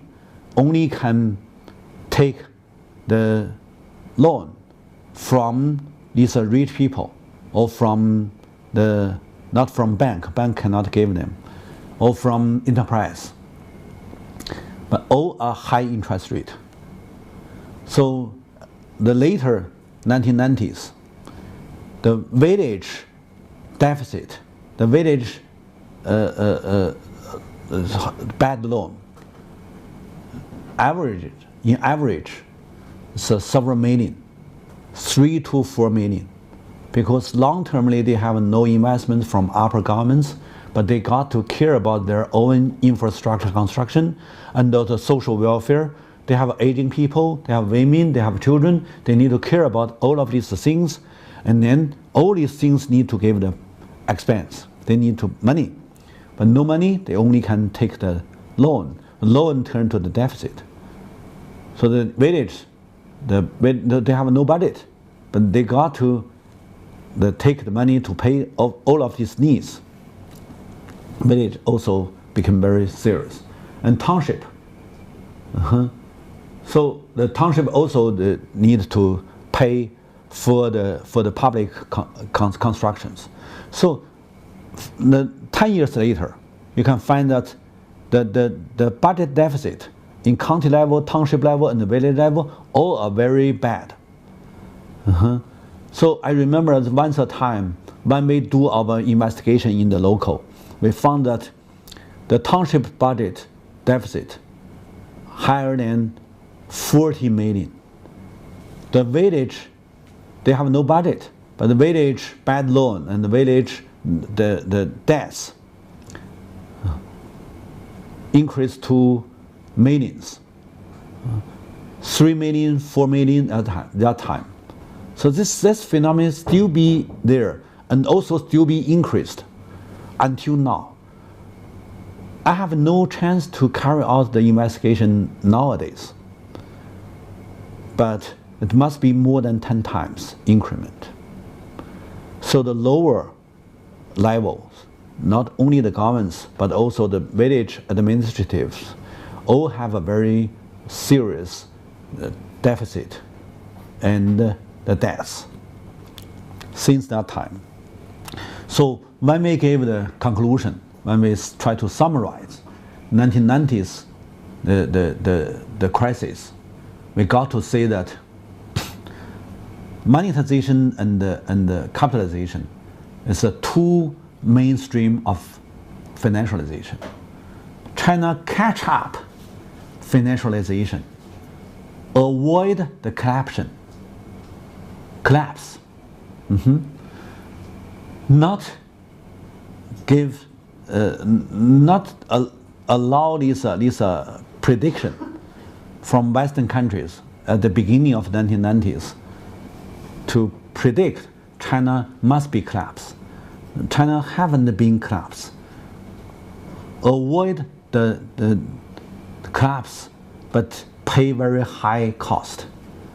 Because avoid the collapse means that you need to avoid the Soviet Union's lesson to step into the financialization. Because financialization led by 1980s neoliberalism. When they changed the statistics system, they changed the essential of world economy. If you cannot follow, means that you will be the loser. The person be the loser, that is a small event. But if a country, especially the biggest population country, became loser, that will be the disaster. So China followed, catch up the financialization by their own measures, monetization, capitalization, to give the reform of the shareholder system, and then to issue the shares, and then open the stock markets, and then to edit the currency publications, whatever. Then they publish a lot of money, and then to make M2 to GDP from 100% increase to the 200%, and then nowadays the total financial capital in China even bigger than United States, than EU. Means when China joins the competition by this big continental country itself, even China haven't joined ASEAN or joined any regional integrations, but China did the efforts trying to have it. But the main picture we have to have, that is China followed the world financialization as a historical era. This one is a main picture. The main idea we got to take from this lecture. But when they transit to the financialization, when they follow the United States neoliberalism, they got to pay very high cost. One thing is that the financialization means that you join the financial competition. And then financial competition means that the dollar system deal with Chinese RMB yuan as a main competitor.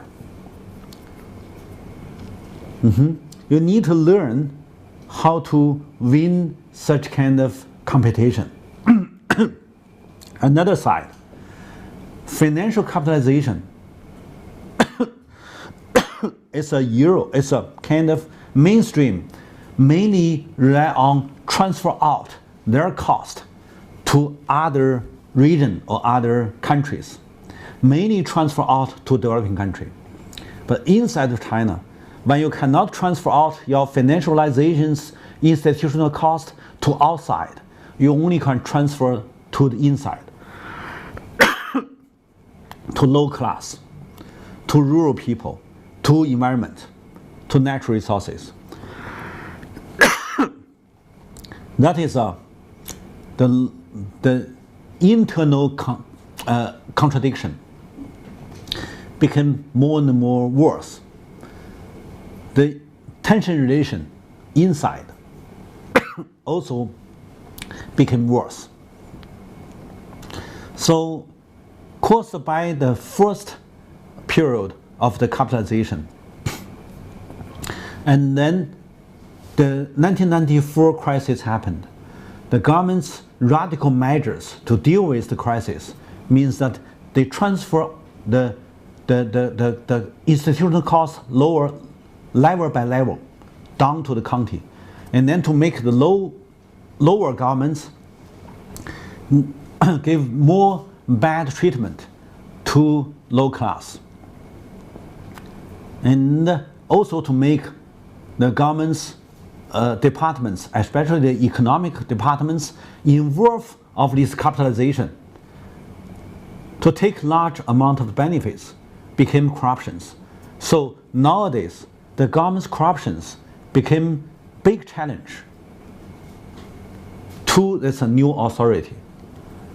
So we should know that the government's corruption started from the 1990s capitalization. And then we may understand why that is a very critical issue now, because it's more than 20 years past. This capitalization more than 20 years. And when we have such kind of main picture,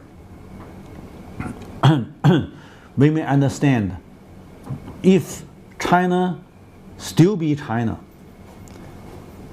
maintain such kind of Chinese marketized socialist reform or socialized market system, whatever, you need to know that there is a kind of internal mechanism. If China cannot strengthen the rural society, if China cannot rebalance the regional gap, the rural and the urban gap, China will be destroyed by internal contradiction. Because if the local people, the low class people cannot have an increment of their income, you have no domestic demand. Even you have industrialized, you cannot long-termly rely on exports, overseas demand, especially when United States have aware by Obama and followed by Trump, aware that the United States must regain the real production. The physical production means that they will largely decrease overseas demand. So if you cannot make your people, your local, have domestic demand, the total industrial capital will be no room to keep going. So that is when we have the main picture, we will have a kind of analysis of the future to show that China passed this danger in the late 1980s and the early 1990s. That is a very serious danger. Should be followed Soviet Union collapse, but China survived. They made a big change. That big change is capitalization. That's monetization. That is a big reform. But caused by the big reform, China has entered the new era of financialization, joined the financial competition, and also trying to maintain the industrial capital. So they have China now put this country into two eras. One is lower euro, that is industrial capital. Another is high euro, that's the financial capital. So China trying to make this a big body rely on these two different era. That is also the capitalism. So when we have such kind of understand, you mean these are two era. Originally it's apartheid, but caused by China catch the financial capital era, that's up level, and stand on the industrial capital era, that is low level. So it means that they put these two things together in this one country. It's quite strange. So have such kind of picture, we can understand what its difficulties now China have. And also think about this international situation. The first is Americans succeeded to upgrade to the financial capital era, mainly rely on the military power to control all of this surplus of the capital flow into the United States to make the American capital economy grow up. That is their strategy. That means America must maintain power in the world based on the military force. But all of this world has been divided into several regional integration. So if you do your forehead, you can think that the leading country, that's the United States, got to not only deal with China, but also need to deal with ASEAN and EU. Nowadays, American cannot hold on the NAFTA because that the world situation changed a little bit to make American cannot hold the NAFTA. So if American cannot hold NAFTA, means that the regional integration will not be succeeded. But other regional integration still be also have some little bit change, also have difficulties. But this competition by this three part will be more complicated in future. So when China have done the over financialization inside, China got to go internationally to join the financial competition, not only inside but also outside. That is also, you can understand, this mainstream interest group very urgent want to make the financial sector have openness. So all of these things to organize, it's a complicated situation. To blend any politician's eyes. Nowadays, nobody can give a very clear analysis about this complicated situation. Where to go? So even we have done our analysis to know where we come from, where we are, we still cannot give a very clear analysis about where we should go, where we must go. So when we finish our analysis about the seventh secular crisis, I still keep this thinking in mind. When we do our analysis about financialization, started from that beginning of the 1990s, and what is the returns, what is the cost, we know that. We still cannot give very clear pictures to show that where we should be. That is very difficult nowadays. So when I finished that lecture, I got to say that sorry, and even I have done the analysis about the 1990s. We still need to keep going to understand what is happened following, and maybe when we finish the whole of this 10 times crisis analysis, we may have a more clear picture. So Let's keep that story, waiting for the other analysis. Thank you. I finished.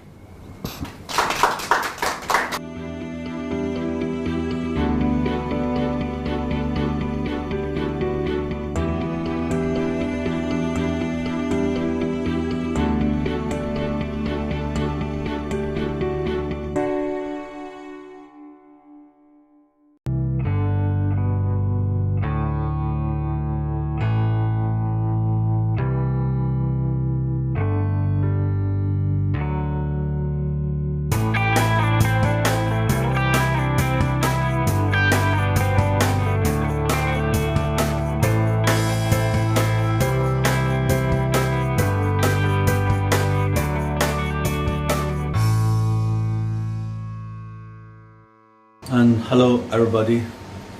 Good afternoon. Today is the 8th of May, 2017. Let's give the explanation about the 8th cyclical crisis happening in China. And the title here to shows that the 8th cyclical crisis mainly caused by the first overproduction. That is a very popular crisis happening in almost all of these Western capitalist countries, especially in 1920 and 1970s, and 1920 and 1930s. I suppose that most of people notice that 1930s overproduction crisis happening in Western countries turned into the Second World War. That is a big disaster. Thousands people died in the war. But when the overproduction crisis happened in China in late 1990s, what will happen after this crisis? So it's a very serious topic. So we should not only focus on the economic crisis, we also need to pay attention to what is the following happened after the crisis, especially when the governments take measures to deal with such kind of crisis. So I gave the title here as a kind of dual options. Means that at that time, when Chinese central governments deal with the overproduction crisis, the measures can be divided into twin part. One part is insist on marketization, insist on the market reform. We can say it's marketization.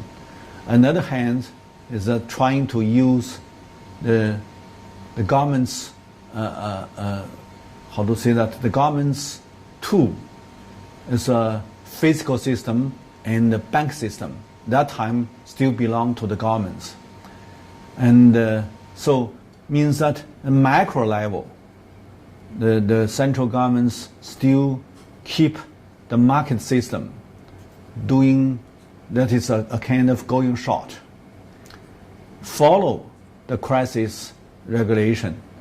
And then another side, the governments use the government's hands direct interfere, so-called marketization, and stopped and even make the bankruptcy of some shareholders bank and the foreign capital investment bank.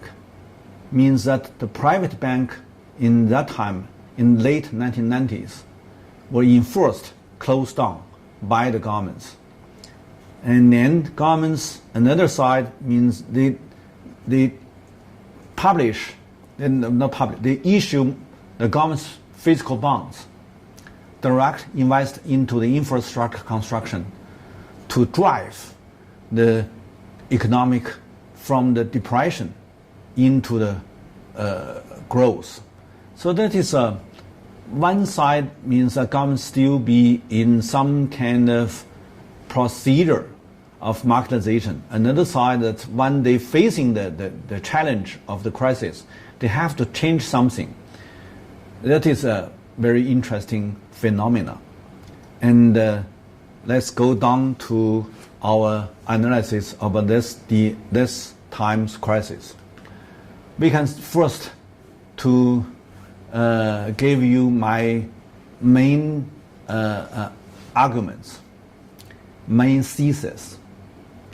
The key arguments is that the overproduction is very popular in any industrialized country, not only in West, but also in East.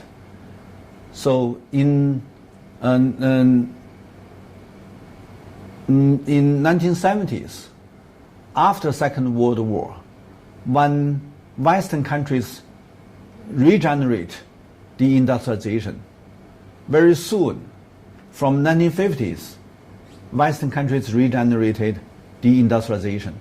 In 1960s to 1970s, the overproduction happened again. Not as severe as 1930s, but it's also very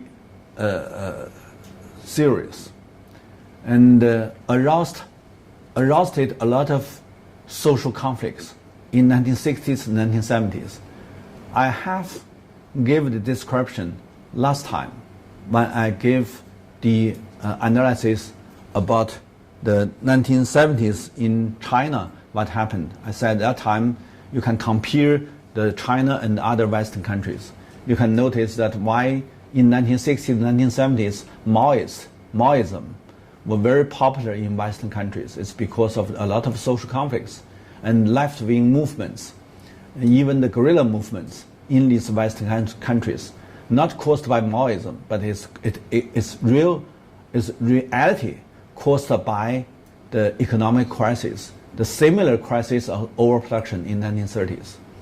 Then after that, from 1970s, the Western countries started to transfer these labor-intensive, low levels, no high-tech, low levels industries to the so-called ally country. Means that these Asian countries is an ally of Western countries. That is caused by the Cold War ideology. So if you follow this Cold War strategy, led by United States and other main Western countries, these Asian countries can take the industries from Western countries. So that is why there is 4 small tigers and 4 small dragons, and all of these tigers and dragons as the follower country of Western Cold War ideology. But caused by these countries are small. These countries, including of the area, like Hong Kong at that time, just less than 4 million population in 1970s. And so the labor force in Hong Kong is very small. And also there's no markets. And like Singapore, at that time it's only 2 million population. Also no domestic market. And these are area and the countries and small. And even that you can find that somehow big country like Indonesia. But Indonesia, large number of the population live in countryside. It's a typical dual system. The urban population is also very small. So there's no big domestic market. And very soon, just from 1970s to 1980s, these are small area and small countries full of low levels industries. And then they need to find a new area, new country. So from 1980s, you can find that new trends started. That is, these foreign investments move out, not only from these small countries, but also that's caused by the 1990s, that's caused by the big change of the Soviet Union and other socialist countries collapse.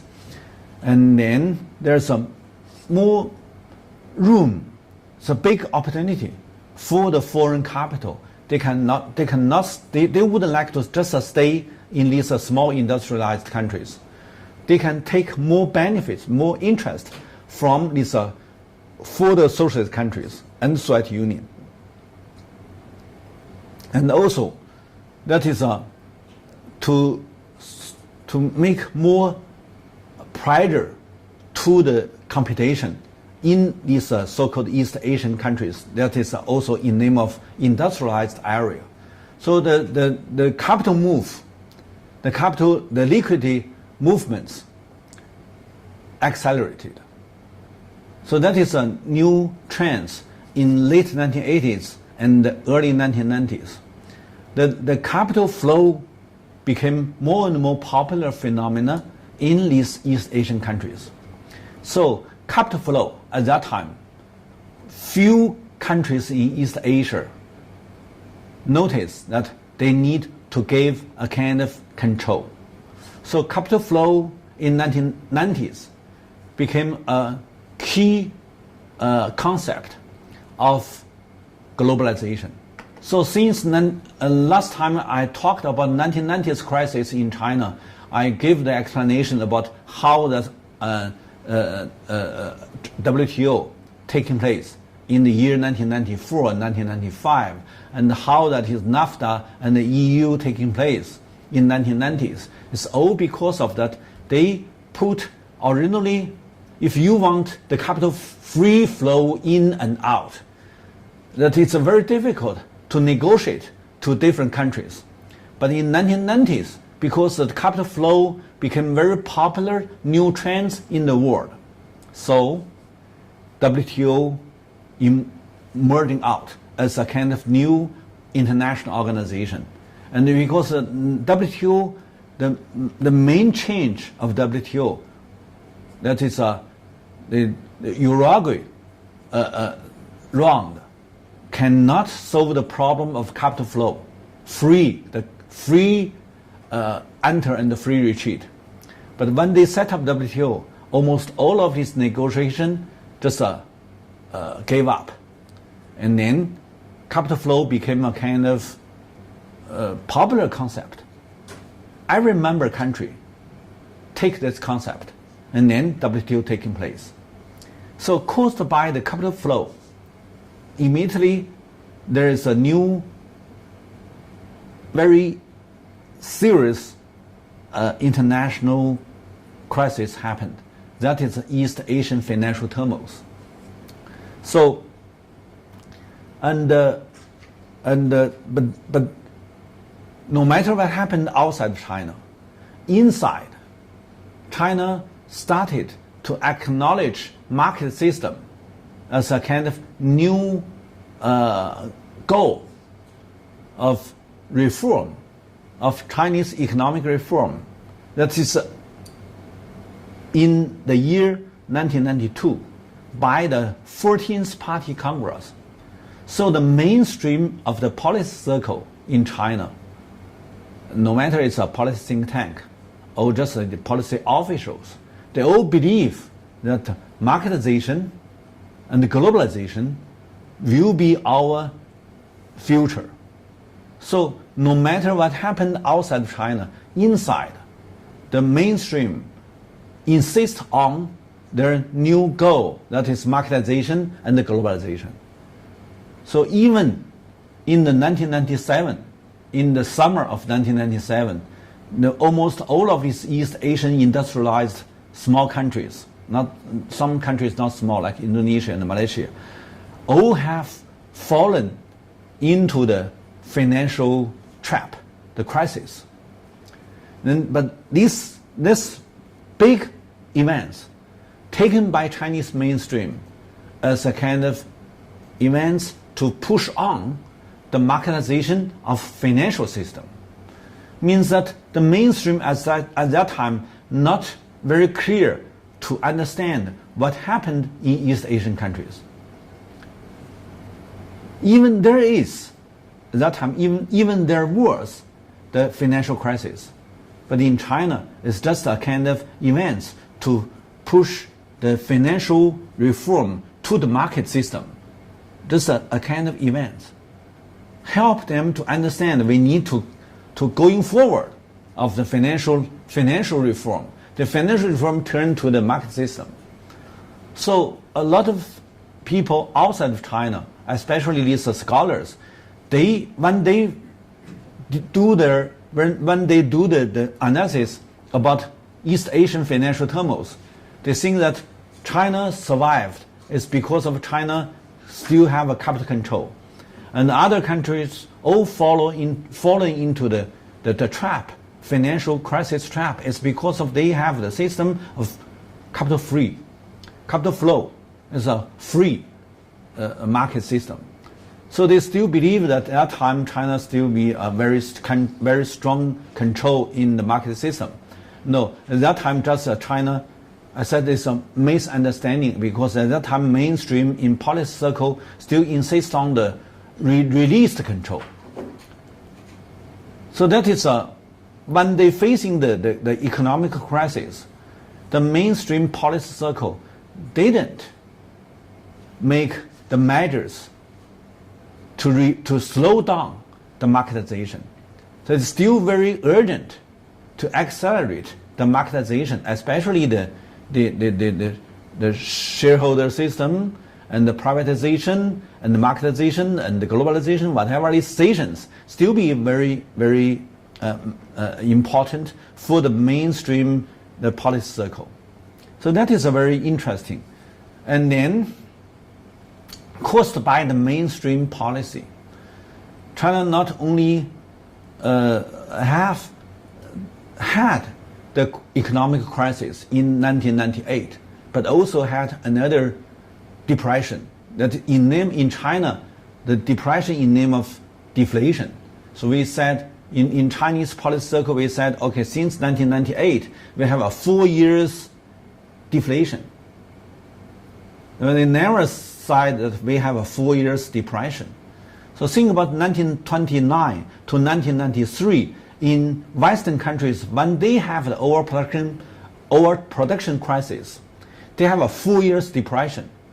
At that time they said big depression. But in China, Chinese also had 4 years since 1998 to 2001. It's a 4 years depression, but not in name of depression. They said we have a 4 years deflation. So similar. That is a mainstream. But another side, because that when they encourage the state bank system going forward of marketization, and it's the bank system cannot carry out any government measures to deal with the financial crisis. And so the government's got to use the physical bonds, doubled increase the physical bonds, and then lead the bonds investments into the infrastructure construction in inland China. So that is not very clear to aware we got to use the government's hands to deal with the economic crisis. But fortunately, because of the bank cannot work, the government's got to use the fiscal system. And then fiscal system, the bonds investments, mainly carried out by SOE, state-owned enterprises. So that is that no matter they are aware or not aware, practically they find the right way to deal with the economic crisis. So one side, from the macro level, they still insist on the marketization and the privatization to push the economic reform into the Western styles, like capitalist country. But another side is because of that all these reform just block the government's deal with economic crisis, and then they adopt the fiscal bonds investments. And then fiscal bonds investments solve the problem, stabilize the economic growth. Even they have a 4 years depression, but still have 7% of GDP annual growth. So at that time they said above the 7, less than 8. So originally they have a 9% of GDP growth annually. And then from 1998, caused by the East Asian financial turmoils, they have a 7%. So decreased, but not so bad. So that is that time. We must understand these are two options. Which one governments choose? As I understanding, government choose the market system. But fortunately, they still have the physical investments. And then, practically speaking, and finally, because that most of these investments cannot invest into the coastal area, because coastal area at that time facing the overseas demand decreased, so they don't need so many investments. So large number of the investments into the inland, and especially the Western China development and Northeast traditional industrial base regeneration and Middle China rising. These are regional investments to make these low levels, these backward area like Western China and Middle China, did have a big opportunity for improve their economic situation. So they grow up more faster. So then, after these 4 years, since the new century, the regional gap rebalanced. So I said, no matter whatever they talked, and they thought, practically, the outcome is much better than their thought. So that is a practical outcome. So that is we need to understand. That is my arguments. And let's go to the first part of this lecture, the background analysis. I have mentioned that in 1990s, because of the overproduction happening after Second World War in Western countries, so they transfer out the physical productions, especially low levels, labor-intensive production, into developing countries. And then they try to maintain the high-tech and or machinery industries. But after 1980s and 1990s, large number of the machinery industries also transfer out. So the Western countries upgrade their economy from physical industries into the financial sectors.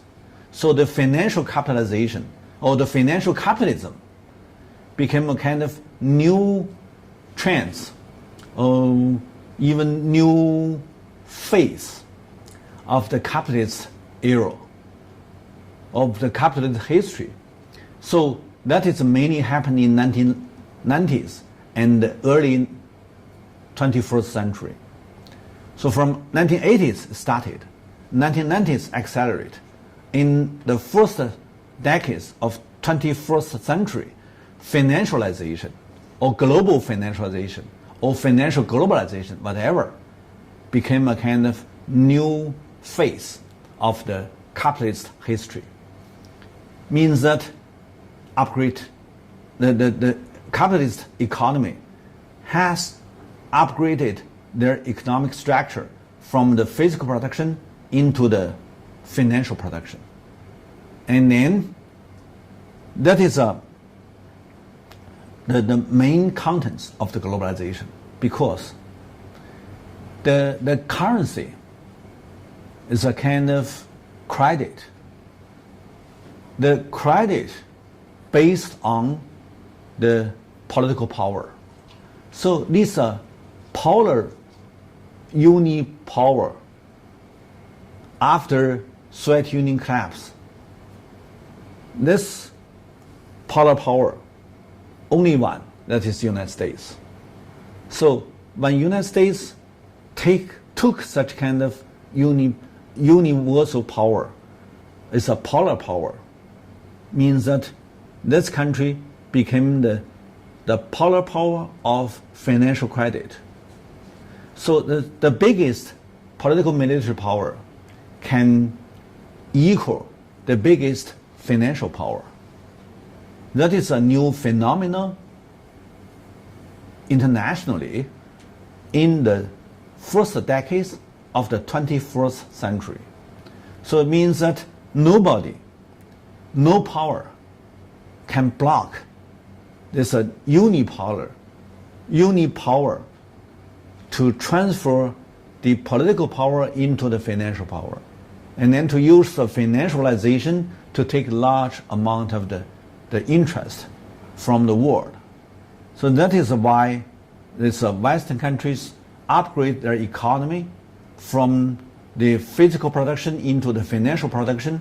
They can have a large number of the benefits, much more than before, than the 20th century. So the 21st century is a very complicated situation because of they did have the upgrade, but no power, no one can regulate such kind of new power.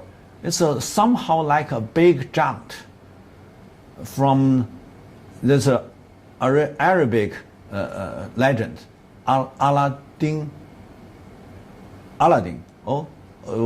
and his teapot, and when he touches the teapot, there's a big giant out of the teapot, and then nobody can control.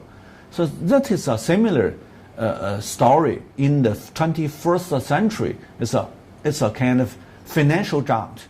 Nobody can put this giant inside or go back to the teapot. And it's because of the man touched this teapot. It's a polar power, universal power. That's himself. So he himself touched, and then he himself became a kind of big giant, and then control all of the world. That is a new legend of the capitalist history. So that's caused by that, and we must know that this big giant can transfer out almost all the institutional cost to all of other developing countries. And the other developing countries, if you just join this globalization, no way to escape. You only one way, that is you a very good follower to tolerate whatever you take, especially it's a big cost. So so if you have such kind of picture in front of you, and you got to think about where you can go. Up to now, nowhere to go. That is our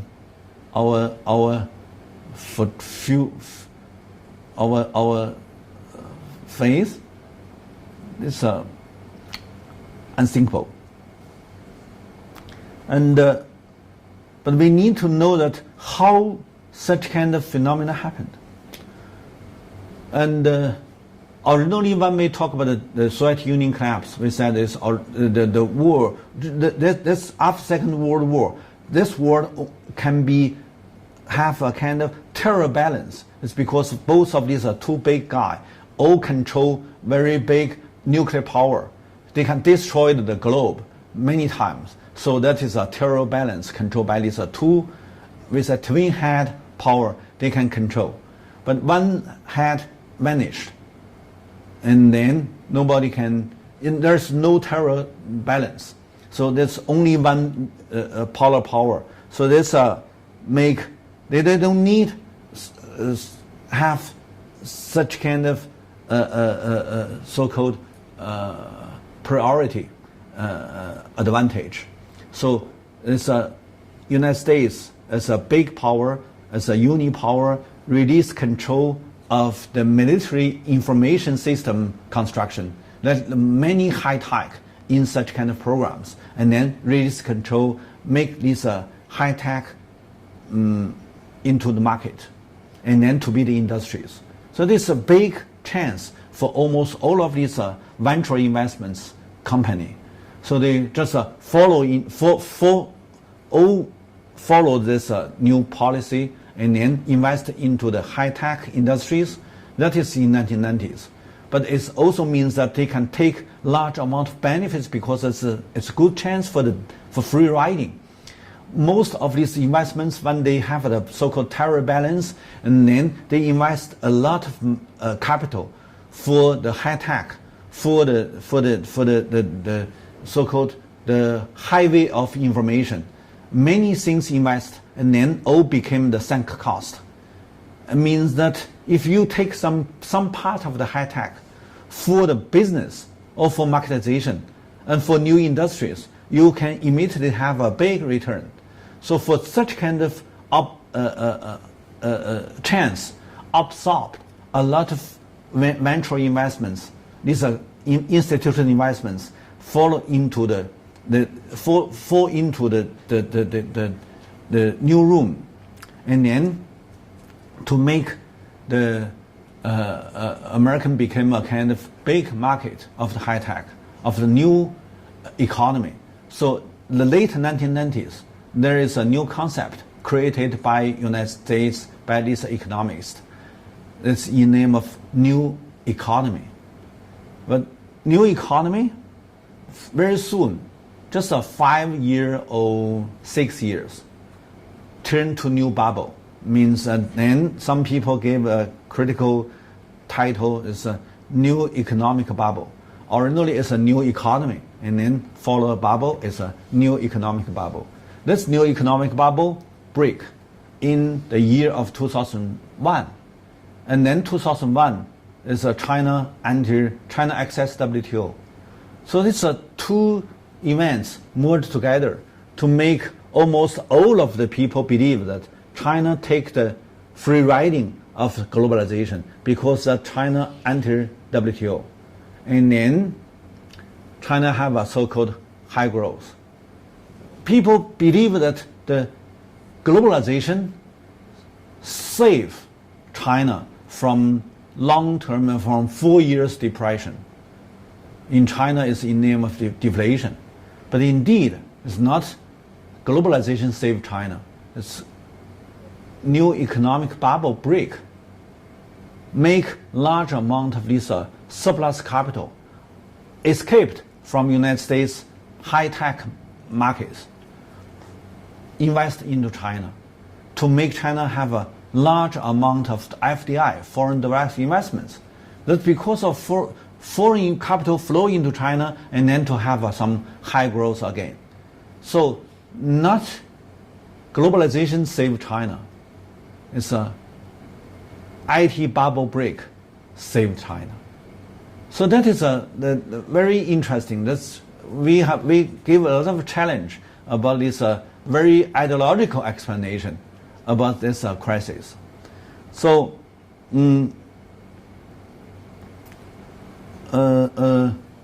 this one it's a background of it's an international background.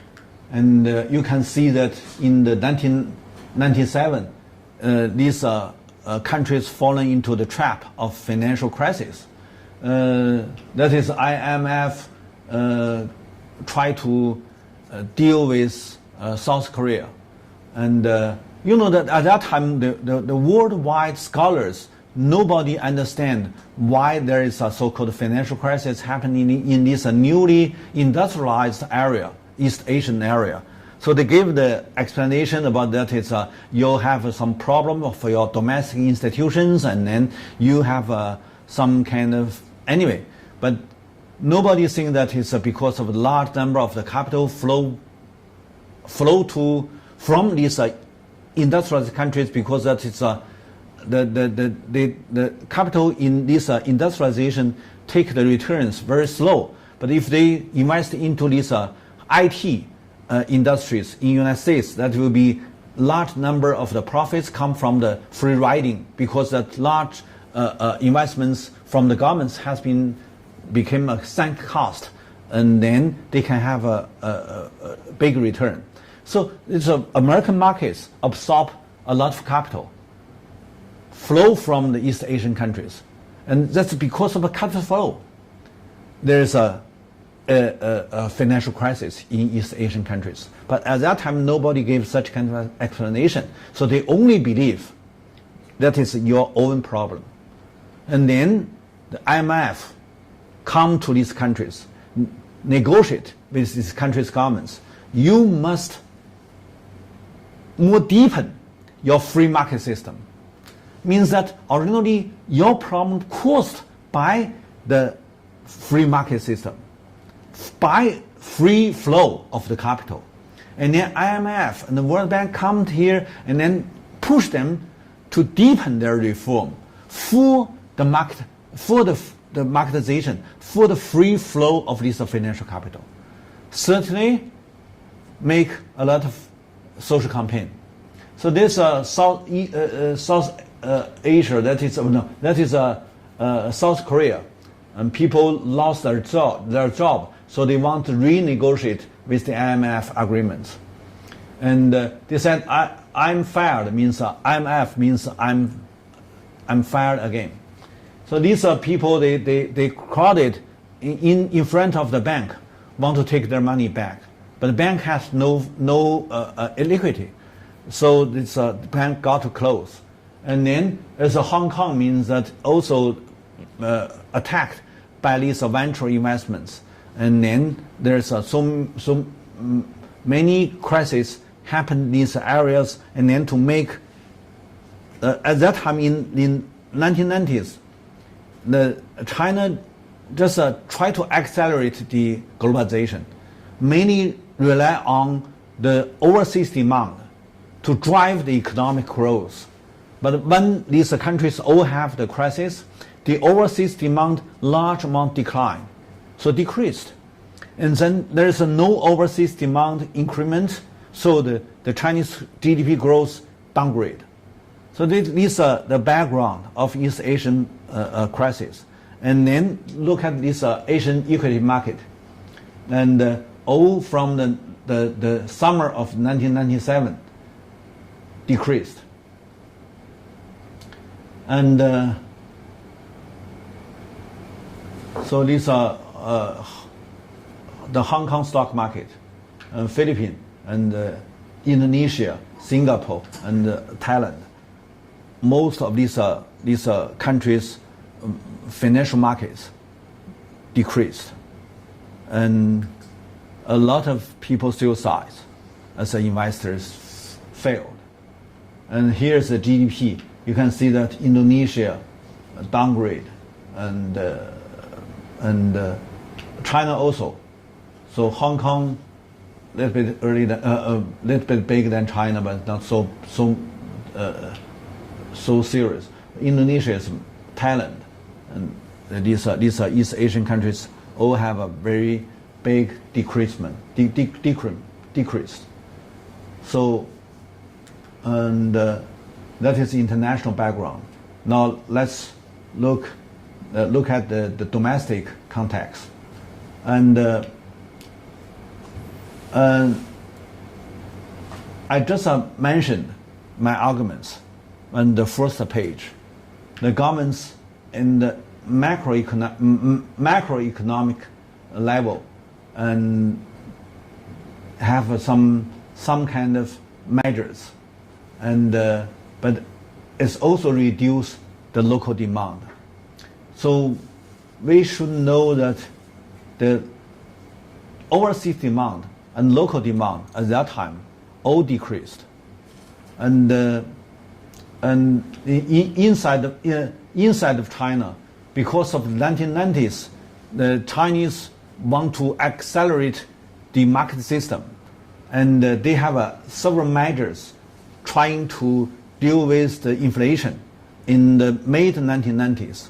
So when they announced they have made the soft landing, at that time it's a domestic demand decreased, and then the price index also decreased because of domestic demand decreased.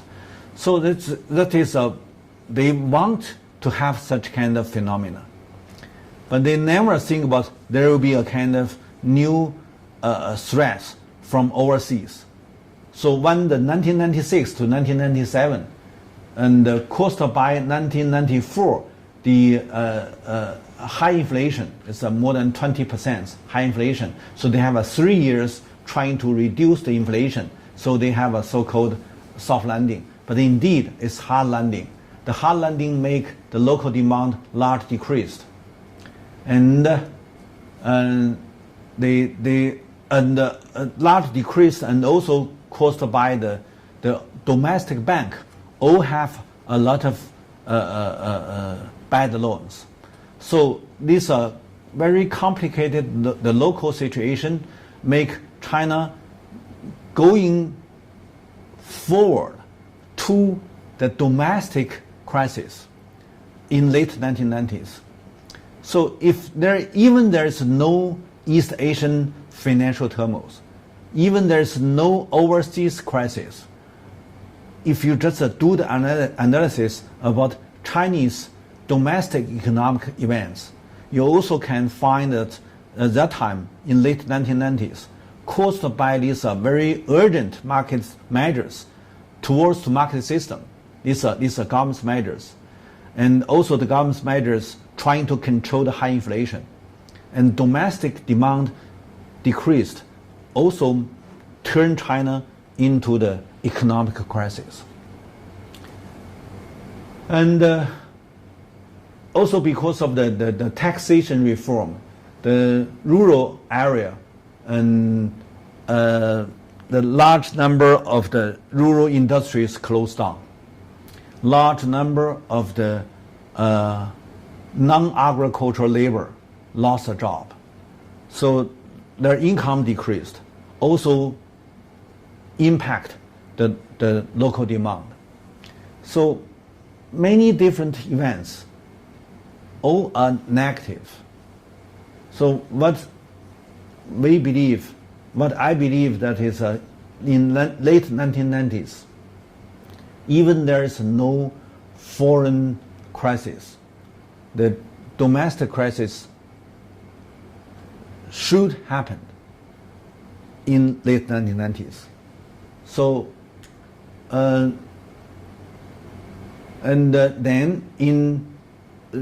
nowadays people believe that the late 1990s Chinese crisis happened caused by East Asian financial turmoil.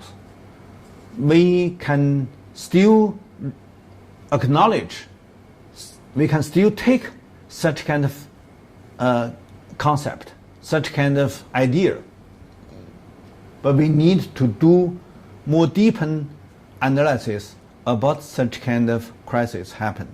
This is a crisis by two events. One is overseas, another is domestic. And because that we have to understand domestic demand and overseas demand all decreased. Most of the time, in normal time, the people, in different countries you can facing the overseas demand decreased, or maybe you're facing another side, domestic demand decreased. But both happened. It's must be very bad situation. And in late 1990s, that is the situation China faced. So when they accelerate the marketization and the globalization, when they accelerate privatization and push the state-owned enterprises into private, into the markets, whatever they did in late 1990s, all are what they think is right. So they want the Chinese economy as a Western economic system. Marketization, privatization, and the globalization, whatever. At that time, they are not very clear to aware these measures. It's make China have a very serious danger. And but when 1997, the East Asian financial turmoil happened, and then the foreign demand largely decreased. The central governments, some people did have awareness. And I remember that time the Vice Premier Li Lanqing, in the early 1998, I remember that's the January, he wrote a letter to the chairman of Jiang Zemin to indicate that the overseas demand will be largely decreased. So he suggested, President, you should take some measures to accelerate domestic demand, because overseas demand must be very much decreased. And then Jiang, as a president, take his responsibility and then gave this letter to the new premier. In the year 1998, Zhu Rongji just took the position as the premier.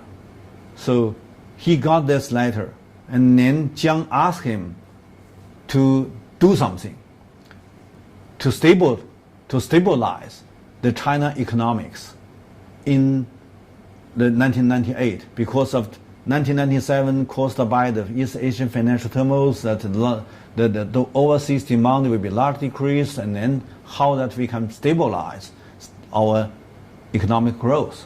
That will be a big question to Zhu Rongji, who just became the premier.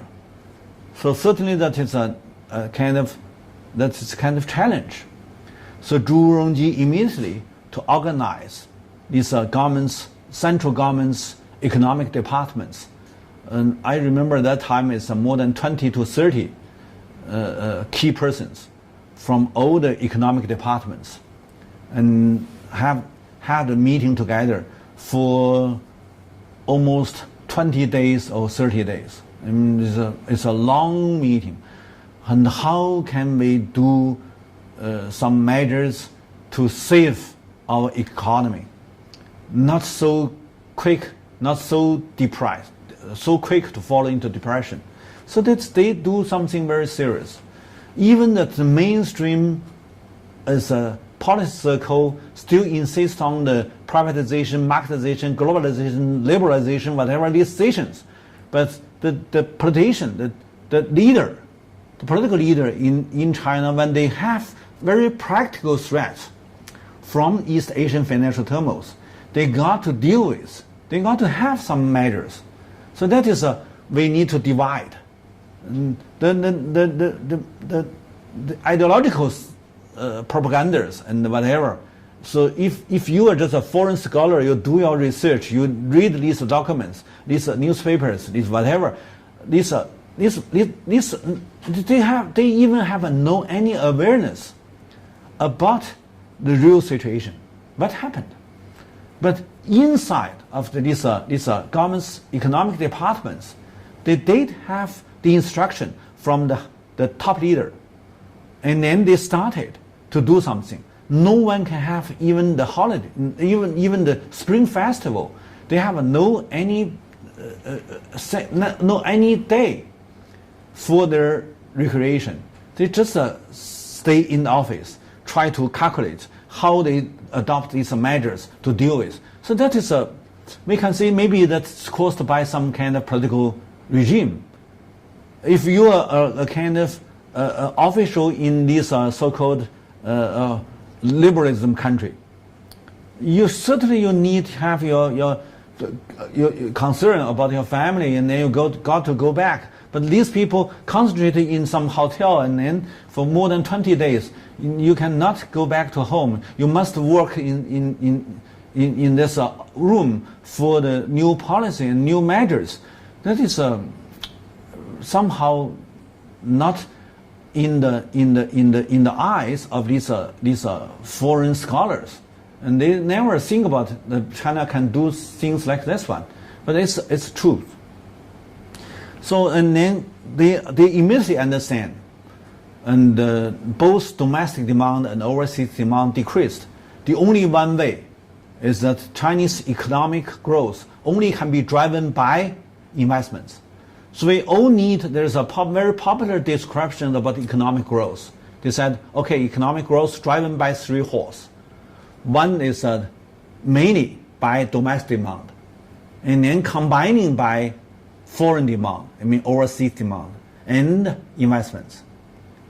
So means the main factor is domestic, and then helped by overseas demand and investments. But now the main factor decreased, and then also foreign demand decreased. Only one. So three horses, you lost two. You only have one horse. That is investments. And then when they are trying to start investments, they found that almost all of these banks have a large number of bad loans. You cannot use a bank to increase the investments into the infrastructure construction, especially. The infrastructure construction cannot have short time return. You invest into the Air Force or highway or fast speed train, whatever. 1 year, 2 years, 3 years, maybe 5 years, you cannot return. You cannot have enough return to cover your cost. So maybe 10 years. So most of these are private sector, no such kind of ability to stand for more than 5 years or 10 years, have the returns to cover your cost. No, they want half year or maybe 1 month. Private want to have a very fast invest and then very fast to have a return. So that is the difference. So only one sector is a state enterprises. State enterprises take the physical bonds as the investments, the capital, to invest into the infrastructure construction. Basically, especially when you have a kind of national strategy, try to accelerate the Western China's growth. And then no private sector want to do such kind of program because Western China, far from the coastal area. If you transfer the commercial goods, you need to pay more cost. So nobody want to do that. Only one sector, that is state-owned enterprises. So and then it's happened to turn the 1990s marketization, privatization, globalization into state-controlled investments taken by state enterprises. That is what is public. That is state capital. So whatever you think, whatever you do your analysis, few people can understand it's not caused by some people mentally want to do something. It's caused by the crisis. So that is let me give you my conclusion. That's why Chinese always give the crisis into two meaning. One is danger, another is chance, opportunity. Sometimes opportunity is more important than danger. When you're facing the danger, and then what do? You followed, you do going short, that be danger can be crisis. If you do going long, means that you anti the crisis. You take this opportunity for a kind of new development. So caused by the late 1990s crisis, the 8th secular crisis happened in China. What China did in that time, China chose, fortunately or unfortunately, right or wrong, I don't want to give you the judgments. I just say China chose the way to accelerate the inland China infrastructure construction. Finally, when they have such kind of investments, several years later, the inland China grow up, and then to have even more big room to contain such kind of big cost. That is why late in the 9th crisis happened after the Wall Street financial crisis. China still can be a country maintain the high growth. So that is from the late 1990s.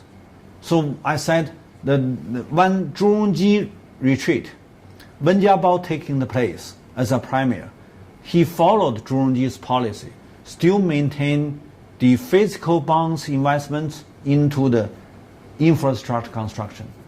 That is also Lin Yifu. His English name is Justin Lin.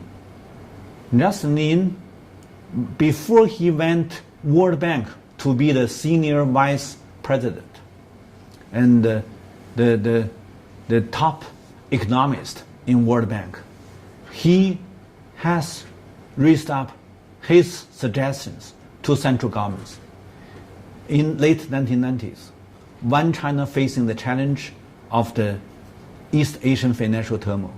He said, now we are in very negative circle.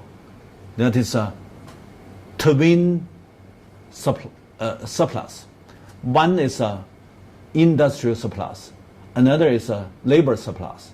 So we have a two surplus, and then we are in bad circle. How can we solve the problem? He said, use the physical bonds, investments, invest into the rural construction. He said, new rural construction.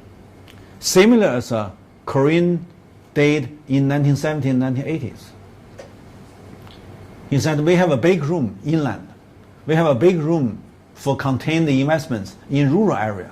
So we can have a 20 years high growth. So he said, we don't need to worry about this crisis.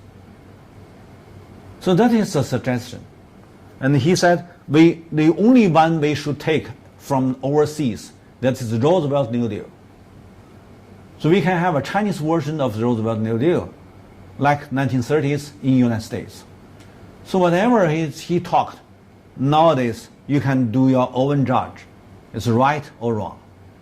And after he came back from World Bank, he said, we can have another 20 years high growth because you have invested into this infrastructure construction, means that these areas, inland China, nowadays is better to absorb more investments. So he said, you don't need to worry about the inflation or deflation.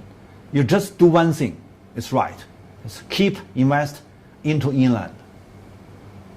So Justin Lin is an economist. I suppose that his suggestion more effective and more practical in the policy think tank. Okay, so when we have such kind of suggestions, we also need to know that it's when they maintain, they insist on the privatization, marketization, the globalization, liberalization, whatever these decisions in 1990s, the outcome is very negative. In late 1990s, many factories collapsed or shut down, and a large number of workers lay off. So the total amount of workers out of job, especially SOE, state-owned enterprises in reform, they kick out 45 million workers. That is a second large of China since 1960s. The first large is 1960, when Soviet Union retreat. No investments, a lot of factories closed down, and large number of workers lay off. That is the first large number of unemployment. The second large is the late 1990s. So 40 years passed. And then if you can compare with, I can say that in 1980s, we have 40 million. That is caused by 1970s. Take some foreign investments from Western countries, and then you have a big debt, and then you cannot keep your investments increment, and then large number of people have no job. And also because of this, educated youth come back to the urban area, so they also have no job. So put them together, it's 40 million. But this time, it's almost, you can see this is subjectively, not objectively, subjectively. You push them close these factories, and then to make these workers lay off. And then you ask these workers to buy off their social welfare, only several thousands. Several thousands means that maybe just several hundreds $100 or $1,000 or something like that. $1,000 or maybe less than $1,000. You buy off all the social welfare. You cannot imagine that by $1,000 can you set up the whole of your life of social welfare. It's almost impossible. But another side, let me give you my worry. Most of these foreign scholars cannot do the studies on such kind of phenomena because most of these 45 million workers, even they are out of job, but not calculated into the statistic books. So if you only have the ability to read the statistics, you have no knowledge, no information about such kind of big events. It's very negative, but you have no information. And nominally, they are not out of the job. They, in Chinese, that is so-called 待岗, means waiting the career. Means you still have a position as a worker. In nominally, you have a job, but then practically, you have no job. And then every month you have a little money for your survive.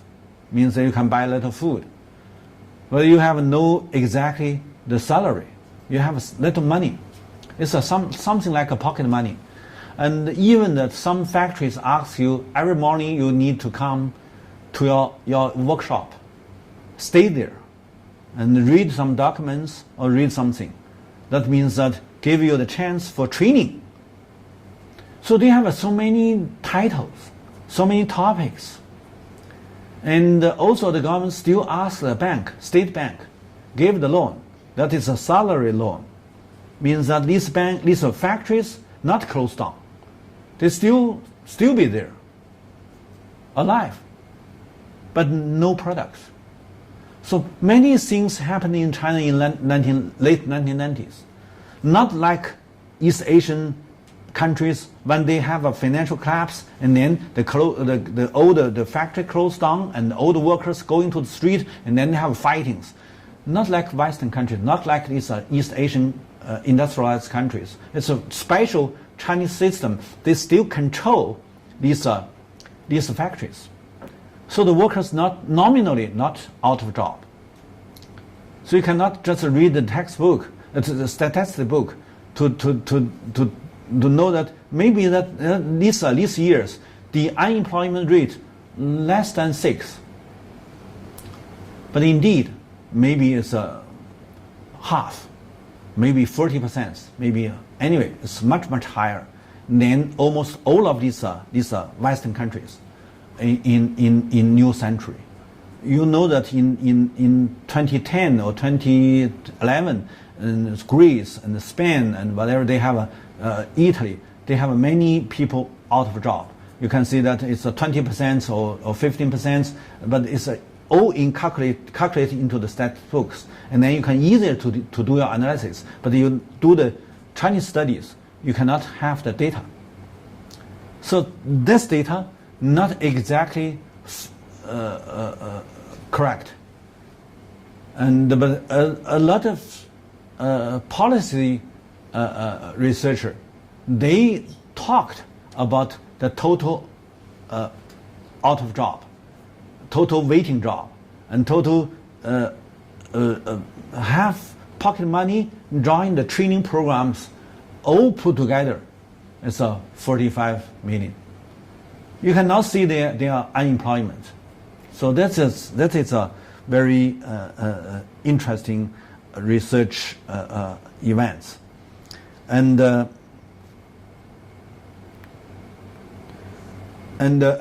one thing is also we should calculate into the crisis. That is a bank reform.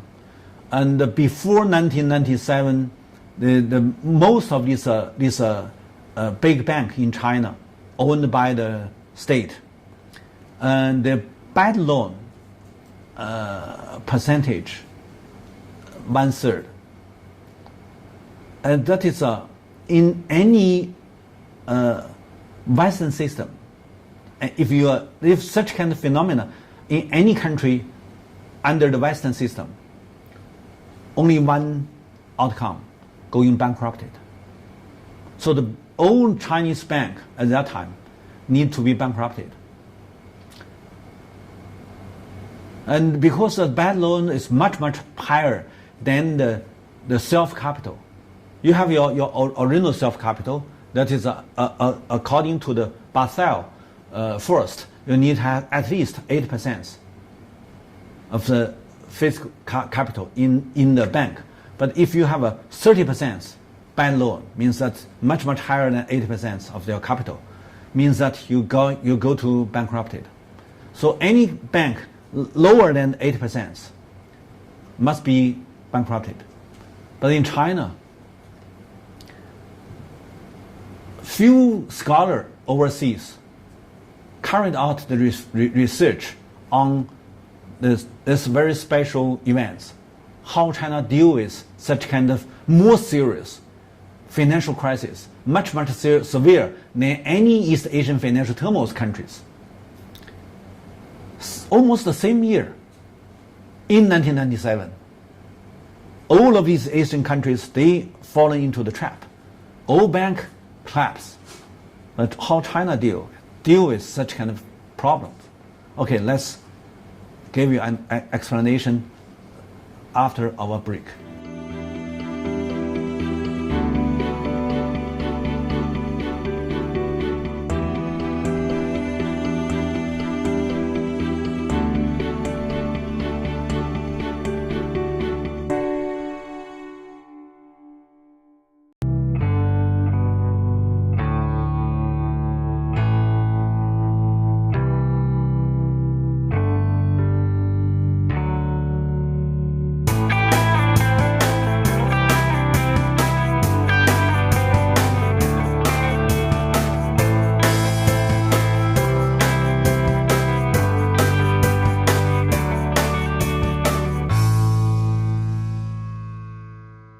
Just now we talk about the bank crisis in China, and I mentioned that in China the bank bad loan even more severe than any other East Asian financial turmoil country, and no matter it's Thailand or Malaysia, or Indonesia, or South Korea, and no one have such kind of high percentage of the bad loan to the whole of the bank assets. And I left a question: how China deal with such kind of severe financial situation? And according to the international regulation, if your bad loan, the percentage of the bad loan to the total assets above than the total self capital in the bank, that must be bankrupted. And but in China, and there is a different outcome. And the first, few people understand the state-owned enterprises and state-owned the bank. The credit not caused by the self-capital. The credit created by the national sovereignty, by this independent country. And the how strong of this country have their independence, their sovereignty, how strong have the bank credit. So no matter how big percentage of the bad loan, that is just the case. It not means that it cannot be solved. So in China, it's a very clear picture that the central governments take almost all of these bad loan, almost all the cents, all the bad loan out of the bank and refund the bank and to catch the level of the Basel first. Means that this bank can be a kind of refreshed bank and have a new life, and then going to the market to join the competition. Whatever they have done as a bad things, out of the bank. And then, because China have a full big state-owned bank, that is China Industrial and Commercial Bank, and the China Construction Bank, China Agriculture Bank, and China Bank. And so every bank, the central government set up a kind of assets management company. So we have a full big assets management company. Every bank have one. So means that this assets management company only manage the bad loan taken from the bank to sell or to buy or to take whatever. To make this bad loan to be the assets. Maybe you can understand, maybe you need to think about what is the concept. But I remember that I sometimes gave you my lecture, I talk about how these Western countries, especially United States, to make the government's bonds, means to make the government's physical debts into the government's bonds, and then to sell the bonds, they issue the new paper currency to buy the bonds, and that means that the physical debts turn to the assets. So the governments never need to pay all the physical deficit. The deficit can be used as a kind of new form, new type of the assets in the financial markets. So the same, if you have a kind of monopoly controlled the power inside one country, no any challenge, means that it's absolutely power, can have absolutely credit. And this credit means that means that you take the full responsibility, not limited responsibility. So that is you can think about thousands of years East Asian country like China, with a thousand years political history. The state, the country, the state, always think that the state take all the responsibility to cover all the people if you are a member of this country. That is originally criticized by Western philosophy, said the Eastern countries have a kind of father's love. And so they said 父爱主义. I don't know how to translate into English, but anyway means that father, as a father, gave his love to all the children. So there's a kind of emperor to take all the responsibility for whole people. That is a traditional political system, traditional political culture, and also the political philosophy. Until now, means that the central governments as a kind of representative of the whole people, and then to care about this country's long-term future. So nowadays, even they do some things not good, but indeed, the whole responsibility should be taken by the central. So the local is a kind of limited responsibility governments.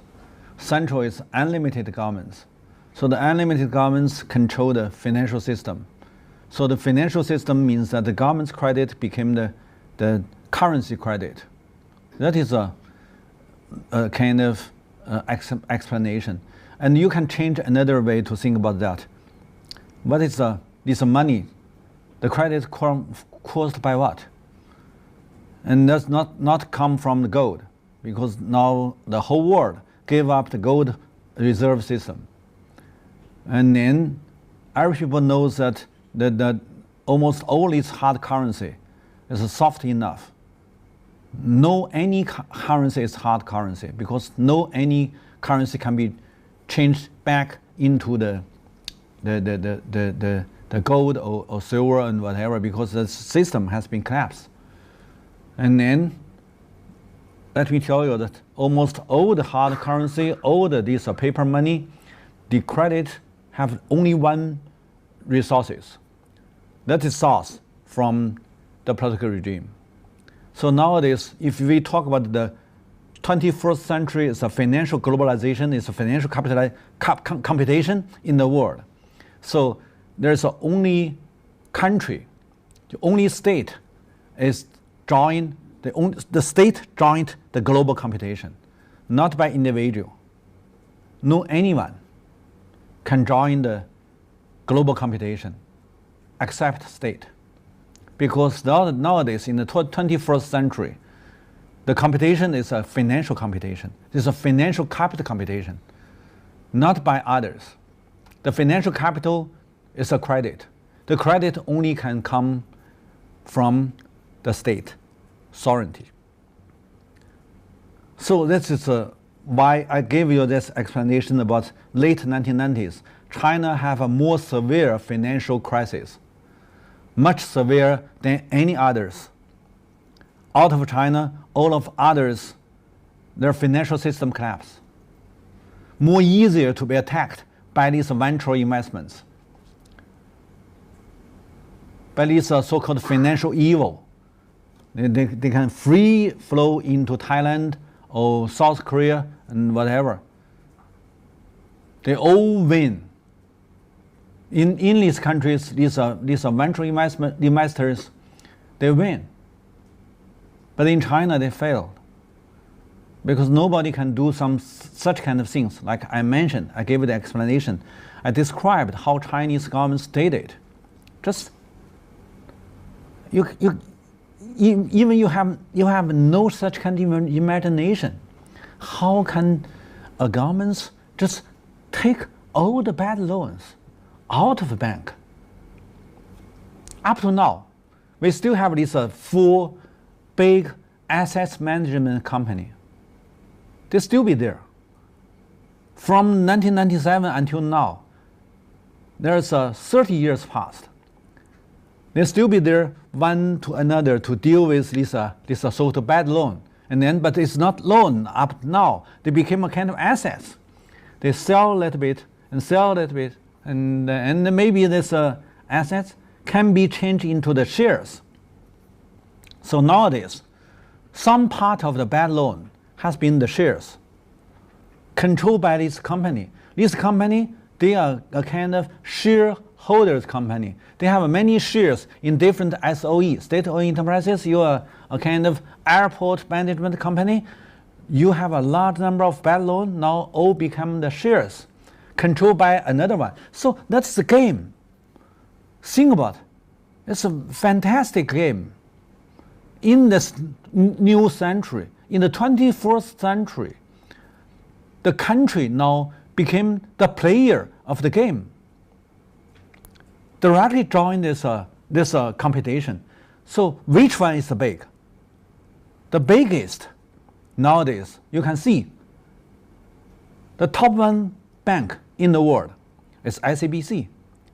China, this industrial and commercial bank, now became the top 1 bank in the world.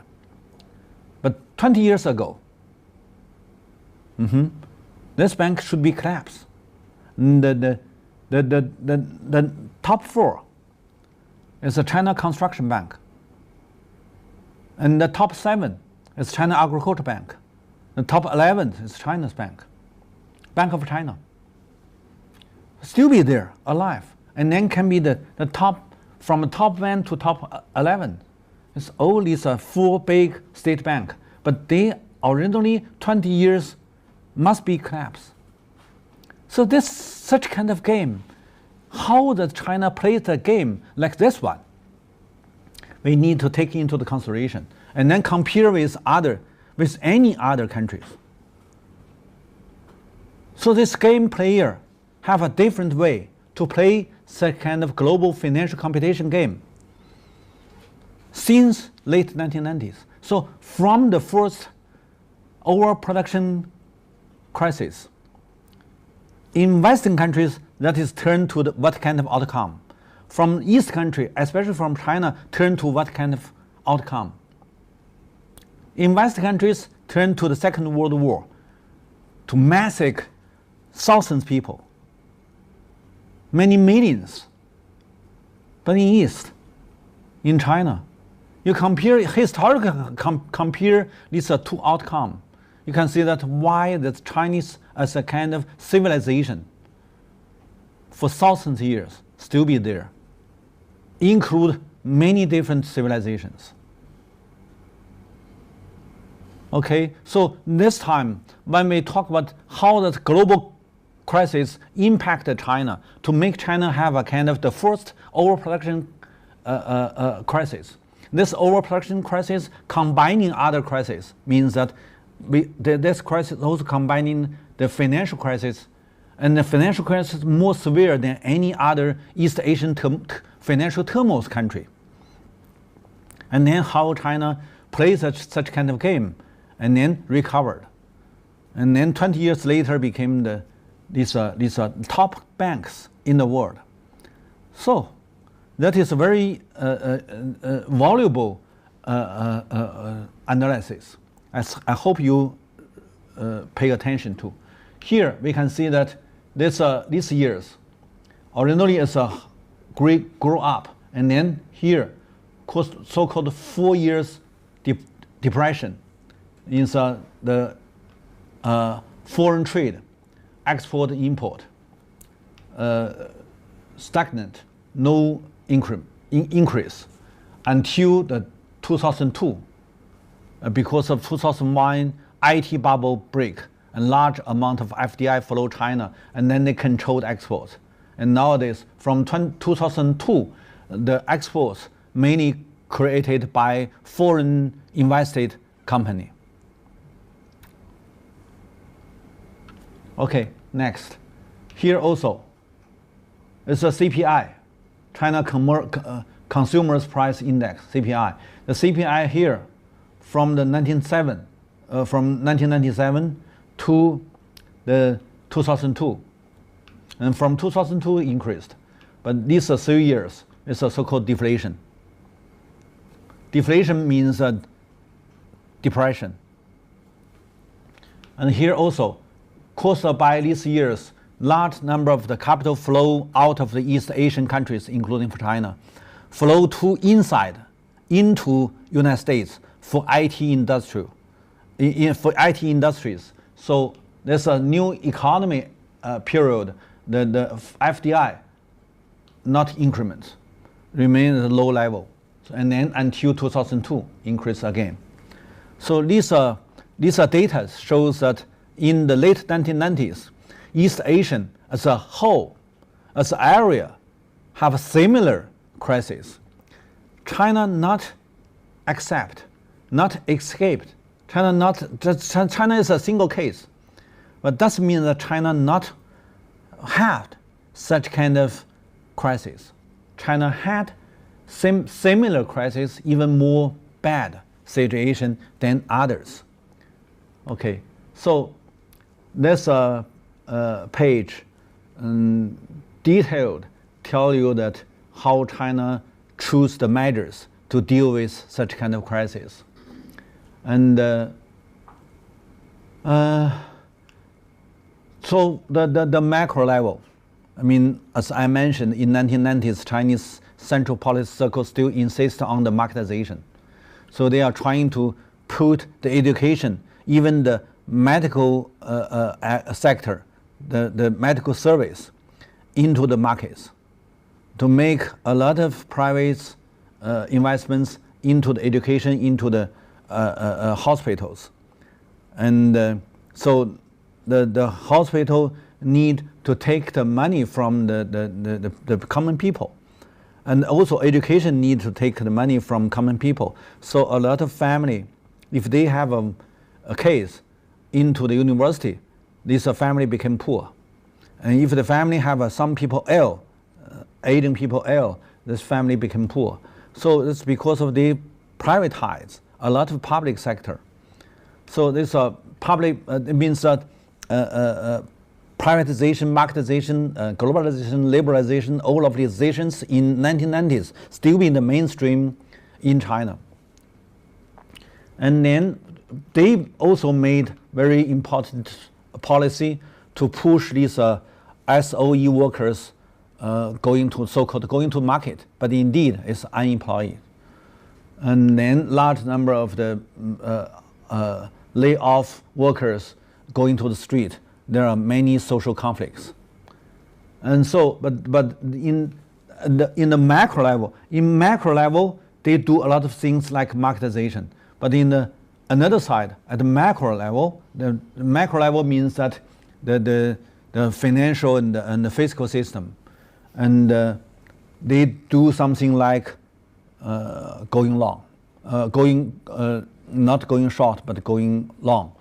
So in the low level, in macro level, they do something as a going short, but in the high level, in the macro level, they do something going long.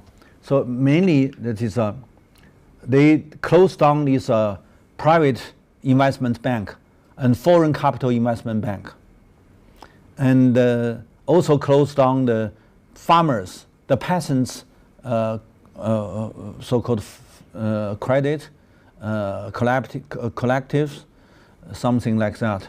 But it's not exactly mainly controlled by the local elites. It's partially private, and so these are all the closed, and over-the-counter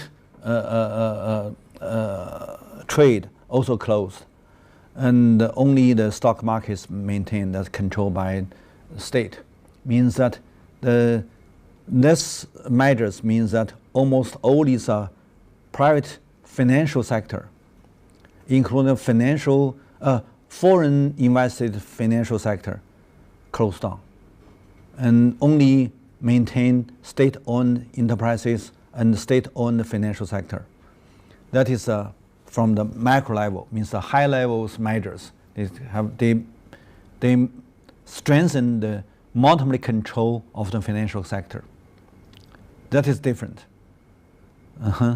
And you may know that in the United States there are almost 8,000 banks, all private. So Federal Reserve is a bankers' organization. But in China, central bank is exactly governments.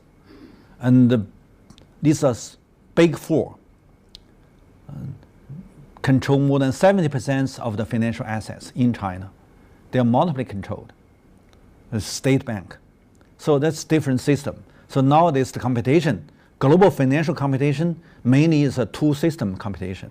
One is a private bank system, another is state bank system. These are two systems compete together in the global financial markets.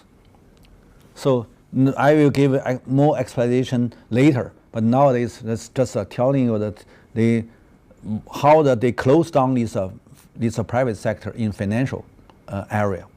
Okay, and then here it's doubled the fiscal bonds annually.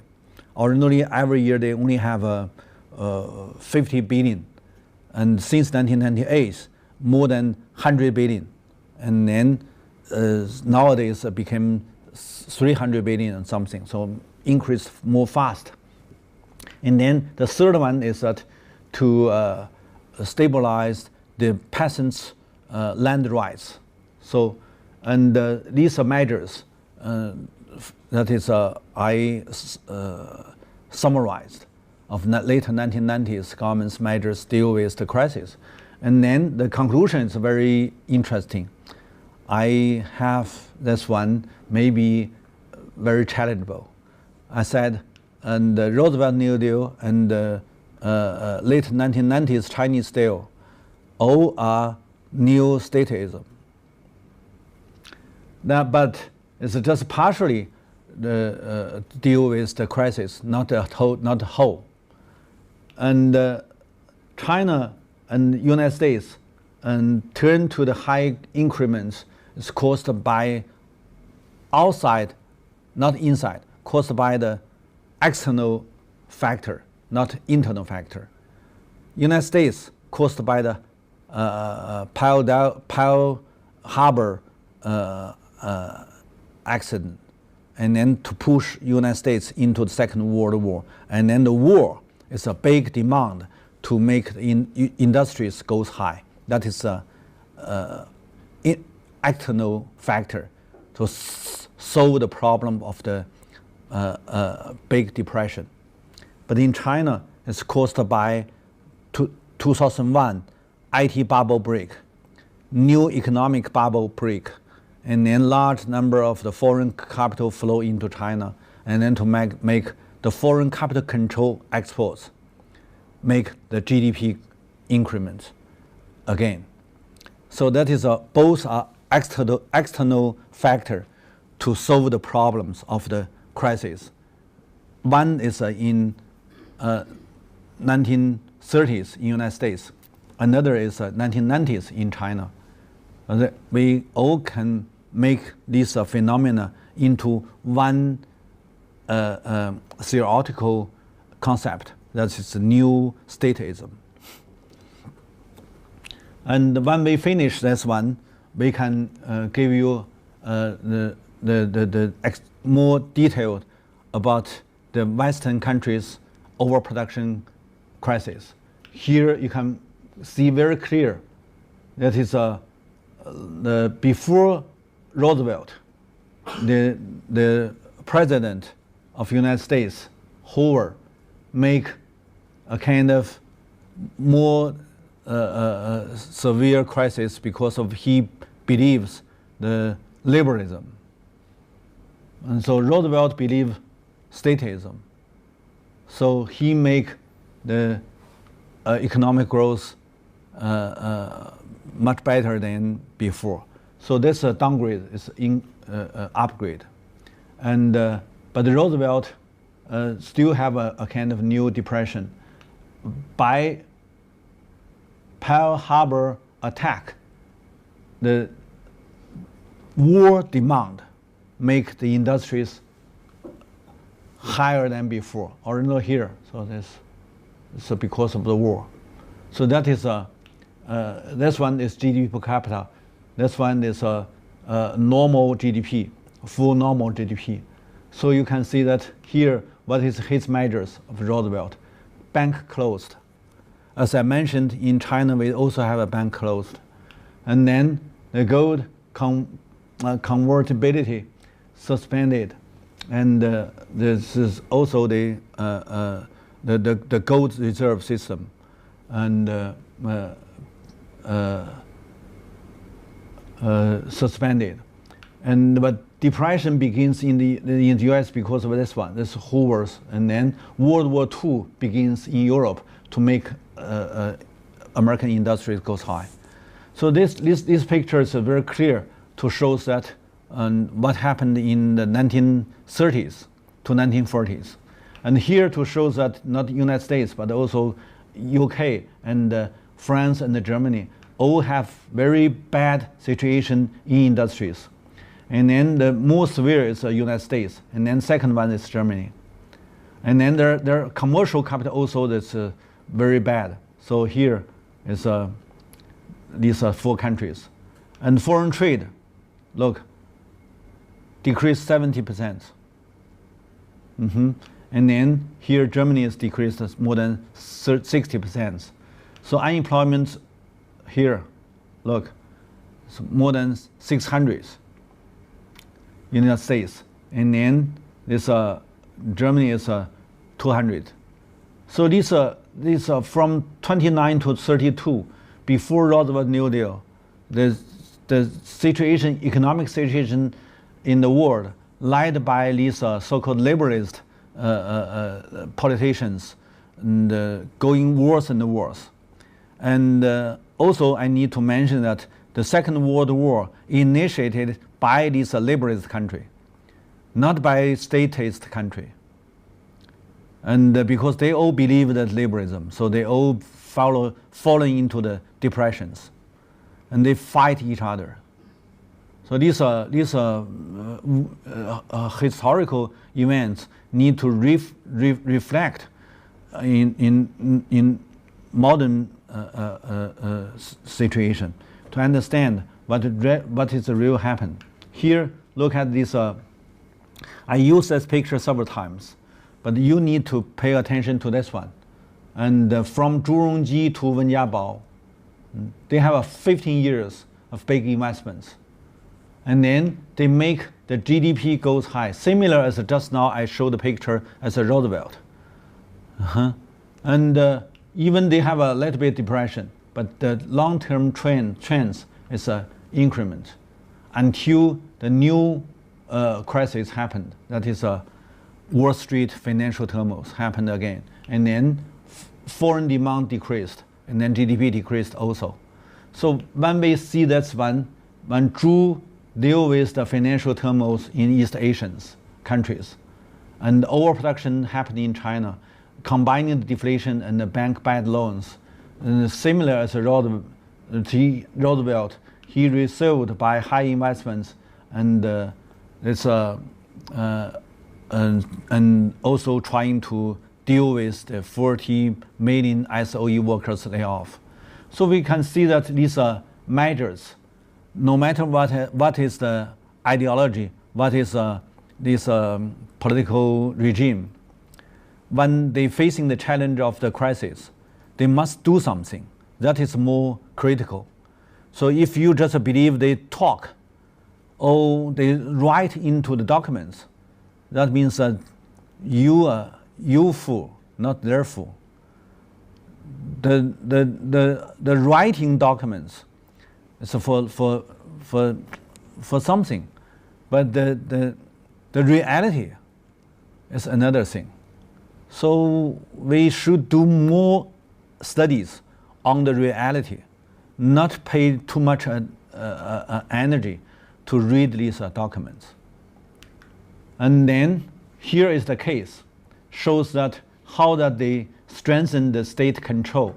So from the same year when East Asian financial turmoil happened in the summer of 1997, so in the late autumn, China have a central conference, special talk about financial situation, and then they closed down the whole of the peasants' credit funds or collectives, and then also they closed down the over-counter trade of the stock markets, and then they closed down the Hainan Development Bank, and then bankrupted the Guangdong National Investment Company, and both of these two joined by the private investors and the foreign investors, and but all have a very big bad loan, and so they closed down, and then to make the so-called the debts turn to the shares, by this full big assets management company. I have gave the detailed explanation about how they make the debts into the shares. Now they still be there to control these shares, but the shares originally are debts. I said it's a financial game. How to play game and who can have the rights to play the game, that is the problem. The game, the financial game in the 21st century, played by any country, in any country. But who have the right to play the game is the question. So when we see that these are social conflicts, we can see that we have several times have a much severe the social conflicts The late 1980s, the late 1990s is because of the overproduction. Late 1980s caused by the high inflation. And then here is that because of the global crisis and overseas demand largely decreased. So we have several times here also, and in the early 1980s, late 1970s, it's also because of a crisis. So all of these times, these are conflicts. One is the main factor, that is unemployment. If you have a large number of unemployment population, means there must be a kind of very high increment of the social conflicts. Here is that these workers, when they lay off, they only can stay at the side of the street waiting for a job. So that it means that he can do a lot of job as electric affairs, and then he can do some furniture and decoration. So they have different, but it's all became private. And here is that from the accelerated marketization, privatization, the social conflicts and mass incidents increased more faster since last year. Look, 1997, 1998, it's at almost 10,000 mass incidents, and because of large number of unemployment. So these are pictures and data in the bars. Just shows that it's a kind of regulation. No change by any political regime, no matter who is the leading party. If you have a large number of unemployment people, there must be a mass incidents and social conflicts. Here is shows that from the 1998, when Chinese issue large amount of the fiscal bonds, that means that fiscal bonds is the investments, and then these investments into different area. This one is agriculture and irrigation. Here is communication and information system. And here is the city's infrastructure construction. Here is the electricity network construction. Here is the storage of the green storage. Here is the real estate. So many different sectors all have the government's bonds investments, but sometimes you can see that it's mainly the public sector, and for big improvements of the infrastructure constructions. And then here to show that a total amount of the fiscal bonds, and these are 3 years. And then this picture to shows that China have just several provinces, and it's the GDP growth higher, and then inland is very backward. So if governments invest into the inland, here you can see that from 1998, the government started to invest into inland, and the inland construction became more and more important. So now in 1998, it became put west and the central together. It's more than 50%. So these are inland investments construction can be divided into 3 big state strategy. First one is the Western China development. Second one is Northeast China old industrial base reconstruction. The third one is that Made China Rising. So this one, Western China development, is a 3.6 trillion investments. And here is a 2 to 3 trillion for Northeast, and then another 2 to 3 trillion for Made China. So these are large number of investments. You can put them together.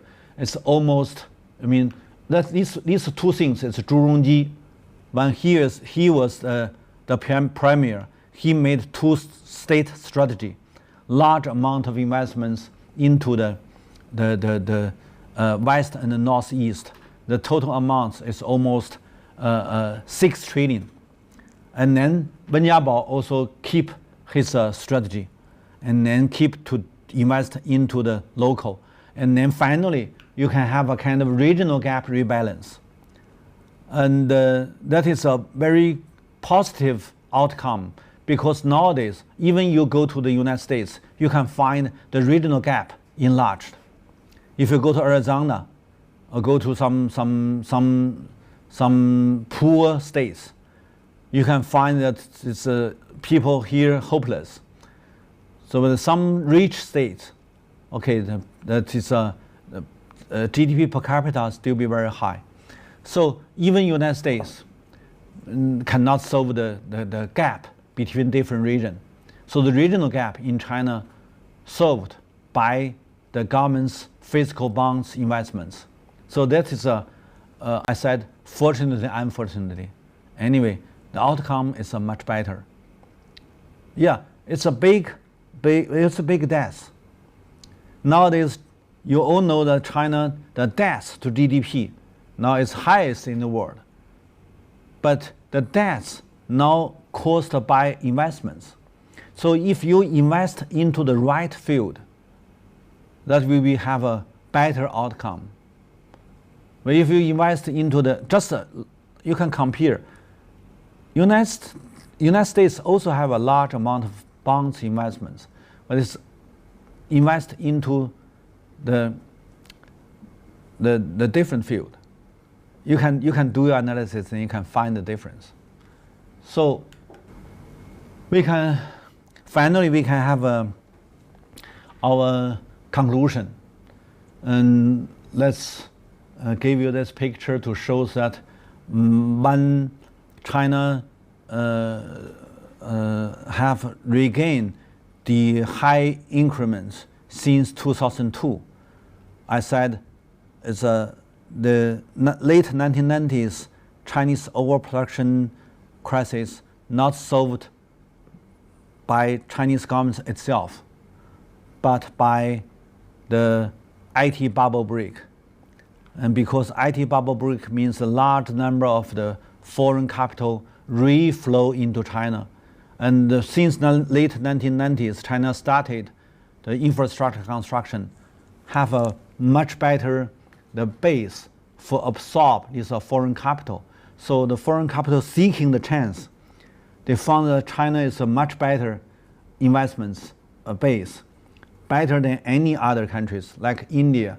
At that time, India is a big market. But why this foreign capital wouldn't like to go to India? Because there's no infrastructure construction. At that time, even there's no 1 kilometer highway in India. Until late, the second decades of the 21st century, India started to initiate the infrastructure construction. They have semi-highway, freeway. Before that, they don't have freeway. And they have so-called highway, but it's not exactly. So if there is no perfect infrastructure construction, the foreign capital wouldn't like to invest into the developing country. So this time, from 2001, because of the crisis happened in Western countries, large number of these foreign capital not only invest into the currency, but also bring large number of machines, facilities, and the technologies. That is the new trends in the Western capitalist system, because this time they caused by the large amount of the deficit by this crisis. I said new economic crisis happened, and then they have created large of debts.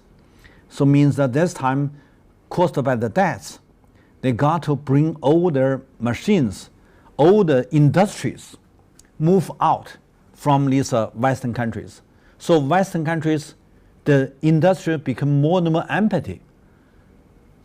The physical production since the beginning of the 21st century, mainly set up in China and some other developing countries. Not only Western countries, but also even like Taiwan, this area, and South Korea as originally is a fully industrialized country. Almost all of these industries, all absorbed by China, because the infrastructure construction made China have a perfect system. You transport any commercial goods much faster than any other countries. So this time, from 21st century, China more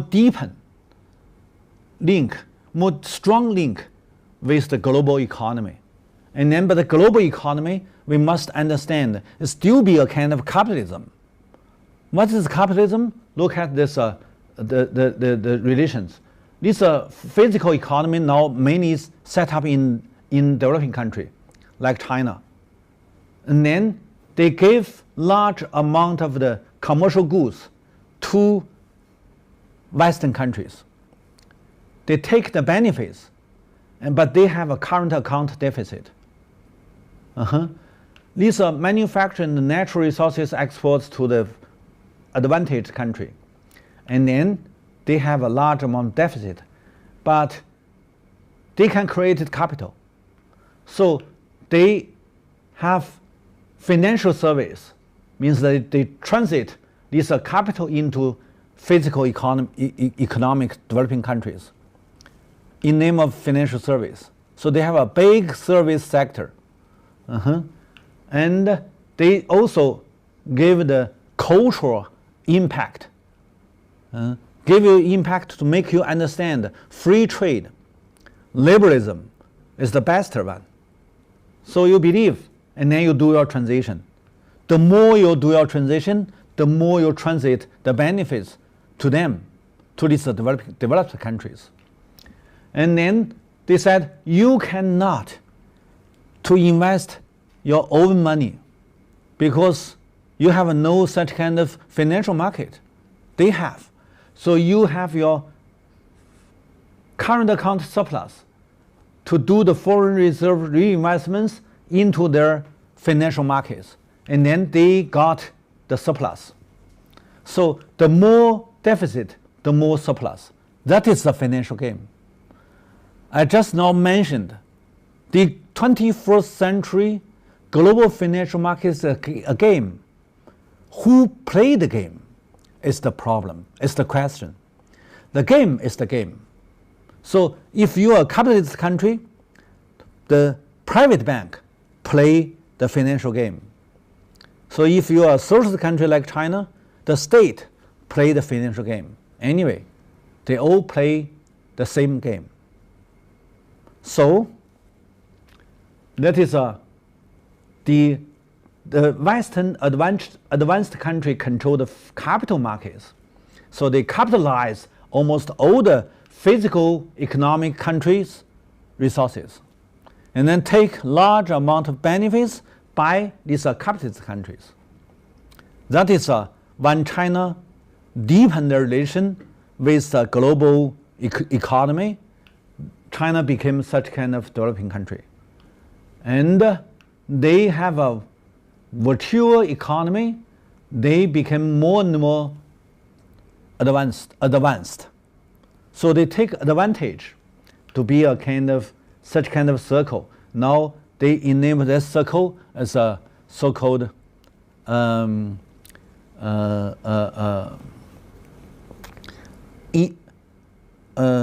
institutional advantage.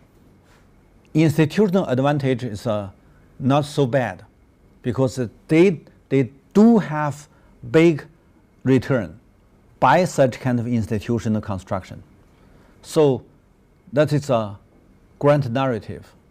We must have our own discord to talk such kind of grand narrative. Make ourselves understand who you are and where you are. We are here. And then, because you do your physical economy, so you need to develop a lot of natural resources, and then bad impact the environment, and then you have a environment and the resources deficits, and then unsustainable growth. That is most of these countries like China. There are so many social conflicts caused by the bad impact of such kind of production styles. And also, you made a lot of social conflicts. So that is our cost.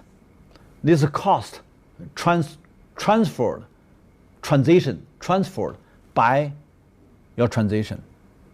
So when we read this picture, we can know that caused by the crisis is China even solved the crisis, but solved the crisis mainly by West investments caused by Western crisis.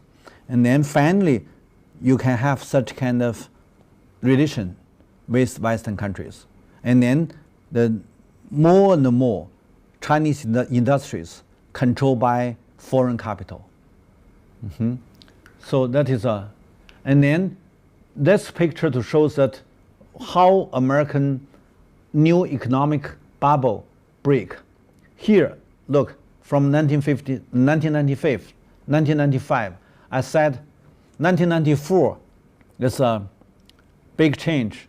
WTO taking place, NAFTA, EU all taking place, caused by Soviet Union collapse. They took large amount of benefits by capitalized Soviet Unions and other Eastern European countries' natural resources and physical assets, because these countries never been monetization and capitalization. So it's a big benefits. And then they have also released control of this military information construction and Star War new tech, high tech. And when they release control of high tech, there are some kind of the .com company emerged, and then they go to the stock markets. Here is one, and one by another to make stock market goes high, and then to absorb large of the capital from overseas flow into United States, and then to make high and high, and until this one downgrade. That is the highest is more than Nasdaq. Highest is more than 5,000. The indicator shows, and then the 2001, the high-tech bubble break, decreased faster until the late 2001, and then 2002, there is almost the same level of this .com company go to public. It means that go back to the original, and then this foreign capital, this capital cannot stay inside in these capital markets. They flow out.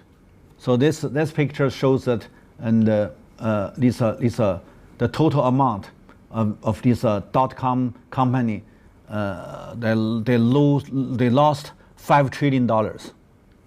But there's another thing that's also need to take into the consideration. That is the Federal Reserve. Originally, they gave a very low interest rate to push the money flow into the market.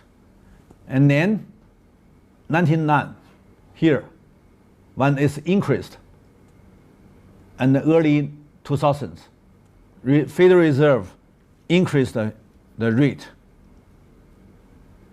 6 times than before. So that means that large number of the capital flow out. So Federal Reserve play a kind of role to trigger. So means that this one lost. This one, Federal Reserve can issue more paper money, and then can earn large number of the profits. So financial game, what is that? The game means that, okay, I created this credit, and then you use, and then you lost, and then I created more. That is a new century's global financialization's new game. We must know that. And then look at here. from that time, Americans' debts, that is a current account debts, increased more faster, because United States became a kind of country mainly produce money. They don't produce commercial goods. So it means that these commercial goods, they need to use their money to buy, and then they have a current account deficit. But they also have a large amount of the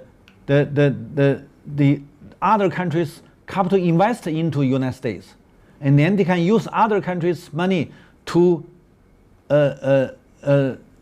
buy other countries' assets. So this picture shows very interesting game. Who is the game winner? Is the highest debts, the biggest winner. That is the game when you play the game. So you must know what is the role of you inside of this game when you want to join this game to play. So here is one foreign capital flow in. You can see that the foreign capital in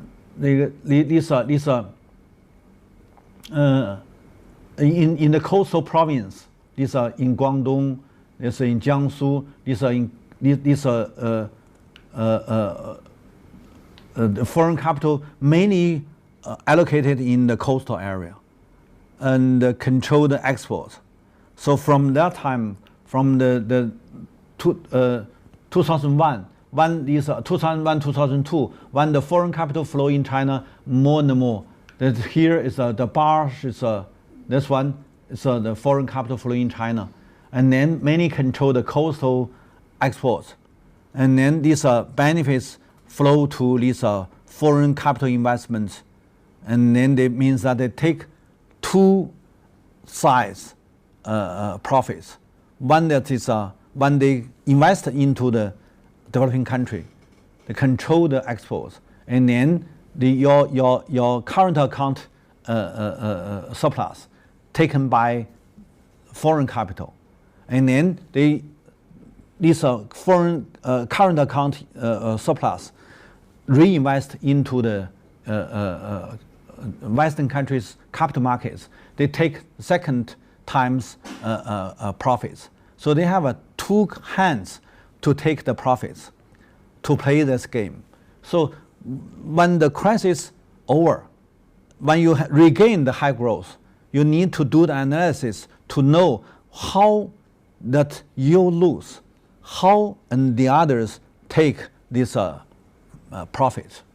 And then you may have a new awareness to understand what is your position. And then also you can have a full head.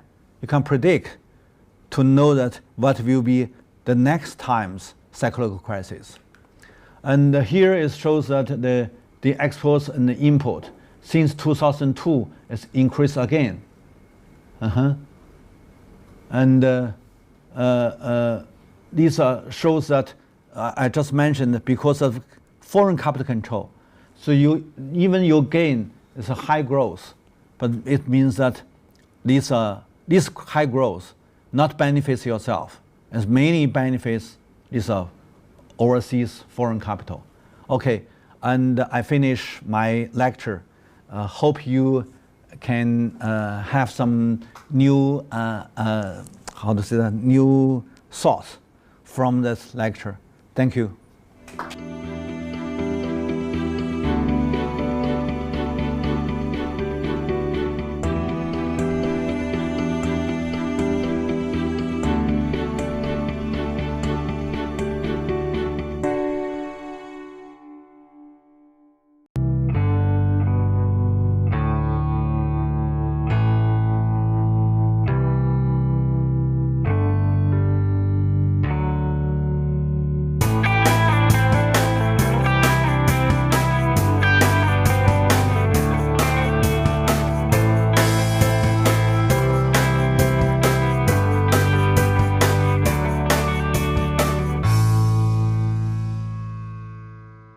Hello everybody, today is the 10th of May 2017, and let's start the lecture on the ninth cyclical economic crisis happening in China. The title of my description is that global crisis caused by Wall Street financial tsunami and China's counter-cycle adjustments. And let's first give you a story. You can look at this one. I added this very important event to the so-called the data that is given by the foreign scholars. When they talk about the global crisis in the year of 2008 and 2009, impact very negatively by the Wall Street financial crisis. They talk the unemployment.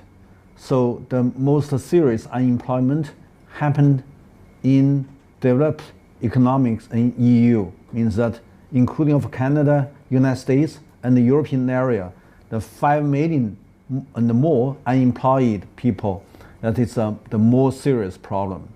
And then they gave the different. Now the East Asia, less than the North America and Europe. But indeed, they haven't got the information about the real data of the unemployment in China.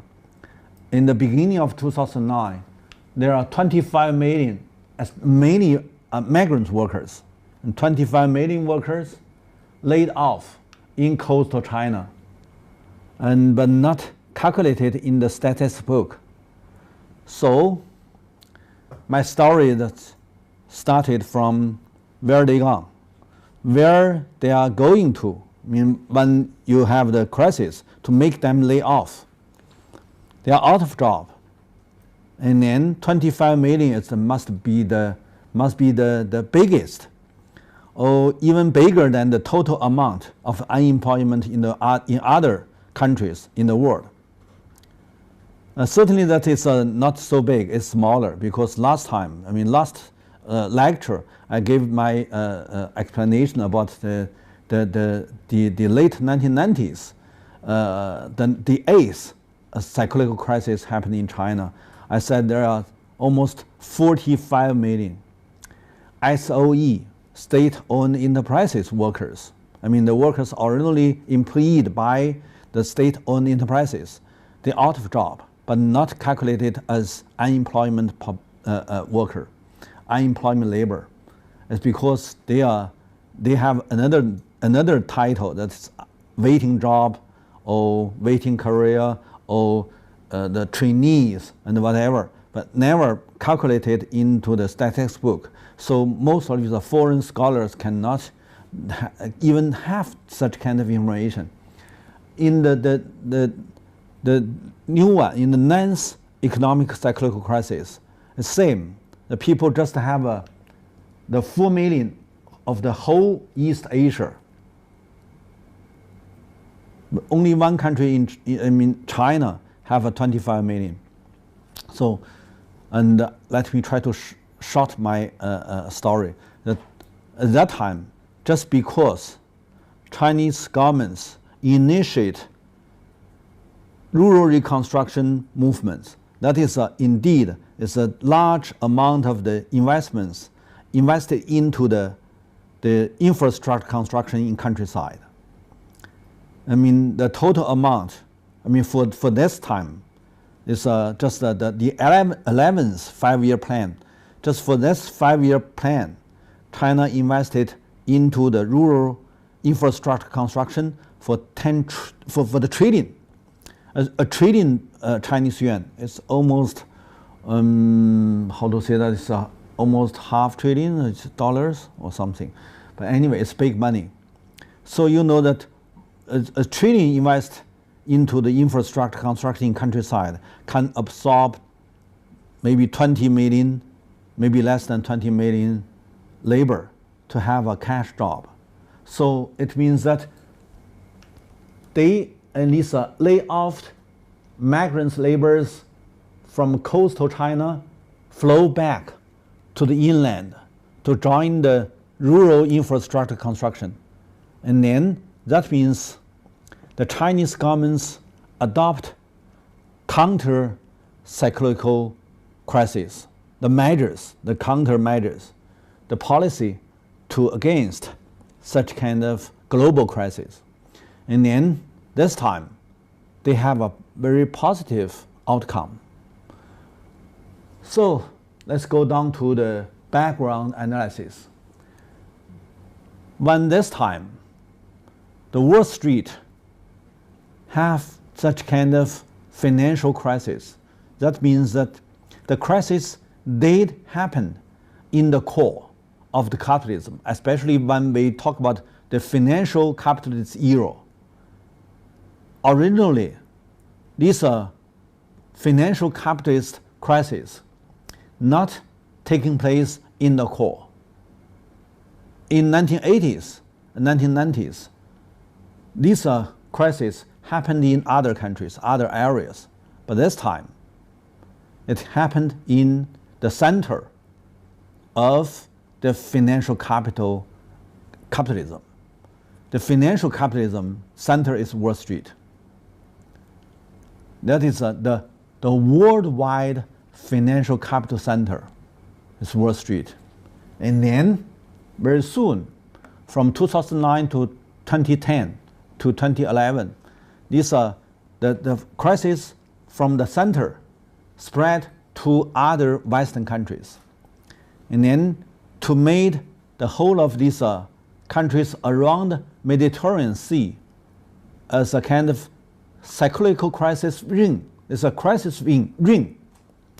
As a cycle around the Mediterranean Sea, and even not only the North Africa, the West Asia, but also the South Europe. Almost all the country around this sea became very severe crisis. In the South European countries, they can name such kind of crisis as the budget crisis. So it's just a partially or structural problem. But in North Africa and West Asia, in these developing countries, it's renamed as a kind of political crisis or social conflicts or whatever. It's a comprehensive crisis. Means that whole of these economic and social and the political, all of these different sectors all falling into the trap of the crisis. So different name, but indeed, when we summarize this time, the crisis, we can find that the word transformation and comparison, the word have a very big change because China is the biggest population country and also the biggest industrialized country, bring the big overproduction, overcapacity of industries, merge into the globalization. When the year 2001, at that time I was in Johns Hopkins, and once a time I have a lecture in Johns Hopkins University. I asked the participants, I said, okay, if China joined WTO, if China merged into the globalization, means what? Means that China bring its big industrial surplus capacity, joined the global overproduction. I mean, originally the global capitalism has been several times falling into the trap of overproduction. Now it's oversupply of the financial capacity. Now you absorb this big China inside of the globalization. At that time, it's a Clinton government. Its policy is trying to push China into the globalization and then to change China. Okay, I said, but you can change. You may think about that. It's worsen the situation or better? When they have a second to think, they answer me that must be worsened. Sure, the capitalist world, they have such kind of post-Cold War ideology. They do a lot of policies caused by their post-Cold War ideology. They never think that China is a so big, capitalist, industrialized country. And under the same regulation of the capitalist economic regulation. So when China joined WTO means that China bring a big surplus to join the globalization and then worsen the global situation, economic situation. Surely that will make the crisis more soon than before. So that is one thing. And then that is because of most of these Western countries has transferred out their industries since 1970s, 1980s, and 1990s. These are 3 decades, caused by the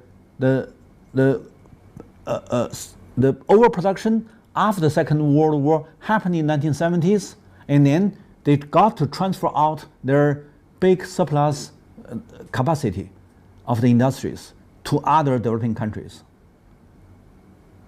And then they upgrade their economy into financial sector. So they can name this one as a financial era. But it also means that they are facing the contradiction that's short of the commercial products and excess of the financial capital. And when China have a large number of the surplus of the commercial goods production, it just gave benefits to Western countries. At that time, also China still be in the period of shortage of the financial capital. So these oversupplied financial capital in Western country flow into China. So it's just an exchange, very positive. So strategic positive exchange between West countries in China. So the first decades of the 21st century, it seems it's benefits both. That's the mutual benefits. It's a win-win game in that time. But very soon, when China have such kind of very special money control system, any sense of the foreign capital flow in China, no matter that it's a foreign trade surplus or it's a capital account surplus, current account surplus or capital account surplus, all need to against by the Chinese local money. So how much foreign capital flow into China? The same amount of the Chinese local financial local currency will be issued. So means that against foreign capital flow in, there must be fast increased the local financial capital. I mean the local liquidity, local currency will be enlarged more faster. I mean the more foreign money flow in, the more local money printed out. It means that just 10 years later or 15 years later, China became a very big local currency country. And when that time, also Western countries, according to their regulation, according to their post-Cold War ideology, they push China to open the money markets, to open the financial capital markets. It means that you will play the game again. You will have the lesson again. When the first decades in the 21st century, you make this a big industrial surplus into the globalization. Now you want to make another one that is a big financial surplus merge into the global financial capital computation. And then what will happen? Let's see. Now we just first see what happened when China bring its large amount of the industrial capacity join the globalization. In the end, we can see that what happened. Okay, up to now, fortunately or unfortunately, China still closed door of the financial capital market, not free convertible. Chinese government still control the local money for the local investment and also for local debt markets. So it means that the financial game now played with by the Chinese central governments just inside of China, not make this a big, how to say that, this big money flood or big financial flood, flow, if open the door and then flow to the world. That will be very interesting phenomena happen. Up to now, I said fortunately and unfortunately, it haven't happened. It hasn't happened. Let's wait. So one may see that the first decades passed, and then second decades of the 21st century coming to us, we found that the first decades they can have a mutual benefits, and then the second decades turn to the maybe lose-lose game. But anyway, the strategic relation in the first decades it's much better, and they all think that they have a benefits. But the second decades, no. They have to encounter to have a contradiction, and so such kind of problems turn into the strategic policies, and then you can see that this world will have a lot of new contradictions. And after this economic crisis, 2008, 2009, and 2010, it's a 3 years global crisis. The world have a new structure, means that China became first the biggest industrial country, second the biggest financial capital country. Originally, United States is the biggest financial capital country, but now the financial capital, the total amount, calculated into dollar, China up than United States. So it means that China gained the top position, but United States still be the strongest financial capital country in their power. I hope you can think about that. Even you have a big number, but this number is not strong, it's soft. What is the hard power? The hard power not just according to how much number you have, because financial capital is a number. It's not real assets. It's not physical properties. Financial capital is a kind of intangible assets. You cannot see. What you can see? Military power, political power.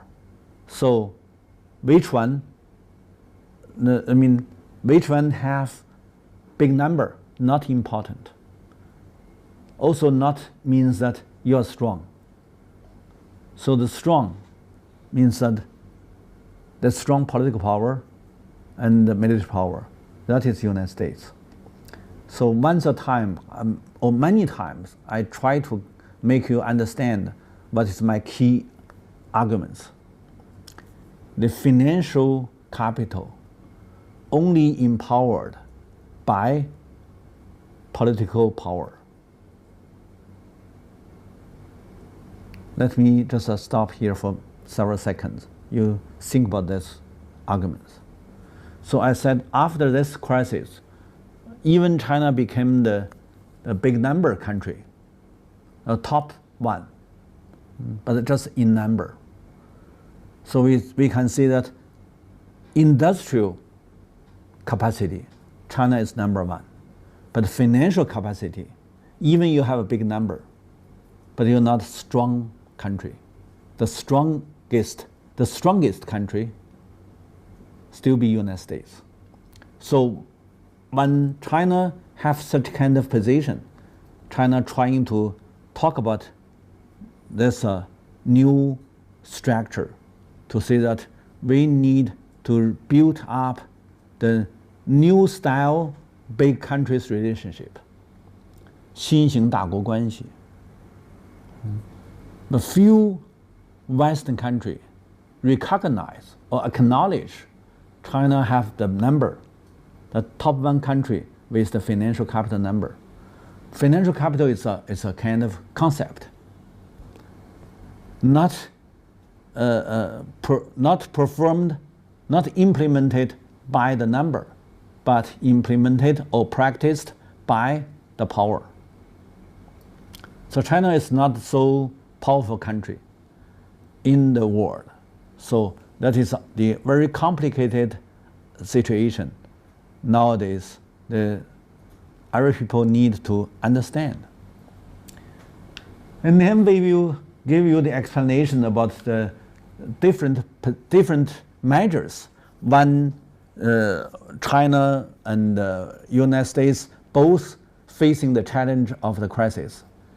Because you may have such kind of information that the year 2007, almost at the same time, China, United States all have the crisis. The crisis in the United States is that the bad loan of the mortgage house is turned to the financial turmoils. But in China, in 2007, the stock markets have a big disaster. And several days, there are almost 20 trillion. It's equal $3 trillion vanished, steam out. That is a big loss. And then when United States have the Wall Street financial crisis, it's very soon to impact the whole of the world, including of China. So after 27th, $3 trillion vanished by stock markets downgrade, fallen down. That is a very fast fall down. And then there's even more worse, that's bad impact from Wall Street financial crisis impact China. So that's China and the United States both adopt similar measures. United States announced that $4 trillion for saving the market, for rescue the economy. Same in China, the government announced 4 trillion Chinese yuan. It's almost 1/6 or 1/7 as American money for rescue the economy. And then what will happen after such kind of similar crisis and similar measures? Few people carried out the studies to compare the two countries' similar crisis, similar measures, and then different outcome. Here I'm trying to give the analysis. In China, even they have a big loss, and then they got to close down 60,000 enterprises in coastal China, because that the global crisis means that the overseas demand large decreased, and then coastal China is mainly for exports. So these coastal China's factories closed down or bankrupted, and then 25 million workers laid off. It's a big crisis happened, but it's happened in coastal China, not in the whole China, because at that time, China is just try to accelerate the rural construction by the government's investments. That is just that is counter-cyclical crisis measure. So it means that coastal crisis saved not by coastal area, but by inland construction, especially by rural construction. And then rural construction absorb these layoff workers, come back to their inland provinces.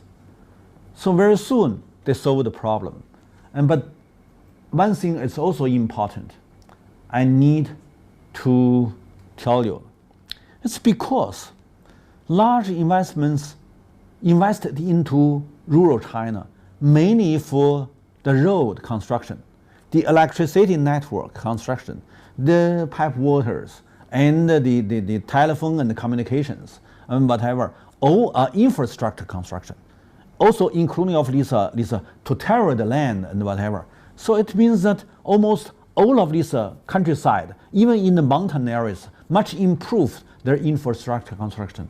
Their infrastructure construction improved means that they can more easy to enjoy these modern commercial goods like automobile, color TV, washing machine, and refrigerators. So when these coastal manufacturing cannot export these commercial goods, and then Chinese governments gave a very special policy to announce to all the rural people, you are the consumer. If you register as a rural household's registration, you can have a 13% discount to buy any commercial goods that cannot export in the coastal China. It means that to enlarge the local demand, to replace the decrease of foreign demand. Originally, Chinese central governments gave 13%, not discount, gave 13%, how to say that, 13% of the short taxation, means that low taxation, 13% low tax for all of these factories if you export, means that Chinese government subsidize the foreign consumer, or subsidize this company in other countries. Now they subsidize the local people, especially the rural people. And then they also tell these local consumers, this policy benefits you, but the ended will be ended at the 31st December of 2010. Just to give you this policy for 1.5 years. Immediately steam up, not stirred up, but make up a lot of local buyers to buy the automobile and buy the color TV and whatever. So just a quarter the GDP decreased, and then the second quarter is increased. So that is V, very typical V. 1 quarter downgrade, and then second quarter upgrade. So that is Chinese measures to deal with the global crisis, and then to maintain the high growth, high GDP growth, even in 2008 and 2009.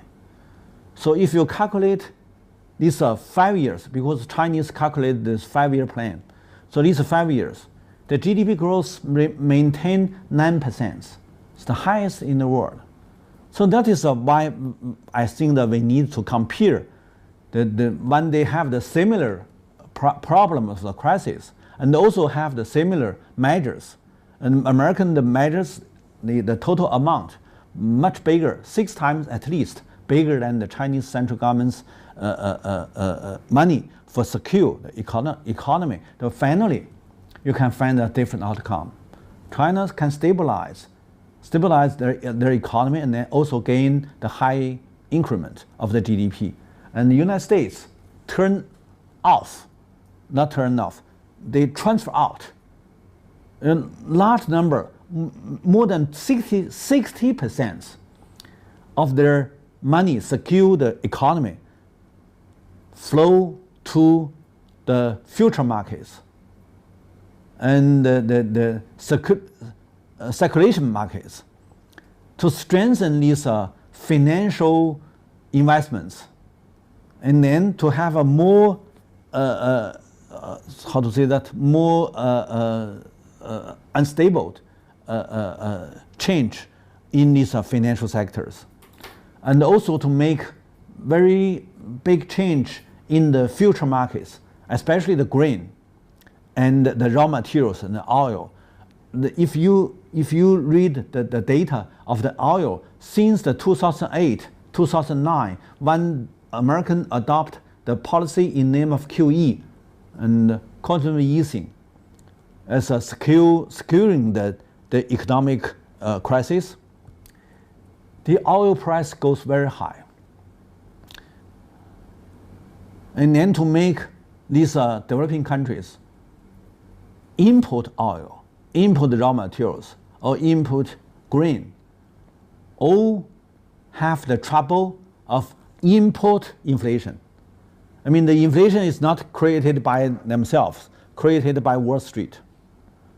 And then when American governments adopted the policy to secure the Wall Street take these investments, investors take large number of money and then invest into the future markets to make future markets price goes much high, and that means turn this inflation to other countries. It's very typical phenomena to show that this top leader country, this big power country, they have or do have or does have the power to transfer out their cost, their institutional cost to others. So that is different. So when we have such kind of comparison, we can know that these are why that American, they control the big power, but they cannot change. They cannot make change. Yes, the politician announced we can make change. Also that we believe they want to change this bubble economy back to the physical economy. That is the right way. But when they're facing the crisis, they got to follow this so-called market system, follow this because the main factor of the American economy, if you calculate the GDP, you may know that the main factor is the financial sector. The financial and the service is 87% of total GDP in the United States. So if you are the leader, you are the politician in the United States, when you have a crisis, which one you save? Certainly 87 is the biggest. And the real production, just less than 13%. Agriculture is less than 1.7%. And the industries, 11% or something. Very little. So if you got to do something, certainly you need to save. There's a big one, 87.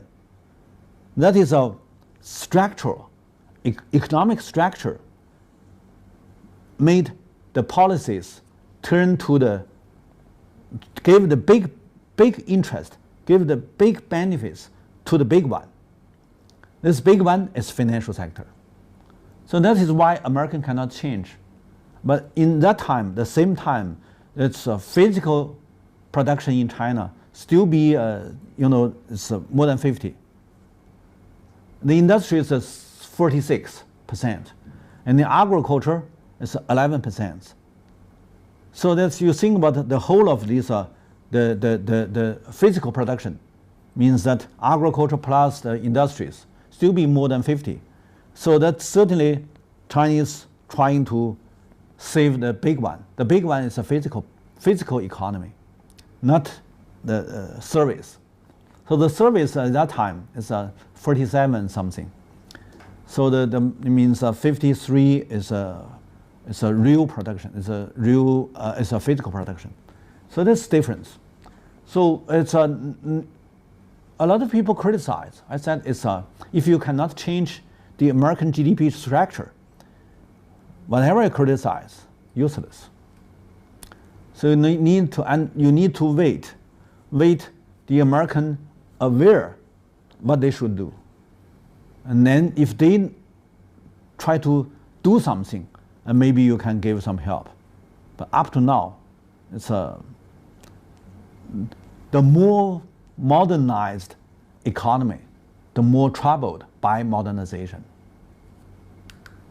So when we give this the first page description, we may have this data to show that what happened in the United States in the year 2007, 2008. It's because of the private debts. The private debts mainly from the housing, so the leverage became much high, and then leading up to the crisis. This is the data and the pictures. And then also the budget trouble. Americans have paid too much for the military expense and also the social expense and the government expense, so they have a big deficit. The deficits at that time in the crisis became large. And then if they cannot enable this one, the first they said this one is a tech stock bubble, and this one is that the U.S. housing bubble. It's because of bubble break, and then they have a crisis. They are very clear to name these are two bubble, these are two crises. But this time, they cannot. We will give this analysis in the 10th secular crisis analysis, not this time. But I'm trying to give it a title. This one is comprehensive. Not only tech or the housing or the financial, it's a comprehensive bubble. Everything is bubble now. Okay, so it's a very tough job for the new president. And when we see that this data also shows that 2007, 2009, 2008, 2009, that is a recession. These are 3 years. It's a very severe of the crisis. Here, these data also shows that very difficult time in United States.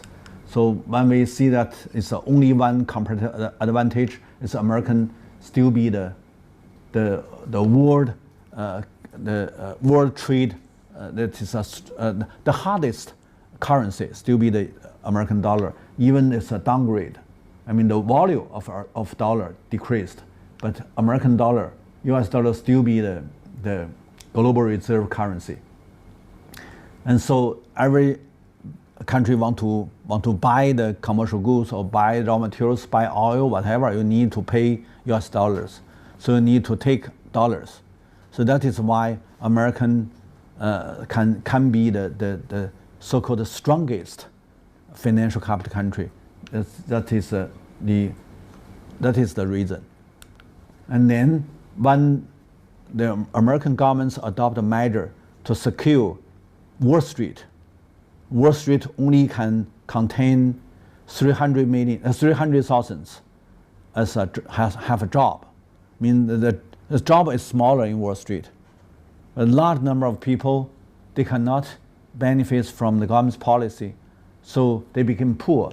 So when the crisis happened in the year 2008, the people have hunger increased from 9% to 19%. And so that is why they joined the Occupy movements, trying to occupy Wall Street. So that is these are the sheets written by these participants. They wrote down why they joined the Occupy movements. It's because they have children, they're out of job, they also wandering in the street. So jobless, securityless, and many people are just hopeless. So this is because of the government's policy only secured Wall Street, the big financial capital group. So large number of the common people, they have no hope, so they go to the street. That is why from the year 2008, many Western countries in name of the social welfare country, but people lost too much. And so that is uneven and make the street conflicts increased.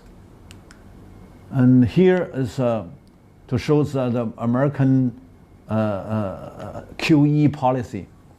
And from the 2008 and 2009 to make American GDP also as a V, decreased and increased, also as a typical V. This V means financial capital increment. It's because large number of the liquidity flow into the speculation markets, and then means that these institutional investors, they have the room to keep their financial growth again, grow up again. So that is why they can also have a V GDP. But most of them flow into the raw materials and oil markets, and then to change the future market's price. That is I just gave the explanation in the first page. And then the American crisis in Wall Street turned to the big debt crisis in Europe. Most of these European countries have no legal position because Maastricht Treaty gave the very very strict bottom line that the budget deficit must not be increased to 3% of the total GDP. But most of them, you can look at these countries, all break the bottom line, except Finland and Luxembourg. So Germany, Austria, Malta, Italy, Dutch, Slovenia, Belgium, Cyprus, and Slovak, France, Portuguese, Spain, Greece, Ireland. So the European in average is at 6.3. Just because of the crisis happened in the world, so almost all of these EU countries break the bottom line to be illegal. So to make EU become a kind of illegal international organization is because of the deficit. So the debt crisis happened in the whole of the West countries. And then they got to reduce the government's investments for secure the crisis. But the less government's investments, the more severe of the economic crisis. So Europeans fall into the trap. And here is also shows that from December 2008 until the January 2012, one by another, they have such kind of very big number of the government's deficit. So the debt crisis became more and more severe in the Western countries. So that's these countries all decreased their demand. So the global demand, the overseas demand for all of these industrial countries is a bad impact. And also because of inflation. So these real production country, physical production countries, all facing the double challenge. One is that they got to import the inflation. Second, that they cannot export. So that is why even originally they are trying to give a new title of this emerging country, like China, India, and Brazil, and so and so. They said there is a kind of BRICS. But caused by such kind of double problems, almost all the BRICS, except China, decreased or even fallen into the crisis. So here it said the regional conflicts caused by the cost transferring. The Western countries, the only one comparative advantage in Western countries is that they can transfer out their institutional cost to developing countries. So here is Egypt, here is China. There are so many local conflicts caused by the global crisis. And I said a double problem. One, that is they got to import inflation. They got to import, like Egypt, import the wheat and wheat powder. And more than 50% of the Egyptian wheat consumption rely on the foreign market, the international market. So when the wheat price increased 100%, doubled, means that the poor people in Egypt need to pay double price to buy the how to say this, naan or some steamed bread or bread, or anyway, that's they buy the bread. But this one, the price increased much high. So these are poor people cannot tolerate such kind of food inflation.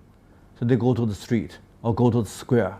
So any foreign aid can give them or give their children, their wife, their old people, give them bread and ask them to go to the square. No doubt they will go.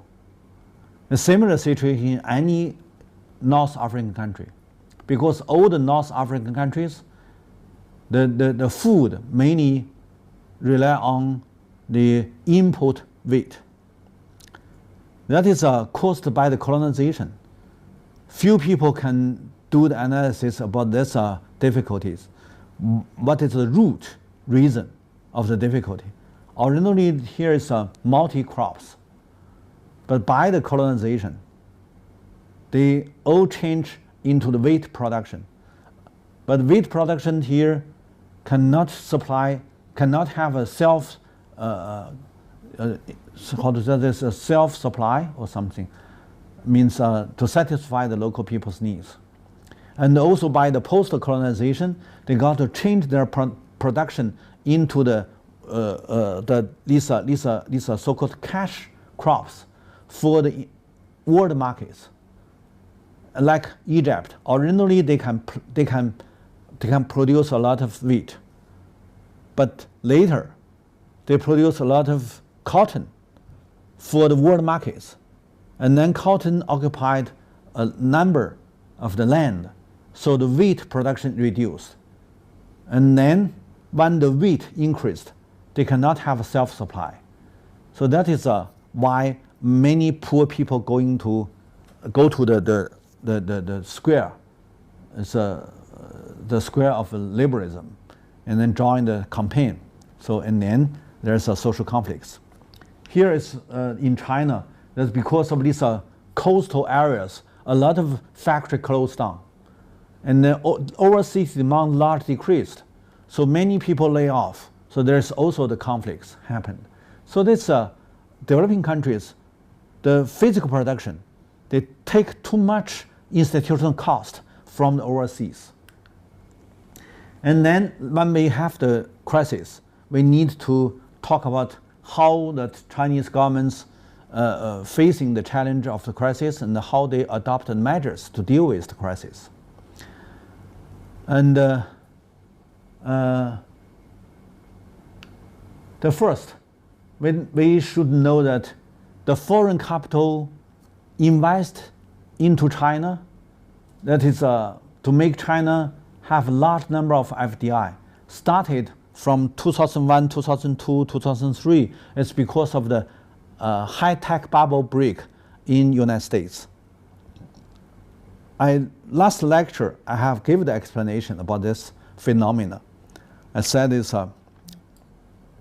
the East Asian financial turmoil caused by the capital flow out of this East Asian industrialized country. When they need capital invested, they need capital investments, but capital flow out to follow the bubble of the IT industrialization in the United States. So IT absorbed large number of the capital from overseas, and then to make IT became a bubble. So from 1995 to 2001, these are 5 or 6 years, large number of the capital flow in, and then finally became a bubble and then break. That is 5 to 6 years. That is the reason of the East Asian financial turmoils. And then I said, when China have a large number of FDI, foreign direct investments, from the year 2001 to 2002, and not because of China access WTO, not because of the globalization, it's because the crisis happened in IT in the United States. To push this too much intensive capital in the IT industries out of the United States. Because the crisis, there's no benefits, no interest. So they got to flow out. Where is their interest? China. Because China has been, in last crisis, China started the infrastructure construction, mainly for infrastructure, mainly for highway, for airport, and for the fast speed trains and whatever. So all of this construction to give a very good base for absorb this foreign capital flow in. So that is why from the beginning of the 21st century, the first decades, large number of foreign capital flow in China. So then they occupied a lot of benefit industries. So if you calculate these industries, you can have 30 main industrial streams or main industrial sectors. Two-thirds of the industries in China, mainly controlled by foreign capital. Means that more than 50%. Understand me? That means that, yeah, foreign capital invests into China for what? For take these benefits industries. When these benefit industries cannot benefit it, they will flow out. So it doesn't mean they will settle. No, when they can have the interest, they will be here, the foreign capital. When there's another country or another area have a more interest, they will flow to others. So, but in the first decades of the 21st century, China at that time is the top 1 country of FDI. Means that the FDI more like to invest into China. So that is the first we need to know that when the crisis happened, what is the background in China. So foreign capital flow into China, that is very important. And then to make China, coastal China, to be the big workshop for overseas needs, not for domestic needs. It's mainly for overseas demand. So then it's because of this, for overseas demand can have benefits.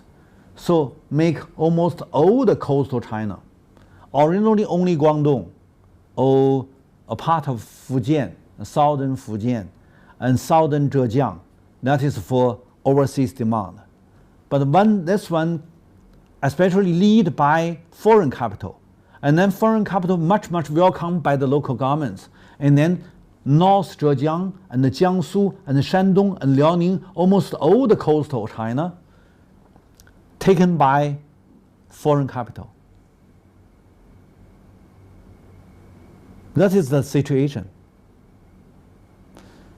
Maybe short term, you can have a benefit. And also the local governments enjoy the profit. Their budget can be increased, and then they can consume too much, but it's short term. When the crisis happens, there will be another phenomenon. So that's one I said is to make the coastal China economy change the structure, not working for the local demand, but only for overseas demand. And then the other one I also have talked, that is no matter how many foreign capital flow in, immediately turn to the local money. I mean, against the foreign capital, Chinese issue the local currencies. So the local financial capital enlarged and then became a kind of independent power. It's also very interesting phenomena. And I hope all the audience here can pay attention to such kind of big number of the financial capital grow up in China. It's a very new phenomena. And large number of the liquidity flow into the private sectors. And the private sectors mainly use this big liquidity to invest into the speculation market. And then to make the stock market and the future markets and the real estate markets have a big wave, big change. It's cannot be settled. And then another thing is also very important, this one. The state-owned enterprises, I mean the state capital. You may say that's a state capitalist capital, but anyway, it's a capital controlled by state, much enlarged, caused by large amount of the infrastructure construction investments. The infrastructure construction mainly carried out by state-owned enterprises, because private wouldn't like to carry out such kind of program because there's no short-term return. So the only big state-owned enterprises have to do it because that is the order from the central government. And when they do it, they have a large amount of loan given by the state bank. So the state enterprises and state bank bonded together. So large number of the bank assets controlled by state enterprises. And then these state enterprises invest into the big program, and let this airport and the trains and whatever, all the physical assets. These are assets.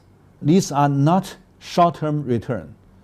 Maybe 10 years, maybe 20 years. So it means that the bank assets now became long-term investments, cannot have short-term interest. So the bank the central bank give more liquidity. That is why the financial capital grew up, the number became larger and larger. So it means that, yes, you gain the game, you win the game when you're facing the challenge of the global crisis. I just gave the comparison. Yes, Western countries also need to adopt some measures. Chinese governments, as an Oriental country, also take some measures. They both take measures to deal with the crisis.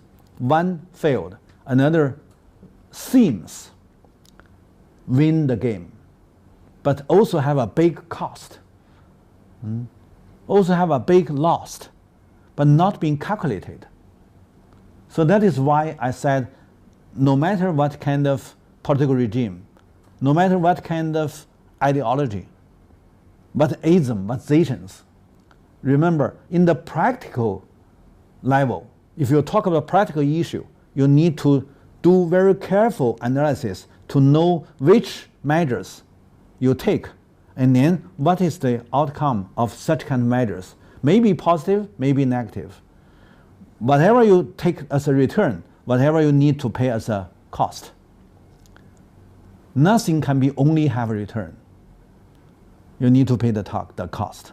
So that is that's one I need you understand. Okay, we can have a 10 minutes break, and then we go to next page.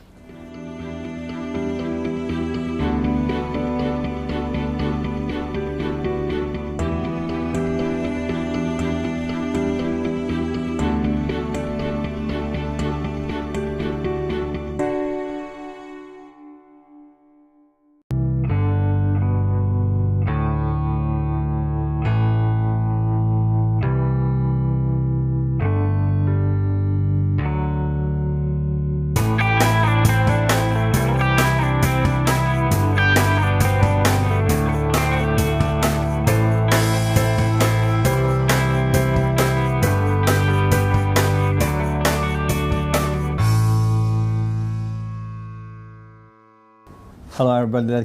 Let's continue our analysis about the crisis happening in 2008 and 2009. And we just gave the explanation about the Chinese measures to deal with the crisis.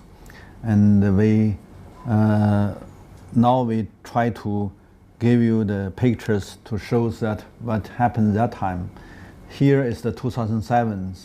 Many enterprises in the public downgrade, and so from the 30th of May, and it started. The so-called crisis in the stock market started, and then several days later, 20 trillion Chinese yuan. It's almost 3 trillion American dollars in the stock markets vanished. Vanished means that it's no matter it's from public investment or from the private investments, they got to facing the challenge of this big loss. But this time, few people suicide. It's not like 1990s. If you have some stock market downgrades, and some people will be bankrupted. But this time, you cannot hear the people bankrupted. And that means that a lot of money, not from themselves. But you can have another phenomenon that many investors run away. In Chinese, it's 跑路. So we said 老板跑路 means that the businessmen run away. Originally, they may take the responsibility. There is some people suicide in 1990s when just China opened the stock markets.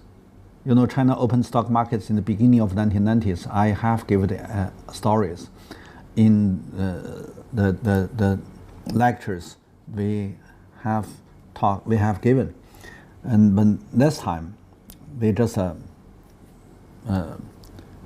change their behavior, just run away.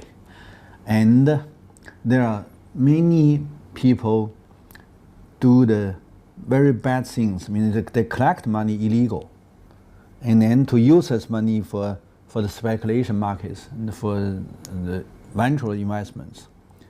And they promised to give the high interest, but indeed it's just a kind of trap. So from this time, from the first decades of the 21st century, in China, you can see a lot of traps, tricks, and a lot of things bad. And these are businessmen, and especially these are businessmen in the speculative markets, in the speculation investments, and became a kind of trend, not to maintain the trust, not have the credit. It became a lot of how to say that in China is a 奸商, but I cannot translate into English. But it means they are bad men. And but same things happen in the United States. You may know that it's so-called the trip by Madoff. Maybe it's a beggar, but a lot of bad men learn from him as a model. So we can have many things like him. Anyway, but after this disaster, physical sector, the physical economy, still maintained high growth. Means that, as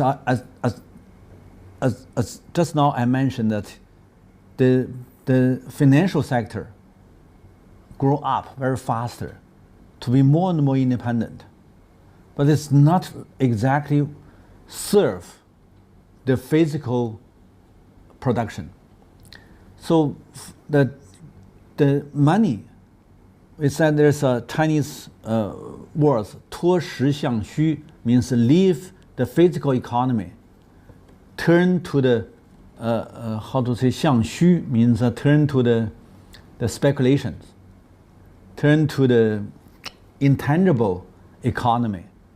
That is a kind of a new trend since this crisis. So the crisis turned a lot of businessman behavior bad. Originally, they may keep some responsibility, but nowadays it's a change. So here to show that the foreign trade decreased, especially the exports, from the 2008 and 2009 down to the minus, and then the import also large decreased, and then GDP decreased. So caused by the foreign trade decrement and the GDP downgrade. And here the unemployment increased at the highest. But it's the percentage is still be small. It is by the official statistic books. But even by official calculation, it still be very high. So in the 2008. And here is a foreign direct investments in the year 2008, 2009 also decreased.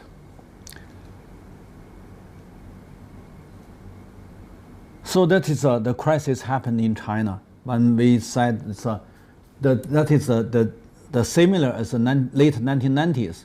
When we do the analysis of the late 1990s crisis, we said that is the first China encountered the import crisis.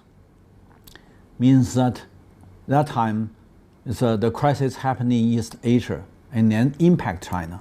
But that time it's real import because the inflation is import. We said import inflation because all the raw materials, the price goes high. All the oil price goes high. And the grain also price goes high. Just now I mentioned since of 2008 Wall Street crisis, United States adopt the measures to deal with the crisis and then to give a large number of liquidity to these investors, and then they put the investment into the future markets and then to make the price goes high. So that is a bad impact China. It means that China input is a high inflation. And that is means that the second time, since 1990s, China accelerate accessed globalization. And the first time is late 1990s, got a big lesson. Second time is later first decades of 21st century, got second lessons. So the import the crisis. So we said that the difficulty of the macro adjustment of the governments come from the cost transferring. So finally, we'll have a lose-lose game. So the financial expansion in North and the macro adjustment dilemma in South means that the South country like China, even you gain the industrialization, when you're facing the challenge of the global crisis, you have a very difficult time to carry out the macro adjustment. Here is the North countries. They have a financial competition and they enlarge the financial capital. Here is the South countries. They have the industry competition. So there's a physical economic competition, there's a intangible economic competition. These are two different ally. And then here, that's because they have the crisis, so they have a QE1 to QEN. In this time, they have a QE4. QE1, QE2, QE3, QE4. Quantitative easing means release large number of the liquidity into the market. And then we can see that these are flow to where? To the institutional investments. means that it's a big financial evil. They take large number of money and then they use this money into capital markets and also into future markets of energy and grain and also raw materials, and to make high interest. So the capital markets and the future markets linked together to have a high interest taken by the institutional investments, and means that they are not benefits any physical production, including for themselves. So even the West countries, the physical economy will bad impact by such kind of behavior, and also to the overseas demand, means that when they downgrade their economy physically, certainly they will have no ability to buy the commercial goods, so the foreign demand decreased, and then it's a bad impact to Chinese physical economy, and then government got to issue trillions of the bonds, both central and local, and then these bonds invest into the infrastructure construction to replace the downgrade of the foreign demand, and but they need to import the raw materials, but raw materials has been very high price, so means that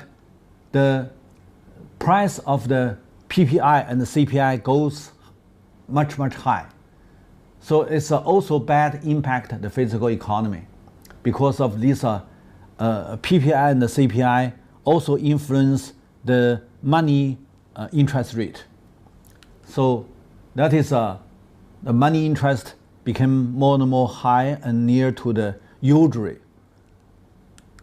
And when usury happened, large number of the money from the bank, out of the bank, taken by private sector, invest into the usury market. So that is also impact the physical economy. So then the low income equal new normal. And then this usury money only applied to speculator market. Also the speculator markets influence the infrastructure construction. So to make the local governments have more debts. Understand, here is the high interest rate money, here is also. So to make a lot of raw materials to be a speculator markets exchange, and then to make the local debts increased. That is why the difficulty adjustments facing the challenge of these things. So we said that one is that we have got to tolerate the transferring from the institutional cost by North. So the South countries competed with North finally to take too much institutional cost. And not only that, but also the large number of the QE give money to the capital markets and then to have overseas investments, invest into the physical economy, to take the physical economy more than 50% shares, control the benefits. And then this strategic acquisition to take a lot of high interest back to the capital markets, and then to make S&P, to make these American stock market indicators increased, and then to absorb a lot of capital flow back to the American stock market. So it's because of the high interest come from the strategic acquisition. So take large number of the income from the physical economy back to the stock markets in Western countries. That is the second profits. The first profits is make high inflation and then transfer out the cost. Second profits that come from the overseas investments. And that is many commercial goods exports to these Western countries to make them have a low bank rate and a low CPI. So that is a very, very strange phenomenon. If you issue too much currency, means that you need to have inflation. But they don't have inflation. They still have a very low CPI. That's because of the commercial goods they take from the physical countries, physical production countries, and with a very low price. So low price commercial goods cannot have a CPI increment. That is we said the game. So nowadays, this time, China stand. But can China stand longer? No way. Just this time. So this structural analysis to shows that unfair competition of the global economy. Yeah, even that in the real GDP growth, and China still be the highest here. The highest is above 10%, more than 10% GDP growth, and even that's just this year of the crisis, China still can have a 9%, and then later it's 11%, even 12 and 13%. So China is a high GDP growth country, and the others, African and South Asia and Australia and Brazil and these countries still be followed because that one day can export a lot of raw materials like Australia, because raw materials price increased by this large number of the QE money invested into the future markets. So these countries have a free riding. They benefit by the raw materials markets price increased.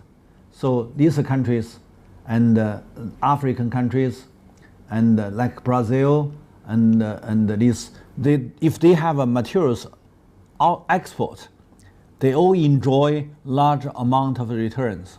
So that is also why these African countries and Latin American countries, and they have somehow high social welfare in that time, but and also like no, not here. Here, the Near East and the Middle East, these oil countries, all have some kind of good performance. So we can see that caused by Wall Street financial turmoils, when American adopt QE policy, they made these raw materials export country all have a very high income. And but China have a very effective measure, that is rural rural reconstruction. It's because of China from 2005 started to enlarge rural investments, mainly for infrastructure construction. You can see that the finger increased more fast, and the percentage also from 2008 increased very sharply. But the number increased. It means that, and the governments normally emphasize we need to change the situation in countryside. The decision made in the year 2003, implemented since the year 2005, not because of the 2008 crisis. They have done it for several years, especially from 2005 and before the big crisis taking place. 2005 to 2010 is the 11th Chinese 5-year plan. This 5-year plan to make the strategic investment point, investment project, rural new countryside construction is originally be decided to be a national strategy to invest by the central and the local governments. So because of that, I mean, China seems have made a preparation before the global crisis happened. So that is why Chinese can be very succeeded to deal with the 2008 crisis. It's not because of when the crisis happened, they followed to do something. It's before the crisis happened, they have done something. Just now I gave you the story about the Chinese subsidize the rural people to buy these commercial goods. If they haven't done the infrastructure construction to improve the road, the water, the electricity, and the telephone and whatever, so the people cannot buy the mobile phone, because the internet has been built up into the village, so people can buy millions of mobile phone. And then because of they have set up the pipe water into the village, so people can buy washing machine. So all of these things not happened in the year 2008, 2009, happened in the year 2003. And then large number of investments for infrastructure construction improvements, that is from 2005. So means at least before 2008, Wall Street financial crisis happened, at least 3 years preparation in China. So it's also strategic thinking. When the late 1990s, the crisis happened in East Asian countries, to push China to invest into the regional rebalance. That is rare. No country can have the rebalance of the regional gap. Even go to the United States, you cannot. But China realized rebalance of the regional gap. The inland China GDP increment much faster than the coastal China. That is from late 1990s. And then when they have a 3 big project, the national project for West China development, for Northeast China regeneration, and for Made China Rising, these are 3 big projects, has been invested into more than 6 trillion Chinese yuan. It's almost $1 trillion. And then to have a regional gap rebalance, and then they want to have a kind of rural-urban gap rebalance. So before the crisis, China has made the strategy to rebalance the rural and urban gap. Originally, dual system make the urban income is much higher, and then rural income is lower, and then rural infrastructure also very bad. So that is why the Chinese governments started to invest into the rural construction, mainly for the 2 things. One, that is infrastructure. Another is social construction. Social construction means that to set up the social umbrella. So these investments is large number of money, mainly from the state bank and from the budget. So the central governments take the responsibility since the year 2005. I mean, the 2005 is the first year of the 11th 5-year project. From that year, Chinese central government announced the rural investments is the central responsibility, not by local. So the central have a more ability to create the financial capital. So when I said that the financial capital created to be the independent capital, but mainly controlled by the central. And then central uses big financial capital, invest into no profit rural construction.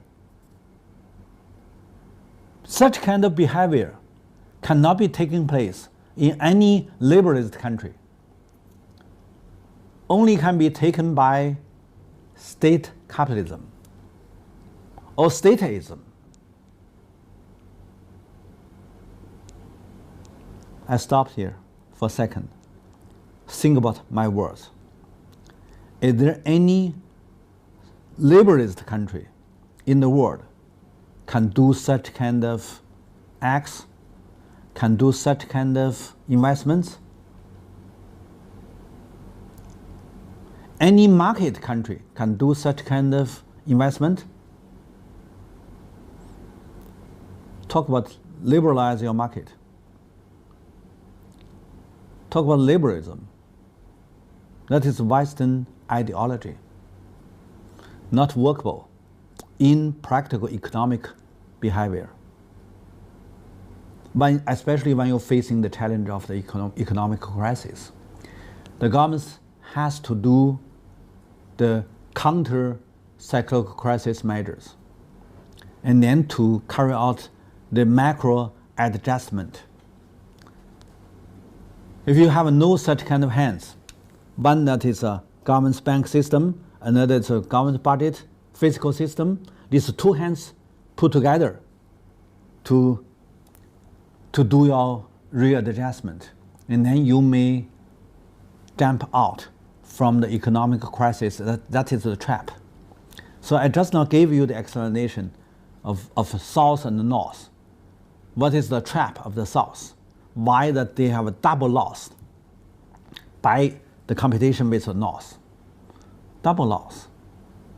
And then when they all have the double loss, how China jump out from such kind of trap?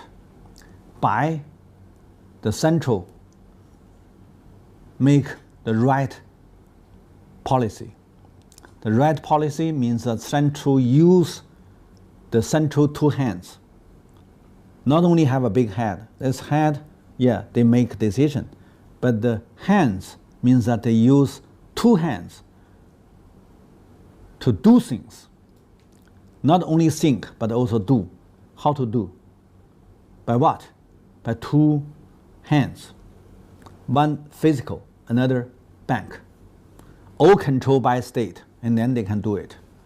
So that is the curve shows that no return, no benefits rural infrastructure construction increased more faster since 2005 because central take the responsibility. And the conclusion is what? The central governments in China is a limited responsibility or unlimited responsibility. No return for these investments means that governments got to take the whole people's responsibility for the whole country. That is typical Oriental governments for the history. Since China set up the governments, their political philosophy always emphasize the governments need to care all the people in the country, in your territory. So that is a typical Oriental political history. Now in the modern society, it still be the heritage taken by the modern governments. So sometimes I do the analysis, I do the comparative study of Western political system and the Oriental political system. I said why these Oriental countries can have 1,000 years political history as a country. And the Western countries, most of these countries are young countries. Several hundreds political countries history. But in Oriental, especially in China, you can have many thousand years as a country's history. So that is different. So different country, different political system have different measures and also different outcome. So, but they do have a large number of investments for the 5 communication in the countryside. Almost 99% of the village built up the 5 communication. In the village, doesn't mean every household. Means electricity set up into the village. That is the government's responsibility. And then inside the village, to every household, is the responsibility of the village and of the households. Means that household pay the short facility, the expense, because that is inside of a village.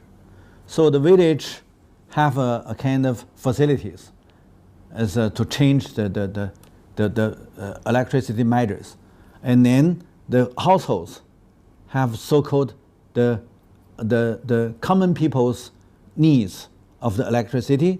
These facilities need to pay by the households.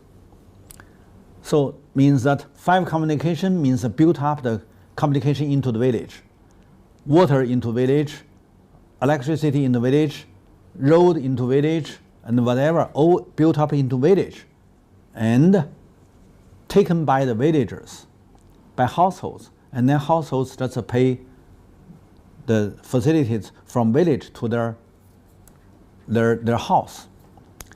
And so that is 1 trillion in the 11 5-year plan. And then the total amount up to now is more than 10 trillions. Because every year they increase. But also they have a lot of problems by such kind of construction. The first is that when this infrastructure construction we built up, they need to take the land. But land now belongs to the households. So there are so many conflicts. Many, thousands conflicts. If you want to build the road need to occupy the land. The land belongs to the private households. So there must be some contradiction. If you cannot settle down, the contradiction turns to the conflicts. And then you build up the reservoir, irrigation system, all need to occupy the land. So if you want to, set up some irrigated water to the far land, and then some people they have the cash income outside the village. They don't want to come back to make your water pass their land. So you need to do something. And then when they come back, means that you have take their land. And then there is a contradiction. So many things like that. So I said the first, because that they occupied land as a resources. So there is many conflicts. Second one is that there is no short-term return. And also large number of the bank loans occupied by such kind of projects, so cannot taken back by the bank. So the bank need to have a new liquidity given by the central bank. So the central bank issued more currency, and then to make the larger and larger financial capital. That is the second outcome. The third one is that because the private sector have no return, so they don't want to interfere. They don't want to join, and then the country must give this such kind of investments, especially the budget loans, budget bonds investments, to the SOE. And SOE take too much physical industrial assets, and then squeezing the private sector out of the economic constructions. So, and then to make a lot of ideological problem. So this financial problems is social conflicts and ideological arguments. These are three kinds of problems made by such kind of securing economic measures. And then here we said there's bond markets. You can see that the bond markets from 2000, the governments, here is a total. Here's the governments. The governments increased from here, 2008. Originally it's small, but here from 2008 it's increased more fast. And also the total bonds increased also from 2008. And then the corporate is firms also increased, but not in 2008. it's later. So the bonds markets increase more faster, and then the percentage also from here, from 2008, increased.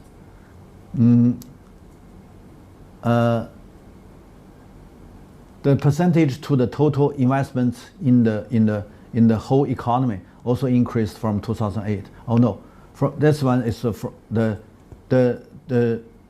percentage decreased, and I don't.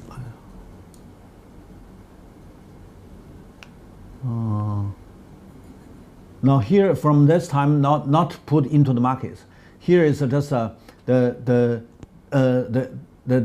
bonds is exchange inside of the bank system.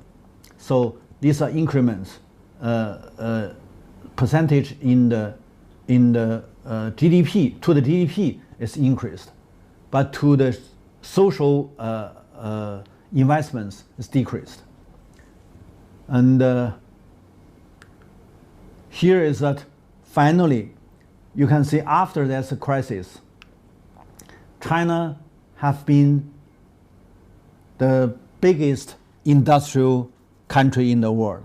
Here you can see that after the crisis in the year 2012, the industrial GDP, if you use the PPP as the calculation, you can see that it's a double to US. I mean, China is the industrial GDP 2 times than the total amount of industrial GDP in US. And then that's one country equal other 8 industrial countries' industrial GDP.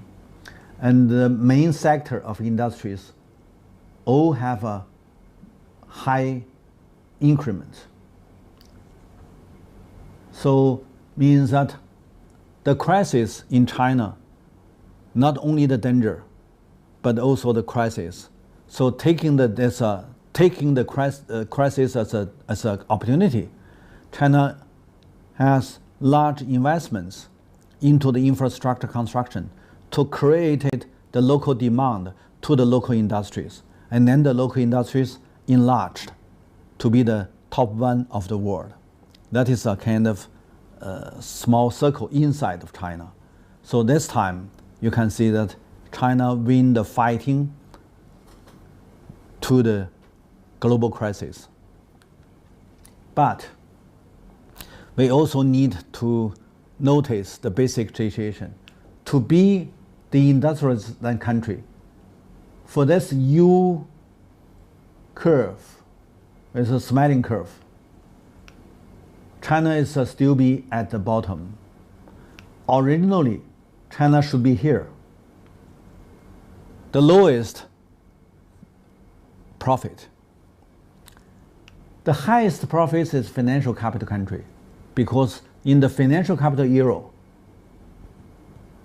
the top country of the financial power only need to issue the liquidity, issue the paper money to enlarge the financial capital and then make them flow out, flow to the resources country. And then resources country can be free riding. And then to take the added value of the raw materials and oil and grain price increment. And then both of these 2 sides gave the pressure to the physical production country like China. So originally China must be here. Because when they have the crisis, they got to deal with the problem, so they don't pay the revenue of the environment and the social, I mean the labor. They don't pay enough income to the labor. So it means that they take large amount of the social revenues. They don't pay the environment loss. So it means that they take these environment revenues.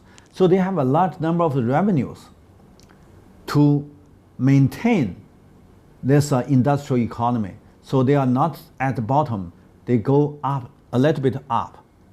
But still means that the physical economy, the industrial production, have lowest profit. That is why next decades, large number of the liquidity flow out from industries, invest into the bubble economy, like real estate, stock markets, and future markets, wholesale markets, whatever. They don't want to take little returns in physical production. They all want to go, and then some of these Chinese big company invest into the resources country, like Brazil or Venezuela or African countries, want to take the resources because resources price is too much high. So they have enough bad lessons in such kind of unfair global economic regulation. So they want to change. So they want to do something. First, they have a big financial capital. Second, they want to invest into these resources. They want to change the position. That is a big challenge to the traditional world regulation. So when they do it, originally here this one is the curve to show that in the industrialized era, and the interest can be taken by different sector as a kind of this kind of curve.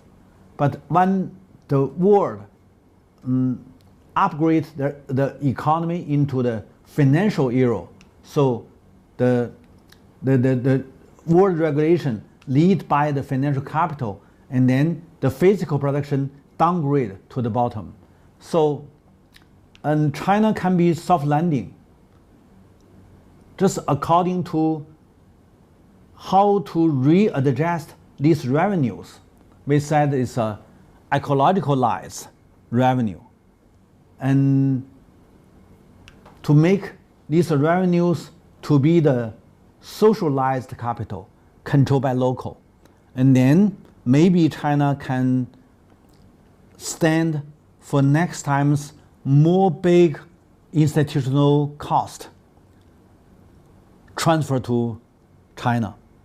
So this time they have, you mean this 2008 crisis, China has taken large institutional cost and stand there no crash. But next time, maybe or maybe not, because the situation will be more and more severe. So we said that China can have a social innovation. Social innovation impact these the basic resources, not only the natural resources, but also the social resources. If China chooses the right strategy, nationwide, China may use these revenues, environment revenue, labor revenue, and resources revenue, and even the currency revenues, to make these basic resources by social innovation to have a more strong, how to say that, more strong strength, strong power to contain the physical production. Otherwise, there will be more difficult if next time when China facing the 10th crisis. So this picture, that's we do our analysis about this time's, 2008 to 2010 global crisis. We found that this time China stand, and China can still gain the high growth, but it's not long term. And next time, when next global crisis happened, China will be more harder to deal with the crisis. So we don't say that China succeed of this time fighting the global crisis. We said China did have some success, but also have big cost. So it's next time may not be so so how to say that so easy, maybe more difficult.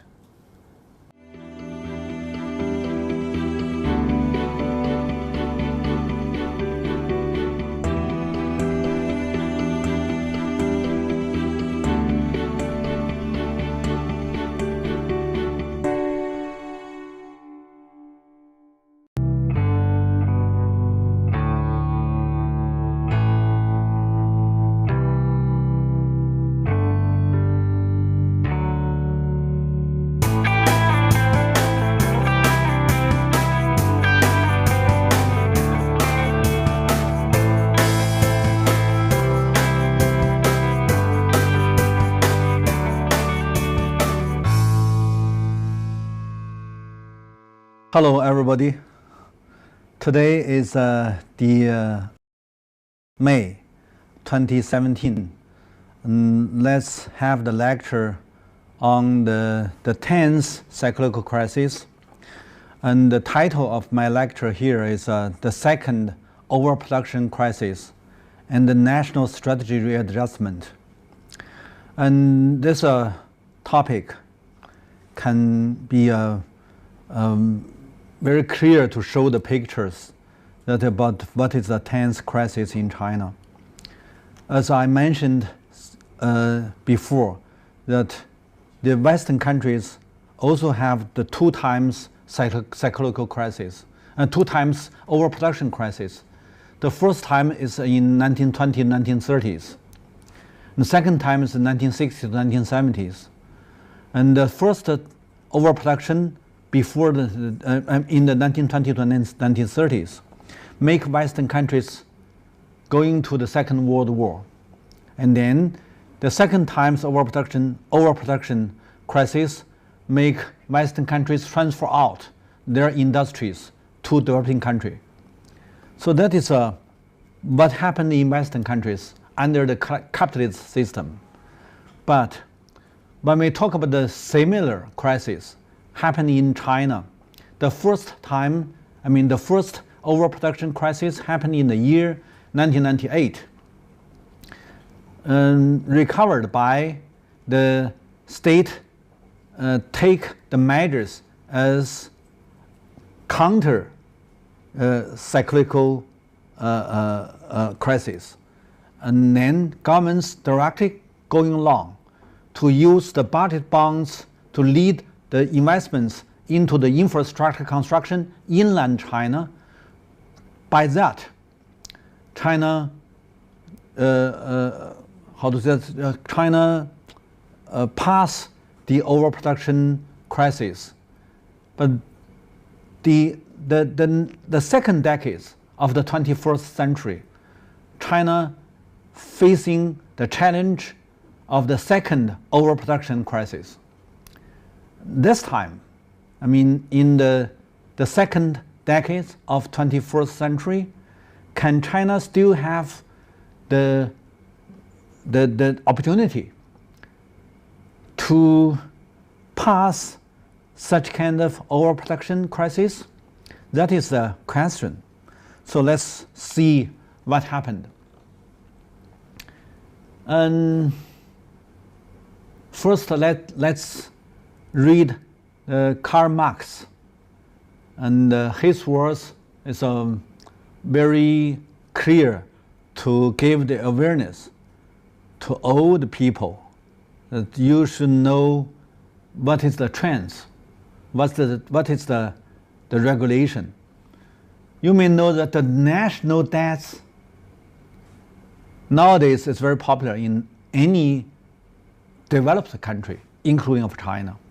The national debt has given rise to joint stock companies, to de-aligning negotiable effects of all kinds and to adjust it in a world to stock exchange, gambling, and modern bankruptcy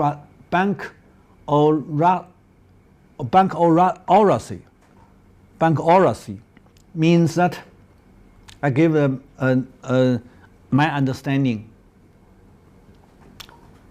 And only strong country, the big power country,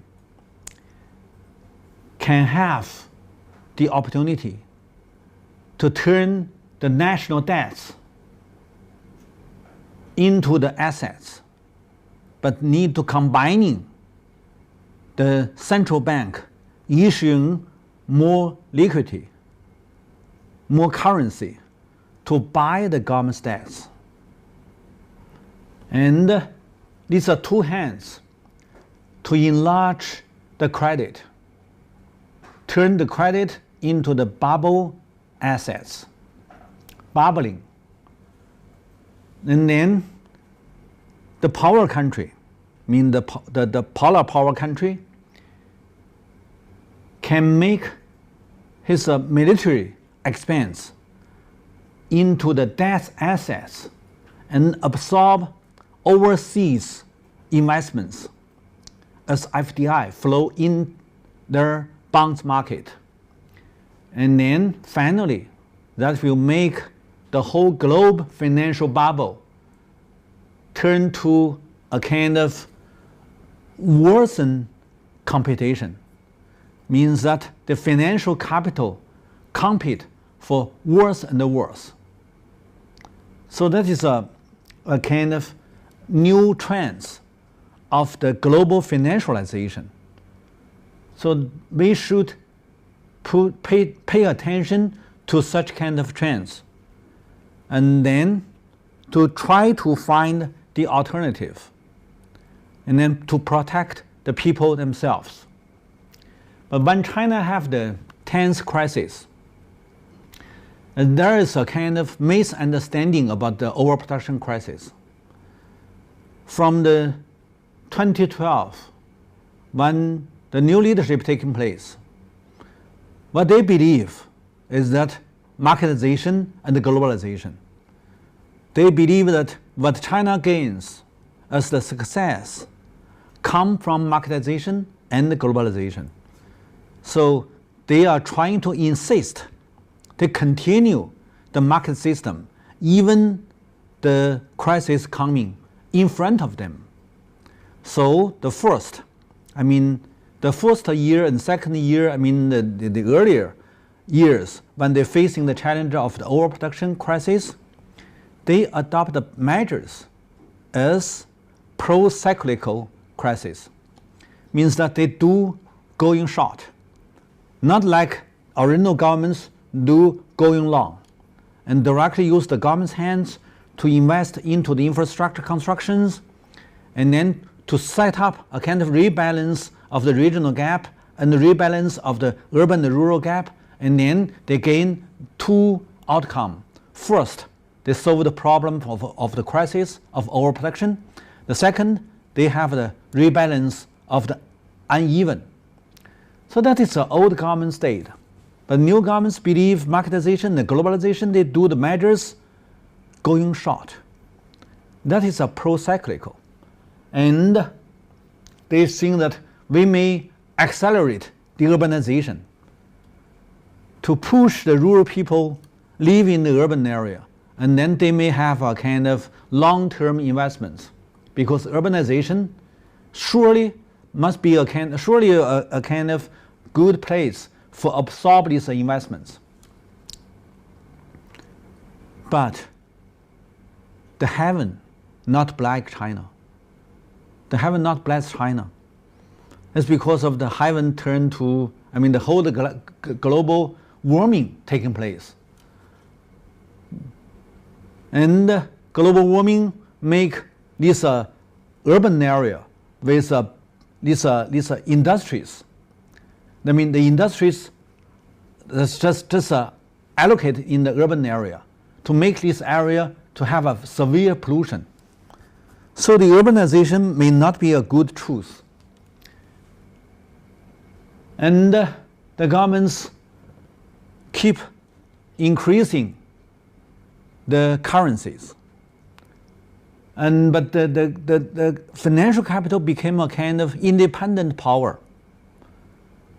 Turn this big financial capital, invest into the stock markets and the real estate markets, not exactly pro this physical production.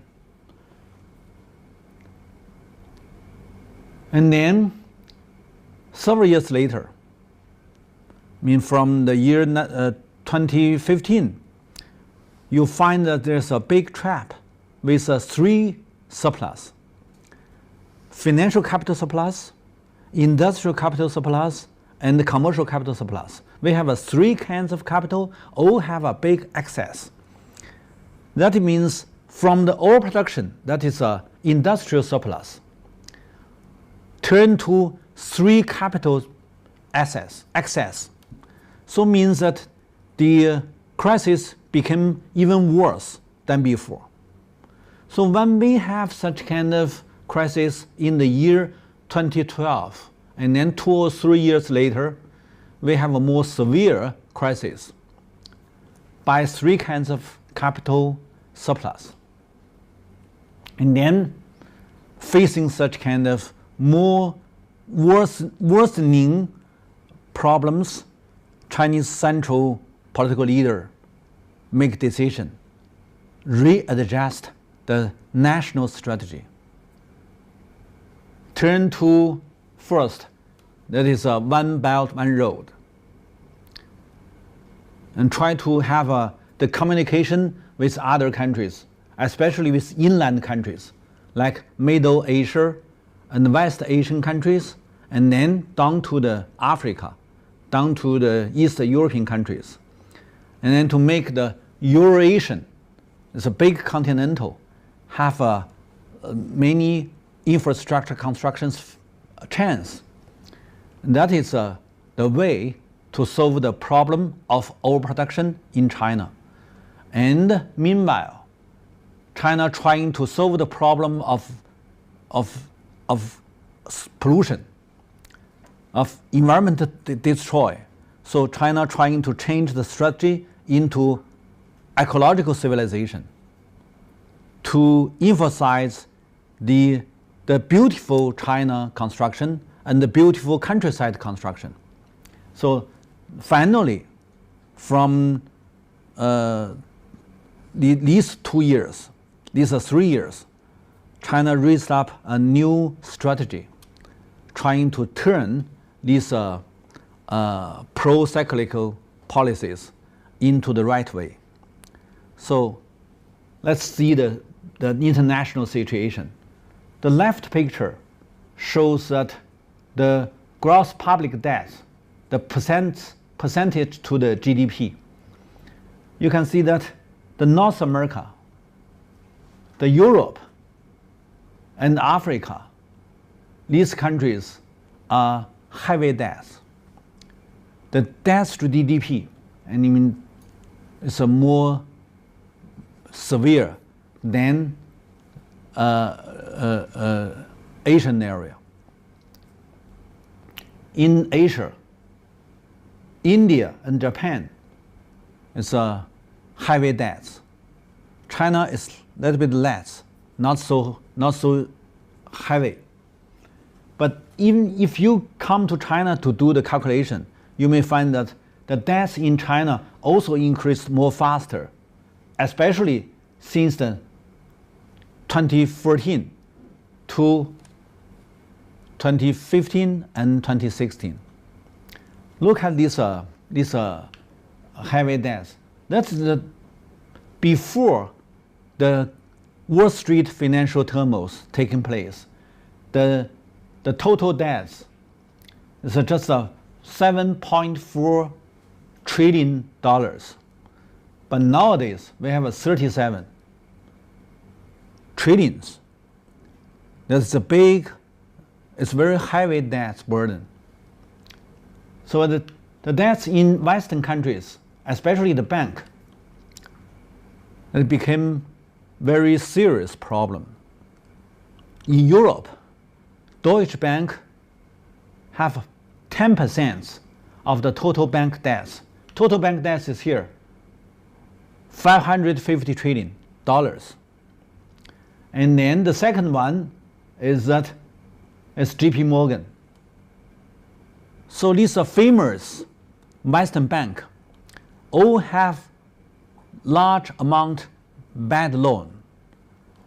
So the debts in Western financial system is a very serious problem, because the whole world all created these debts.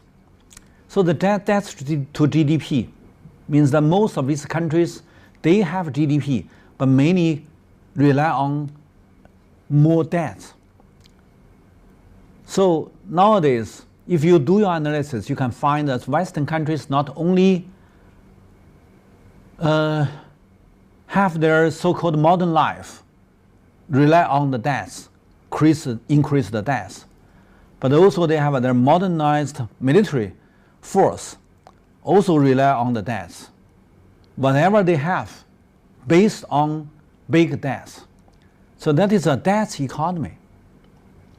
Just like the first page Marx talked about, the national debts finally will turn to the bankocracy. That is a kind of financial fascism. That is the core is a bankocracy. So they're caused by the heavy debts, and now China also have a more and more increased their debts, the Chinese debts. And by such kind of very heavy measure, there is a kind of new trends in China, that is overproduction and deindustrialization. Here to show that since the year 2012, now since the year 2009, when the global crisis happened, it started deindustrialization, but more severe since the 2012. That is a very sharp decrease, and then until now. So deindustrialization has happened in China. A lot of capital, the money flow out from the physical production, run into the bubble computation. So here also shows that the private debts in China increased more fast. Here shows that from Wall Street financial turmoil happened until not this one.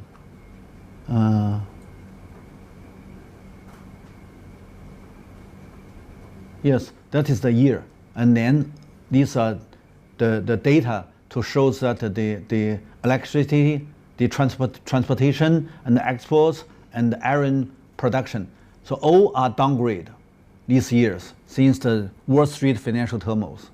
And then here is a GDP, debt to GDP percentage in the world. You can see that this is a world phenomena, not only China. So caused by the global crisis, debt crisis, caused by the overseas demand decreased year by year. So deindustrialization happened in China as a trend. And then facing the challenge of the second overproduction crisis, and Chinese governments take the measures as pro-cyclical crisis, and then to do the readjustments to reduce the industrial production. Here it shows that in the year 2010, China grew up more faster than US to be the top 1 industrial country. That is 2010. And then you can see that because of the overseas demand decreased, so almost most of these main products of industry have excess industrial capacity. So if here to show that if the percentage lower than 79 means that it's overproduction. So here is many products lower than 79. So only one thing, that is paper, and the paper production higher than 79. Others all are lower than 79. Means that iron and cemento and oil processing and glasses and a lot of industrial production facing the challenge of overproduction. So there are 19 industries have the lower than 79. I mean, they're so-called overproduction in 19 industrial sectors. And then there is also very serious pollution. Here is Beijing. Here is also Beijing. And then people, when they want to have some movements, they got to stand so severe pollution. Here is also in Beijing.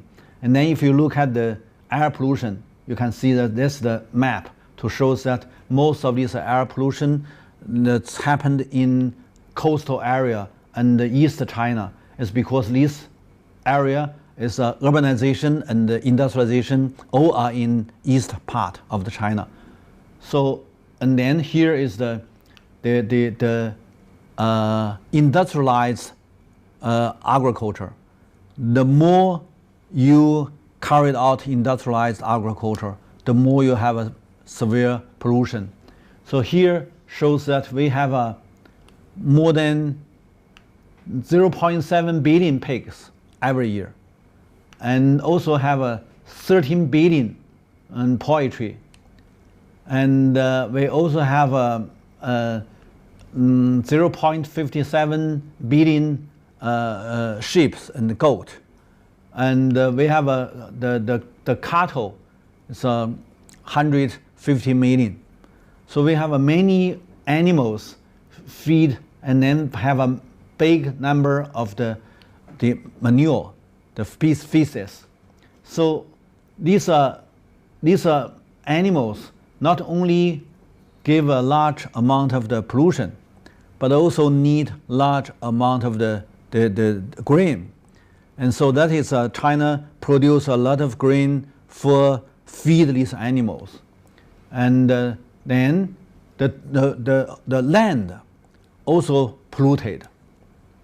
So you use a lot of chemical fertilizer and poisons to the land, and then this is make the land also polluted. So the air pollution and land pollution all became the area pollution. The area pollution could hardly be solved by the techniques and by other facilities, except you change your production.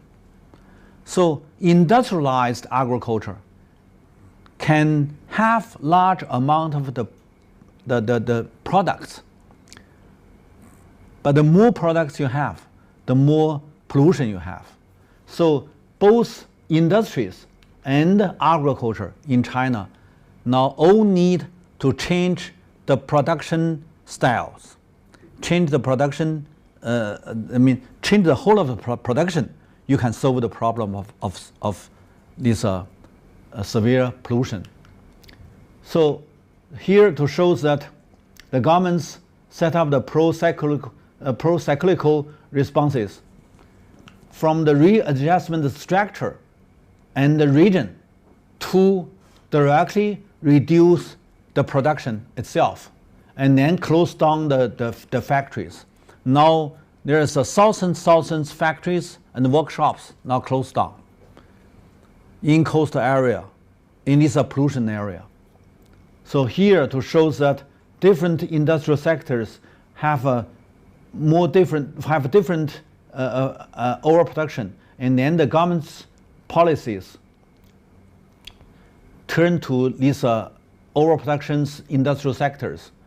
And originally it's a readjusted structure, and then for the region readjustment, and then to control the production itself, and then to close down the factory.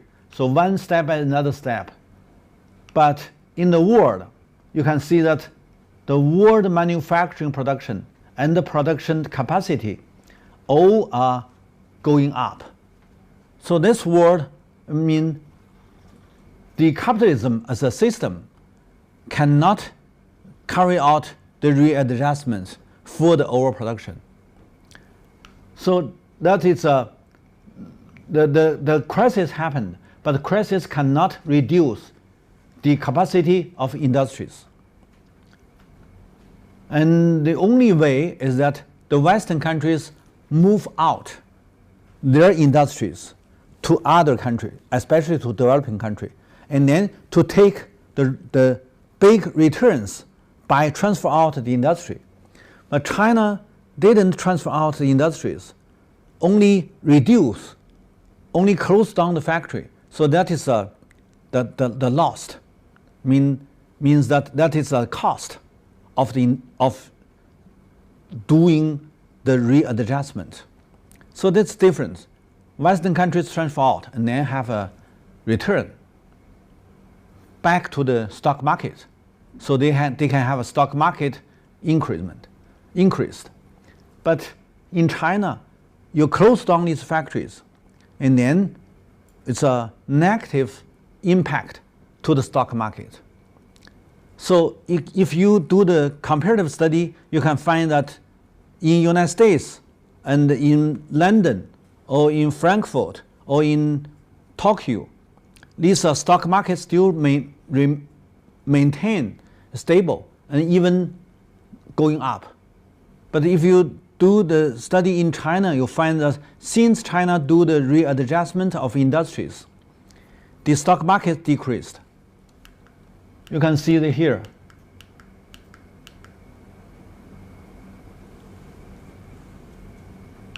These are the Western countries' stock markets. As United States, this one is Deutsche, that's Japan, and then this one is China, the Chinese stock markets.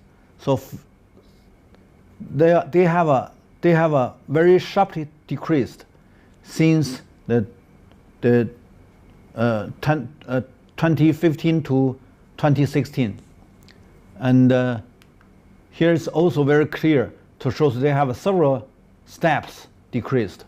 That is a Shanghai index. From here is a 2012 when China start to readjust the industrial structure and the industrial different sectors, and then they have a downgrade. And here that is a 2013 also downgrade, and then 2014 downgrade to 2015. Now it's 2015 to 2016 also have a very big, very sharp decrease.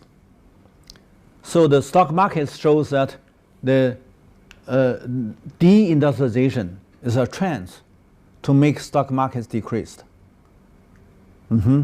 So that is difference. So there here, these curves shows that the United States and Europe and United States still maintain the stable and even going up. But here in China, it's decreased.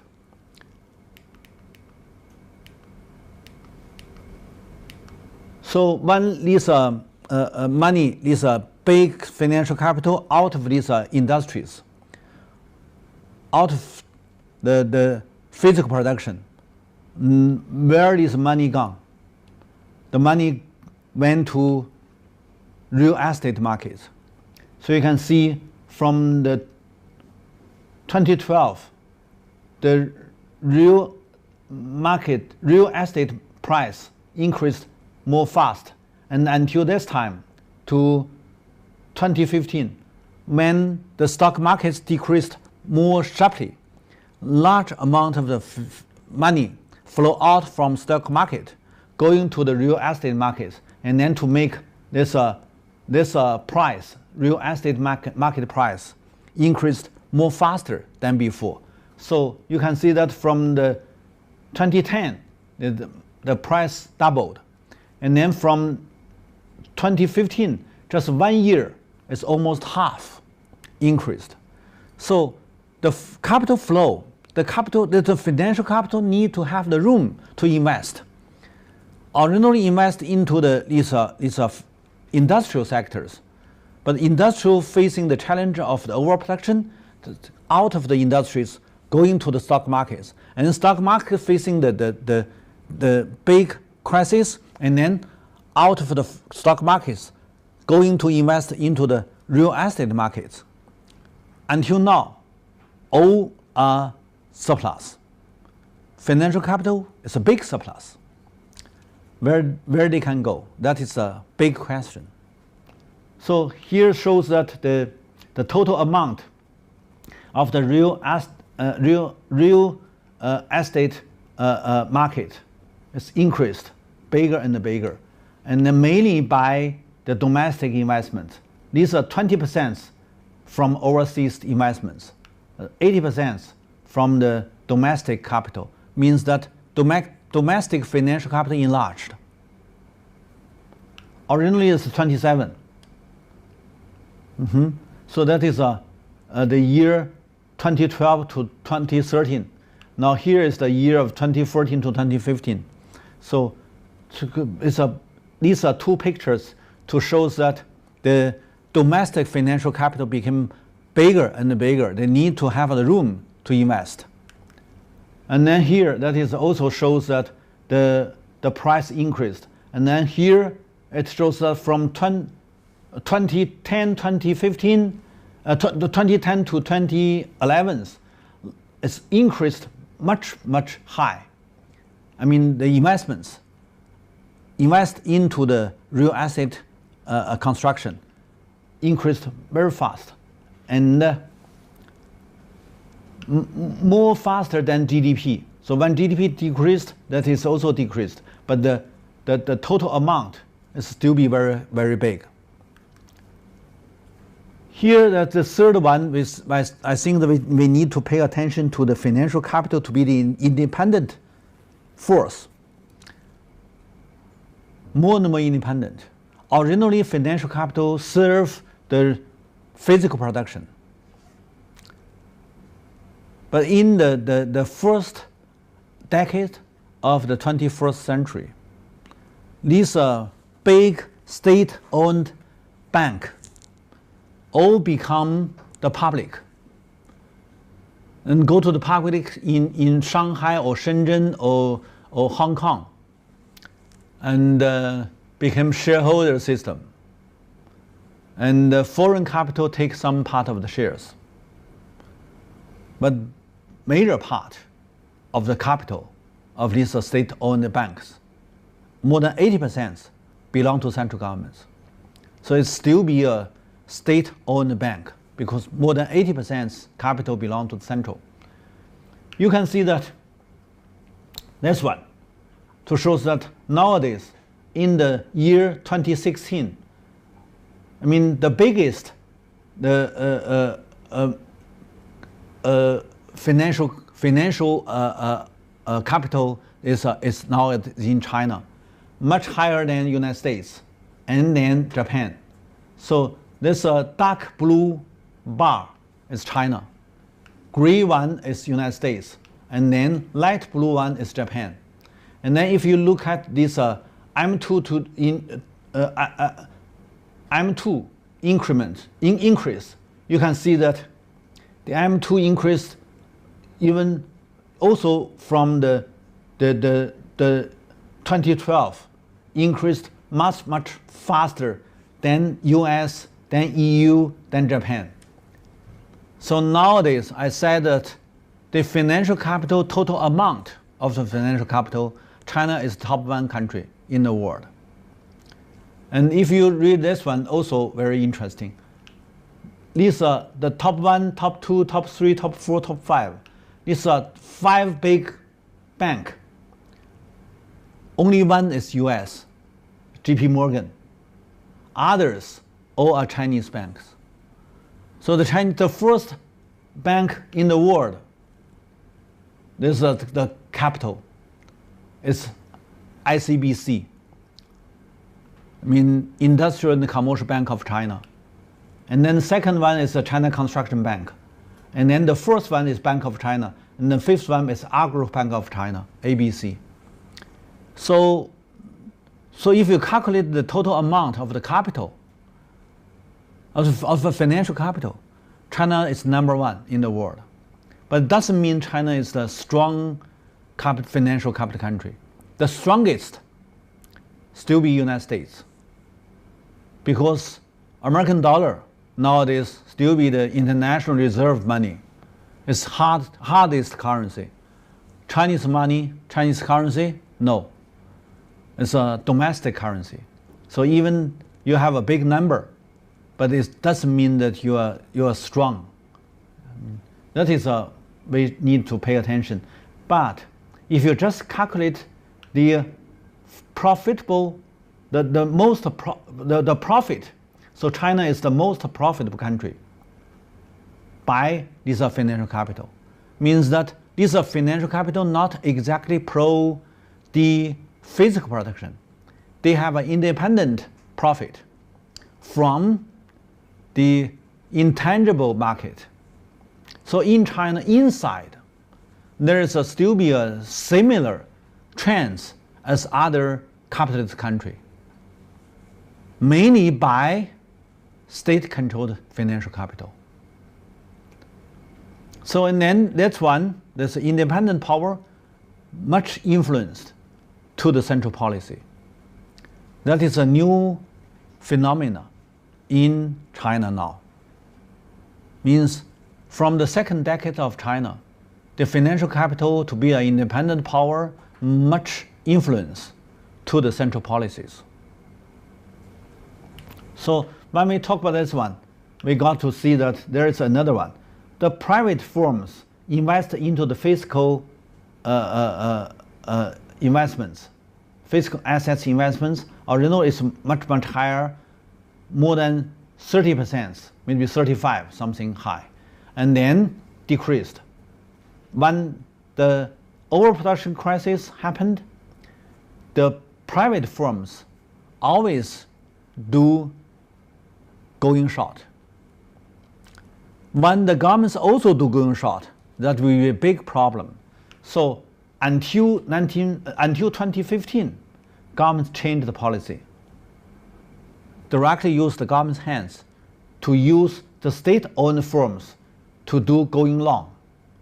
Originally, from the 12, when they have the power, they are trying to do the pro-cyclical responsibility. So they do the going short, and similar as the private firms. So that is until the 2015. So that means they are trying to change. So from this year, large increase of the state firm invest into the physical assets. So that is a change. So when we have these pictures, we will give you the analysis. We found that the whole of the globe financial capital expands. That is a big trend in the world. All the financial capital, no matter whatever ism they claim, what political regime they are under, one thing is true. It's almost all the central bank issued a lot of liquidity to the market. That is very popular. If you do have the chance, if you have a room, any central bank hesitated.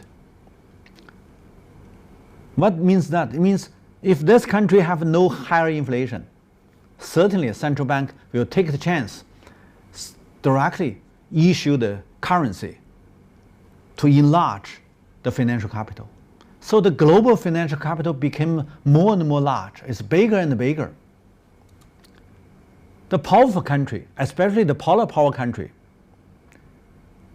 will do it more faster, more bigger than others. So last time when we talk about the lens crisis, when we have a question, I talk about that's two countries, US and China, both enlarge the financial capital. But China used the financial capital only can be inside. I mean inside this country. Fortunately, this country big enough. The population still be the biggest. So the large number of the liquidity taken by the mass, by common people, and then put as savings. So China now saving rate is higher than any country. The saving rate means what? Means the bank can use the savings as the financial capital to invest and then to take return. So that is why I gave you these data to show that the profit in China will still be high. And these are state banks, no matter state bank or private bank in China, the bank have a lot of returns. So the bank expands and the employees enlarged. More and more people would like to join the bank. And also, look this one, the change in profit shares. Here China also very high. So not only China became the world big bank, big financial capital, also Chinese financial capital can have a profit. So that is why I emphasized the financial capital in China became more and more independent power, bigger and bigger, and also influence the central policies. So one side, I need to tell you that the governments believe marketization, globalization, and then when they first facing the challenge of overproduction, they adopt measures as a pro-cyclical responsibility, and then they do the going short, similar as the private firms, until 2015 changed the strategy. The national strategy changed, and then there's a different measures. And second, I need to tell you that I don't want to say it's a negative or a positive, but I have to tell you what is the phenomena. So the second phenomena, that is because of the deindustrialization, there's another trend, that is financial capital in China became more and more independent power and more influential in the central policies. So that is the new phenomena. And then this one also very interesting. China now in the worldwide reach means that China invests in a lot of area. When they have large amount of this foreign reserve, and here China now decreased. Originally, in the first decades of 21st century, China is the top one country to absorb large amount of FDI. I mean, foreign direct investment follow in China much higher than any other country. But now, downgrade to the third. So the first one is United States, second one is UK. US and UK absorbed more foreign capital. It's because these two countries can enlarge their financial capital market. It's internationally. So because it's a world market, and so that means that governments can issue more bonds, and then the central bank can issue more money, and then they buy the bonds, and then to make bonds become the assets, and then to absorb these foreign capital flow in to buy these bonds and then to have a very booming bonds market. Just now I said because of China is not transfer their industries to other countries and take the returns back to the stock markets. So stock markets decreased. Means that financial capital need to find another way. So there's a way to invest into other countries. But the second way is that China got to buy the American treasury bonds. So these treasury bonds in the United States caused by 2007 to 2008 financial crisis happened in the Wall Street, and then the QE policy to make also have very big increase of the U.S. national debts. So the debts increased, and then the currency increased to make American enlarge their debt markets. So that is a kind of the worldwide financial capital new regulation. So I emphasize this regulation several times because of the crisis, financial crisis. That's never been think about must return. Now, originally, all the debts must turn back, must pay back. But caused by the financial crisis, the debts became the assets. And then to absorb a lot of foreign direct investments flow in to buy the debts, and then to make the United States and the UK to be the top country of FDI. So means FDI means of capital flow in and then to have a more returns, mainly in the bubble area, in the bubble field. So this means that the bubble enlarged, more and more large, more danger, more larger, more danger.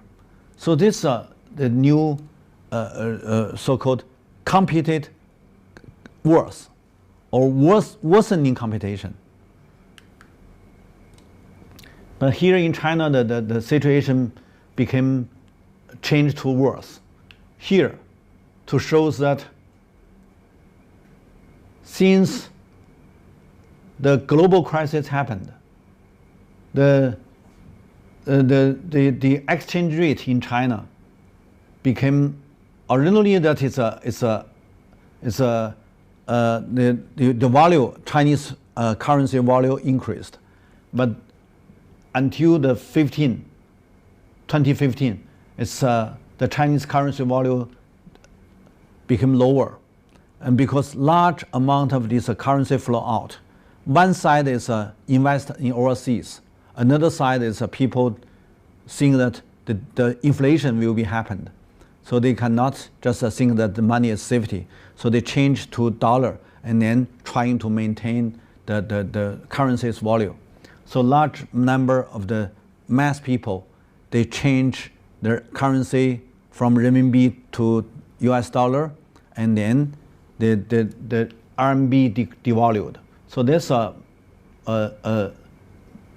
change. And also because of the large number of the foreign capital flow out. So look at here, from the 2008, the foreign capital flow out increased very fast. So sharply increased. And then the inflows means that the foreign capital invest in China also increased, but not so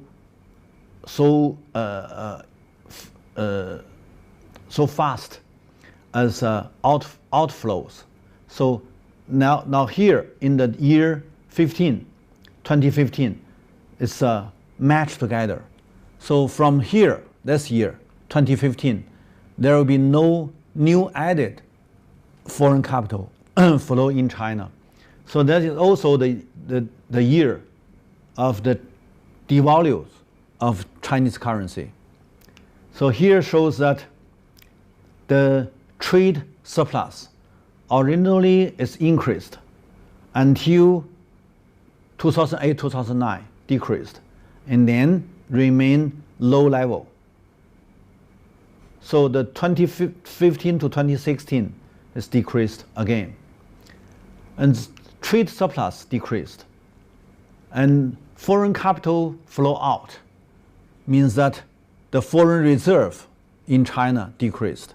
So here, to show that foreign reserve from 2014, 2015, and then 2016, it's all decreased. When the foreign reserve decreased, the Chinese, the local currency is based on how much foreign reserve you have, and then you can you can evaluate your local currency. But when the foreign reserve, especially the dollar reserve, decreased, I mean the local currency also followed to have a decrease. So these data shows that when the Chinese economy merged into the global financialization, there's a two account, capital account and the current account, all decreased. Originally, all have a big surplus, now became a little bit deficit. And when they have when these two account have a surplus, the RMB against this foreign capital flow in China have issued more than before. But when this paper money issued, and then the two account decreased, and then this money became a surplus financial capital. So and then caused by such kind of change, there is a kind of fighting in China. It's because 2015 to 2016, just 2 months, and means here, the governments use large amount of the foreign reserve, invest into the exchange market, the foreign exchange market, and to try to block the capital flow out. And meanwhile, the governments adopt some measures to control the internal exchange. So, and finally, 2 months later, the exchange rate became stable, and the foreign reserve re-increased. That is in the year 2016, second month, little bit increase. So here to show that when China financial capital became more and more independent, there are many things happened. It just start. I mean, the 2015 to 2016, this battle just start. You can see a lot of fightings will follow this newly independent financial capital, and a large number of the financial power now more and more controlled by this interest group, by these private sectors, and then they all want to use this financial capital as a kind of tool, as a kind of measure, as a weapon to take more profits, and they also want to influence the policies. So that is a very interesting new phenomena. And here I just gave this picture. So I don't want to repeat, but anyway, to show that here, the Asia except Japan, Japan is here. The Asia means mainly is in China, increased also bigger. Originally, that is just the beginning of 21st century is 5%. Now, in 15 years later, is 15%. And here just I have gave you the explanation about downgrade of the Shanghai stock market. But when China trying to have their new strategy, they first to set up the Asian Infrastructure Investment Bank. That is when the first they signed the commitment, and then they start their work from the 2015 to 2016, and then they have their a lot of countries join this Asian Infrastructure Bank, and then these countries join the bank, and then to make the Asian Infrastructure Investment Bank more bigger than Asian Development Bank. Asian Development Bank controlled by Japan, Asian Infrastructure Investment Bank controlled by China. So there is a kind of new financial capital competition in Asia area. And here, to show that new driver of Asian growth means that China now have more and more investments into the border countries to help the Asian countries, to help the whole Asia area have a new growth. So here to show the different investments in different area. Now, let's talk about the state strategy readjustment. When we have understood what is the overproduction, what is the new financial capital independent growth, when we have the knowledge about three surplus, means three kinds of capital all have a surplus problems. When we have this concept, we will know that in these years, especially since the year 2015, China have several new strategy as readjustment.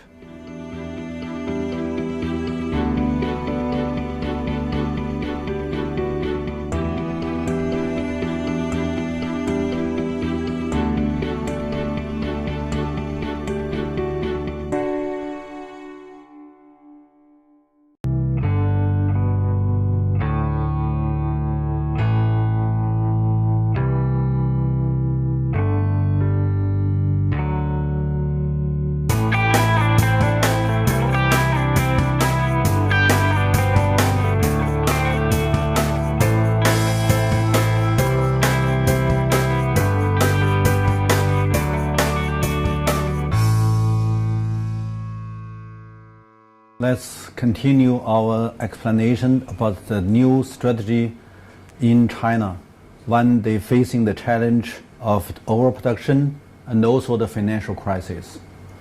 And when we talk about the new strategy, we must know that there's some kind of basic constraints in China.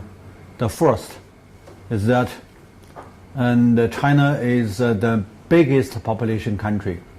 Every year there is new labor. The total amount is more than 10 million. I mean, every year there will be more than 10 million new labor force increased because the population size is much bigger. And then total amount of the labor force in China is 840 million. It's much, much bigger than the total amount of the labor force in all developed countries. Means that all Western countries put all this labor force together is smaller than the labor force in China. So even in these Western countries, no matter whatever ism they claim, they have a very severe problems of unemployment. And unemployment always turn into the social conflicts. So when China want to do the readjustment, the first concern is how to deal with the employment issue.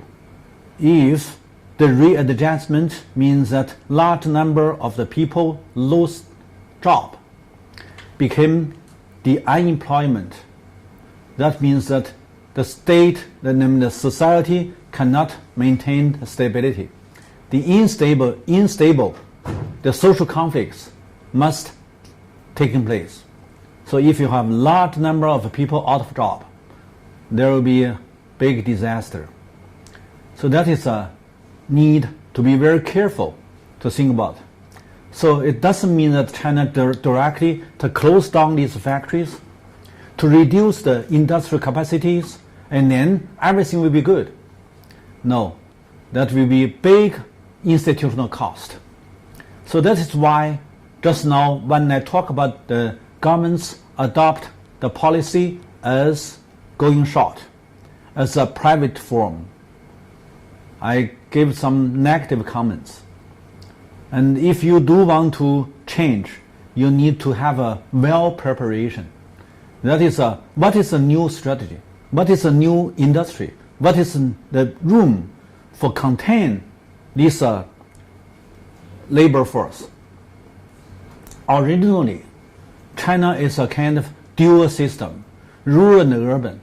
Originally, we said that urban is a capital pool, rural is a labor pool. When the crisis happen, it's always happen in the capital pool.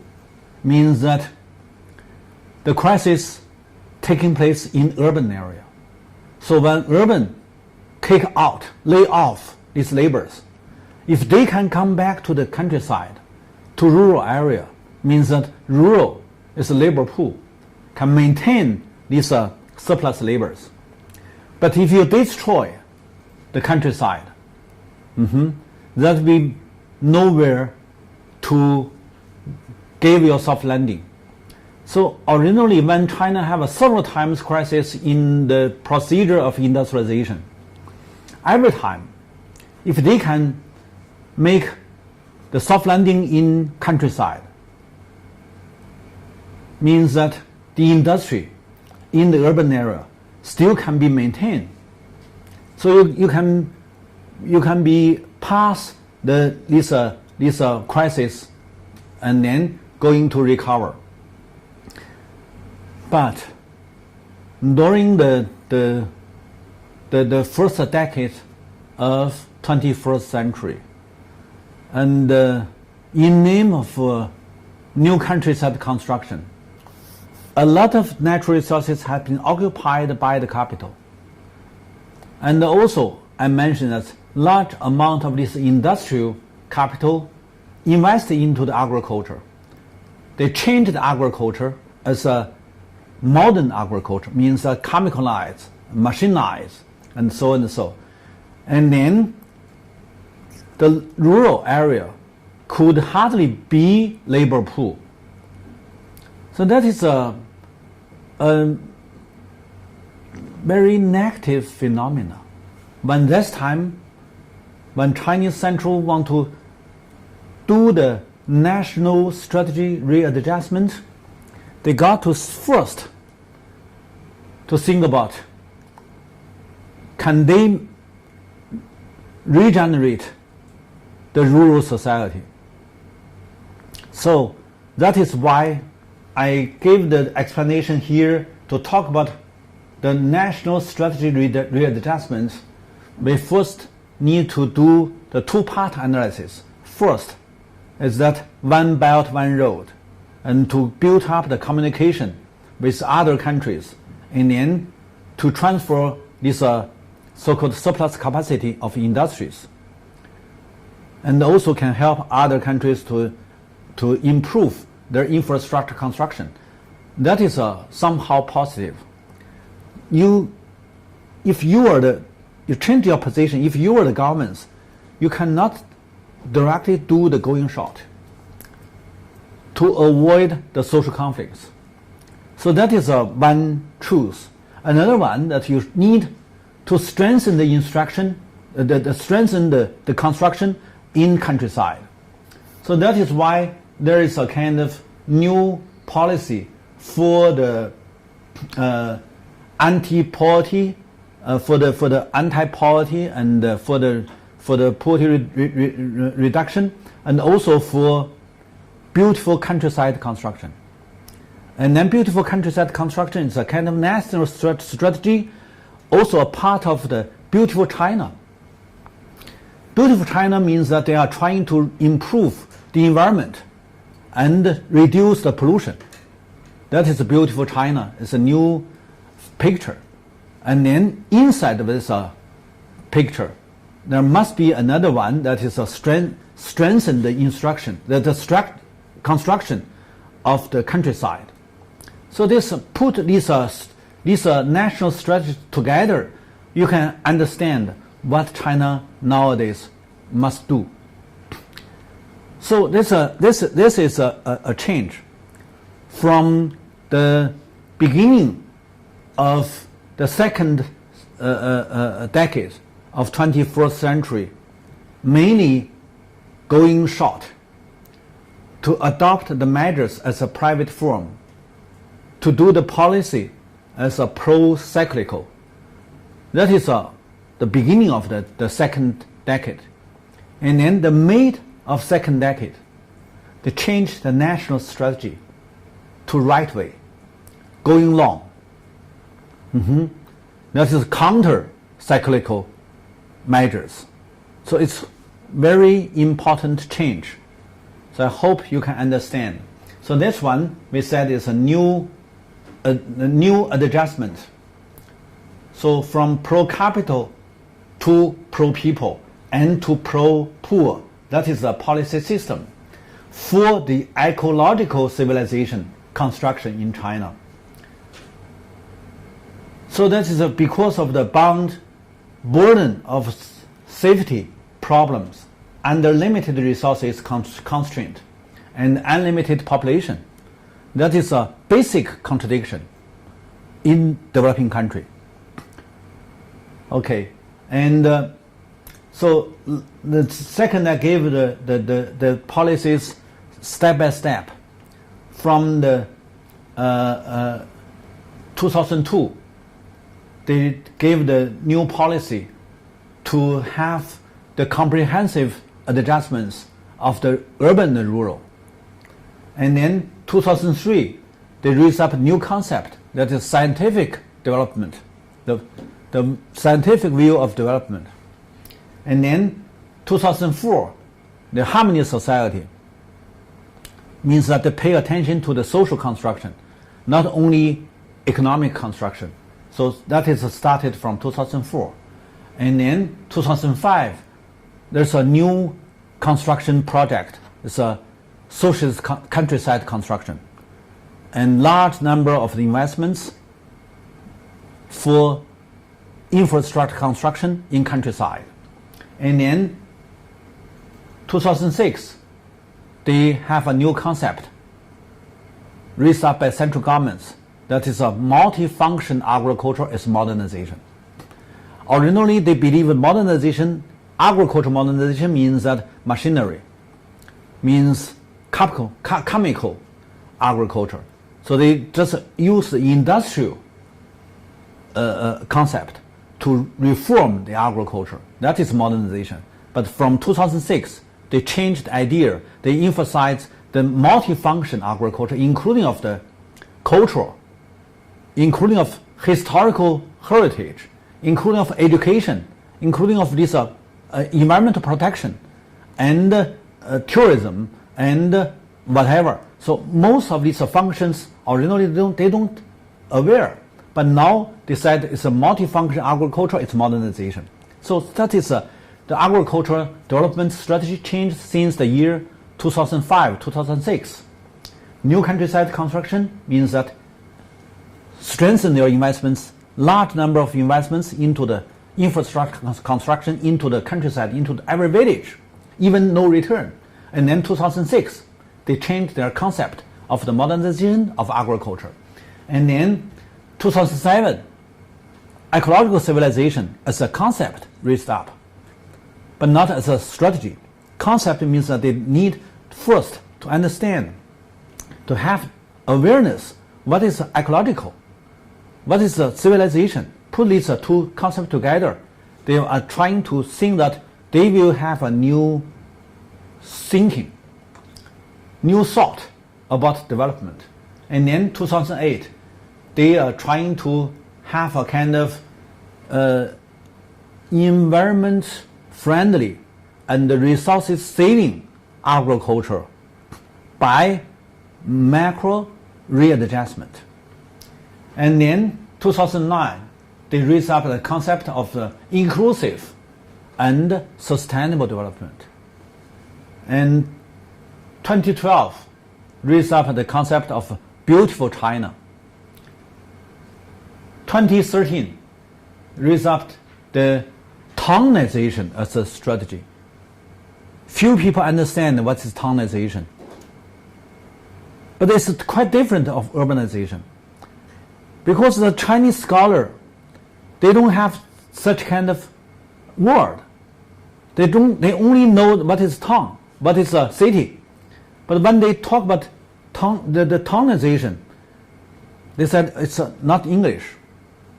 English only have urbanization.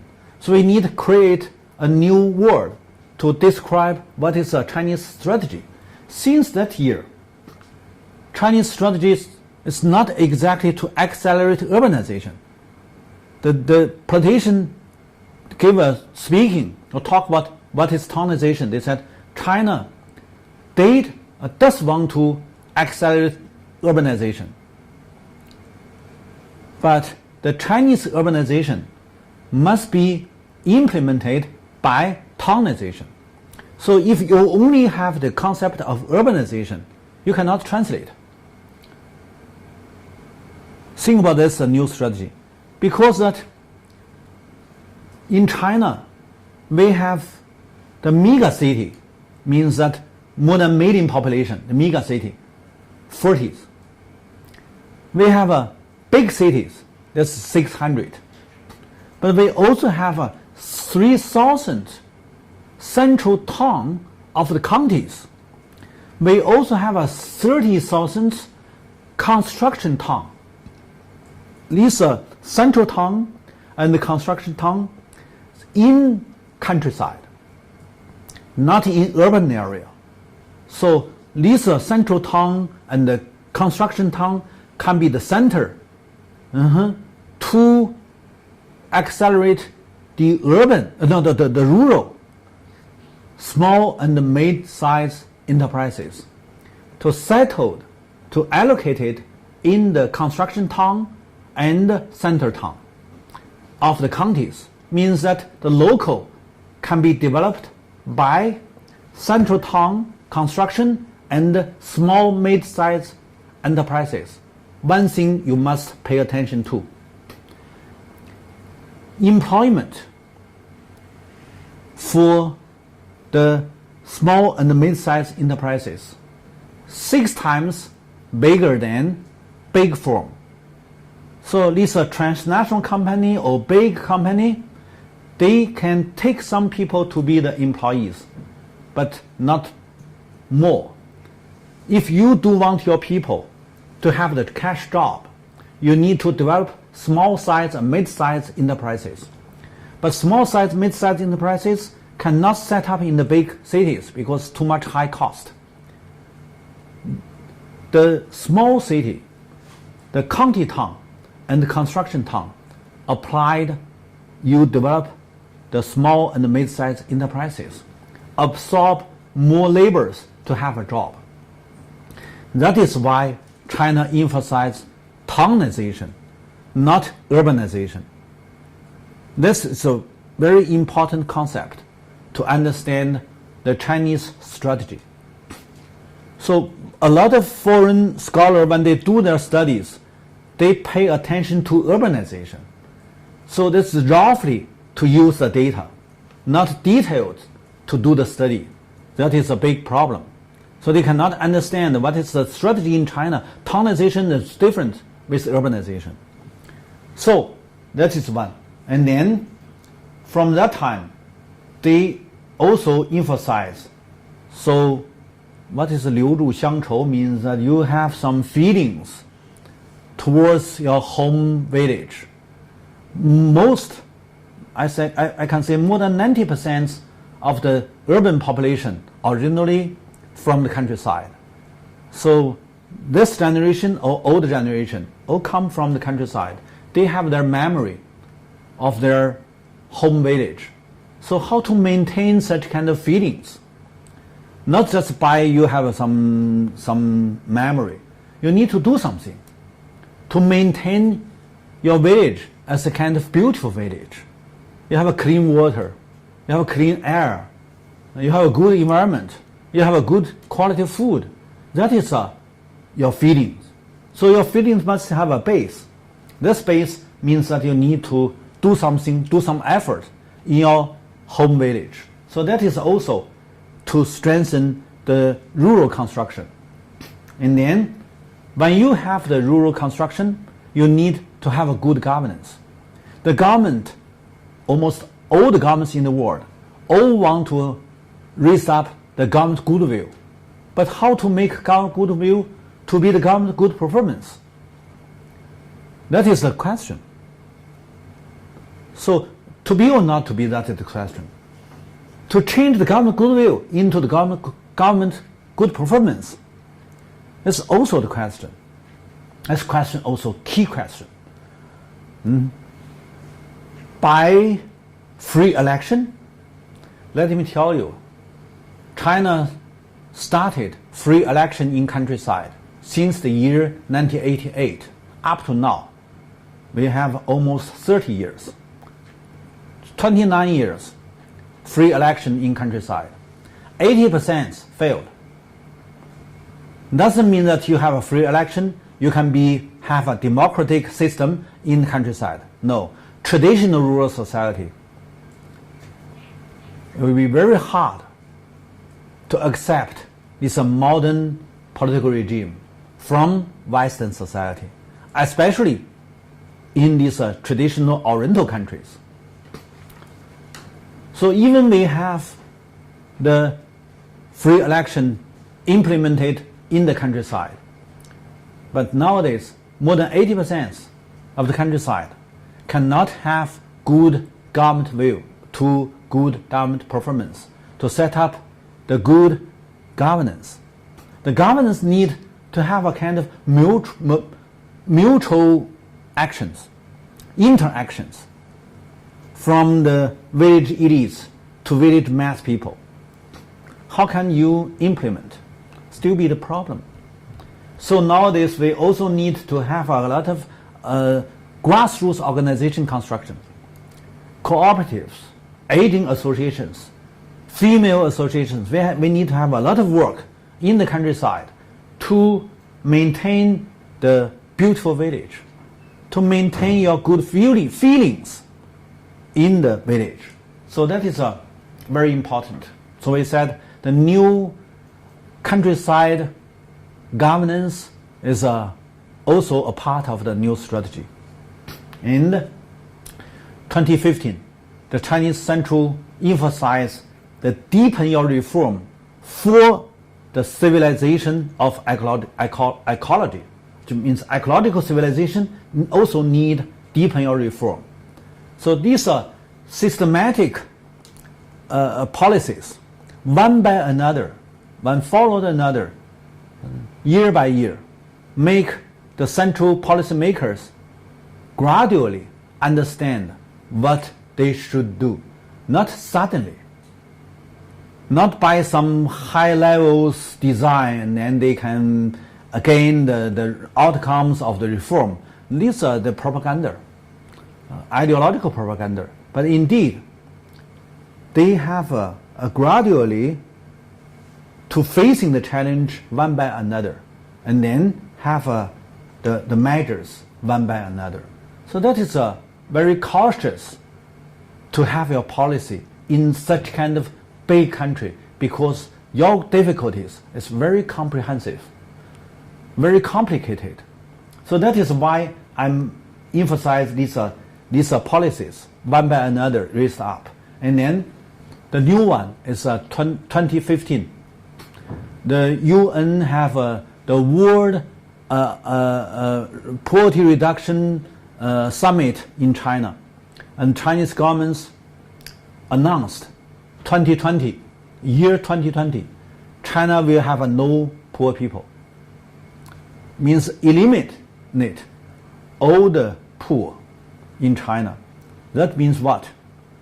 means originally China used 15 years or 16 years since the year 1998 to set up rebalance of the regional difference and rural-urban difference, means a large amount investments into the inland China, into the countryside.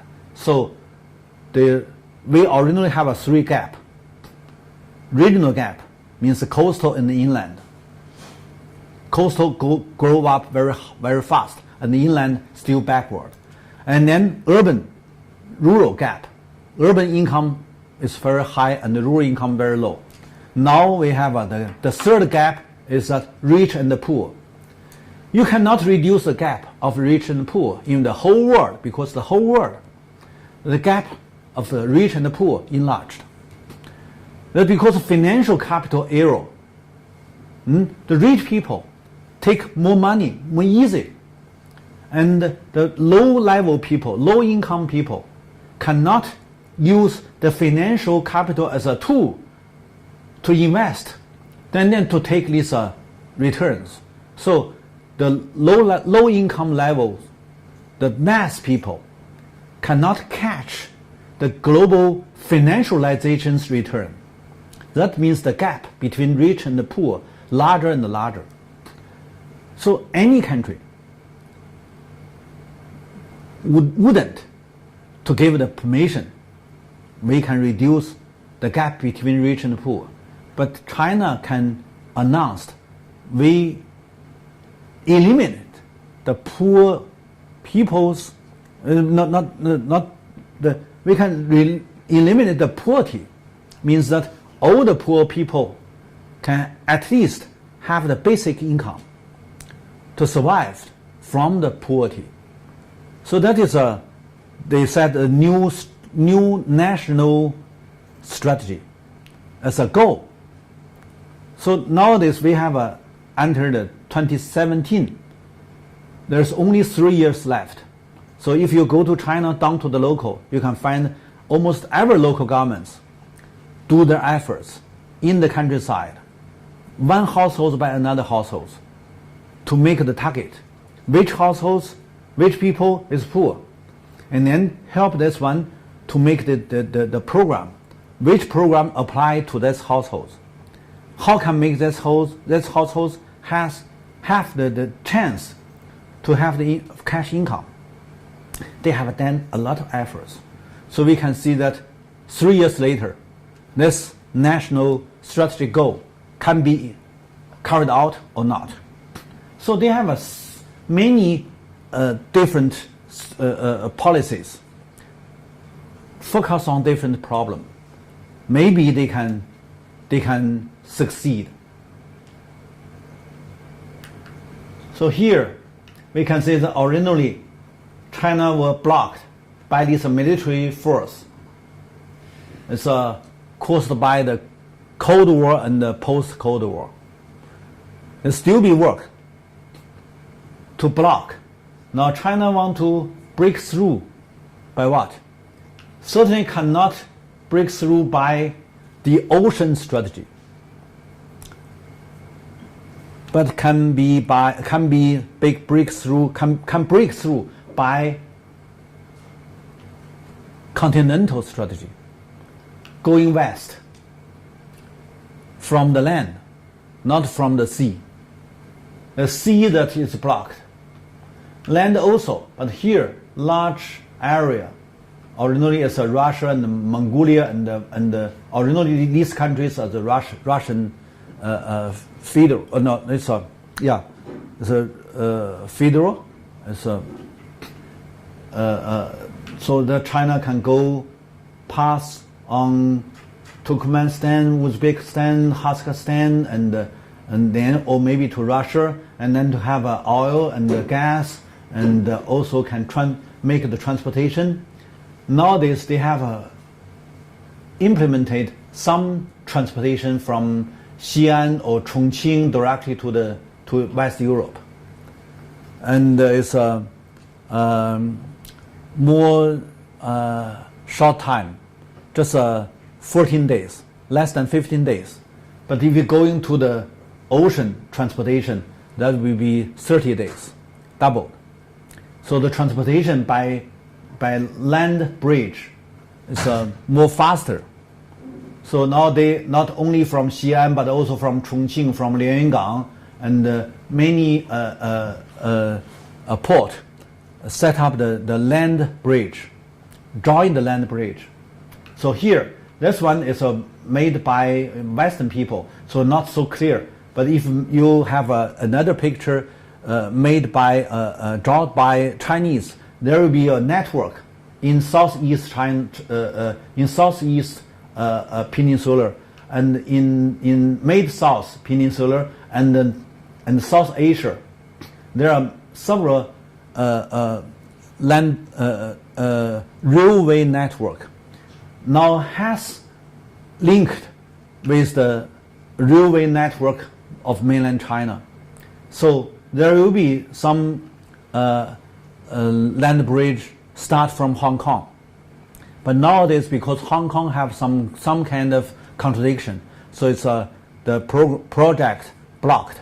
But if the project can be implemented from Hong Kong to the South Asia, even to the West Asia, even to the Middle Europe, that will be the good land bridge here to Europe. Now north, they have set up the 3 land bridge. The south, they want to set up the land bridge from Hong Kong and then cover the South Asia and then to Europe. And then from the Europe, also from the West Asia, they can down to the Africa. So these are big projects, all are in design. So the land bridge is a part of the continental strategy to solve the problems of the so-called the block. So this means that China can break through by this land bridge construction, and then also can benefit these border countries and also the countries along the land bridge. So that is a way. Here, why that is the one belt, one road here going to the sea communication or transportation somehow not so easy, because here is here. Look, many U.S. military base in the Middle East control the oil and the gas and raw materials. Look at all of these American military base here, this area, and this area, and also regional conflicts, very tension relation here. It's because not because of who is good, who is bad. It's because of the rich resources. So the One Belt, One Road have to avoid the conflicts. So there's no road here, no shipping line, no road, no construction here. There's because here, look. So here is a very dangerous area. That is a One Belt, One Road need to avoid this traditional Cold War strategy. That is a Cold War strategy means that large number of the military base allocated in this area. So you put these 3 pictures together, you can see that originally China blocked by this big brother, and then China got to break through. Break through only can go this way. So that is a land bridge. Original land bridge here, and then second land bridge here, and then third land bridge must be here. But nowadays, there are somehow these soft power and smart power still be played a trick in these areas, and also in Myanmar, in Thailand, and so on and so. That means that the third land bridge is not so easy. But it benefits almost all the countries along the third land bridge. So Here, let me just stop second, make you to have your own thought. You can think about it's good or not. Maybe it's not good for you. Maybe it's good for you. I don't want to give you a conclusion. I think that you better think about this one by yourself. Okay, so we go to next. When we talk about beautiful China, beautiful China means that the cultural self-confidence, and also means self-awareness above the cosmology. I mean, because the cosmology is not exactly from the from Oriental China. This cosmology now utilized by post-Cold War ideology. So we need to have a kind of cultural regeneration. And then by the cultural regeneration, we can have awareness. We can have self-identifications. So that is very important. So when we talk about amazing China, beautiful China, we must understand, set up the cultural regeneration, that it's need to do the reflection of developmentalism. And that is exactly caused by colonization and capitalization. So developmentalism is very popular now in almost all developing countries. But when we talk about the 10 crises in China, we have give the critiques. We have to give the critical thoughts about what is development. So we need to take into the consideration what is the cost. So we may first know colonization turned into Eurocentric modernization with more cost transferring to poor South countries. That is the problems originally come from cost transferring. And then we also need to understand the overproduction plus overcompetition means the crisis of West World War II. That is in 1930s to 1940s. Means even they have a colonization. Even they occupied these developing countries. They cannot avoid the contradiction of economic area turn to the political area. From the economic system turn to the political regime.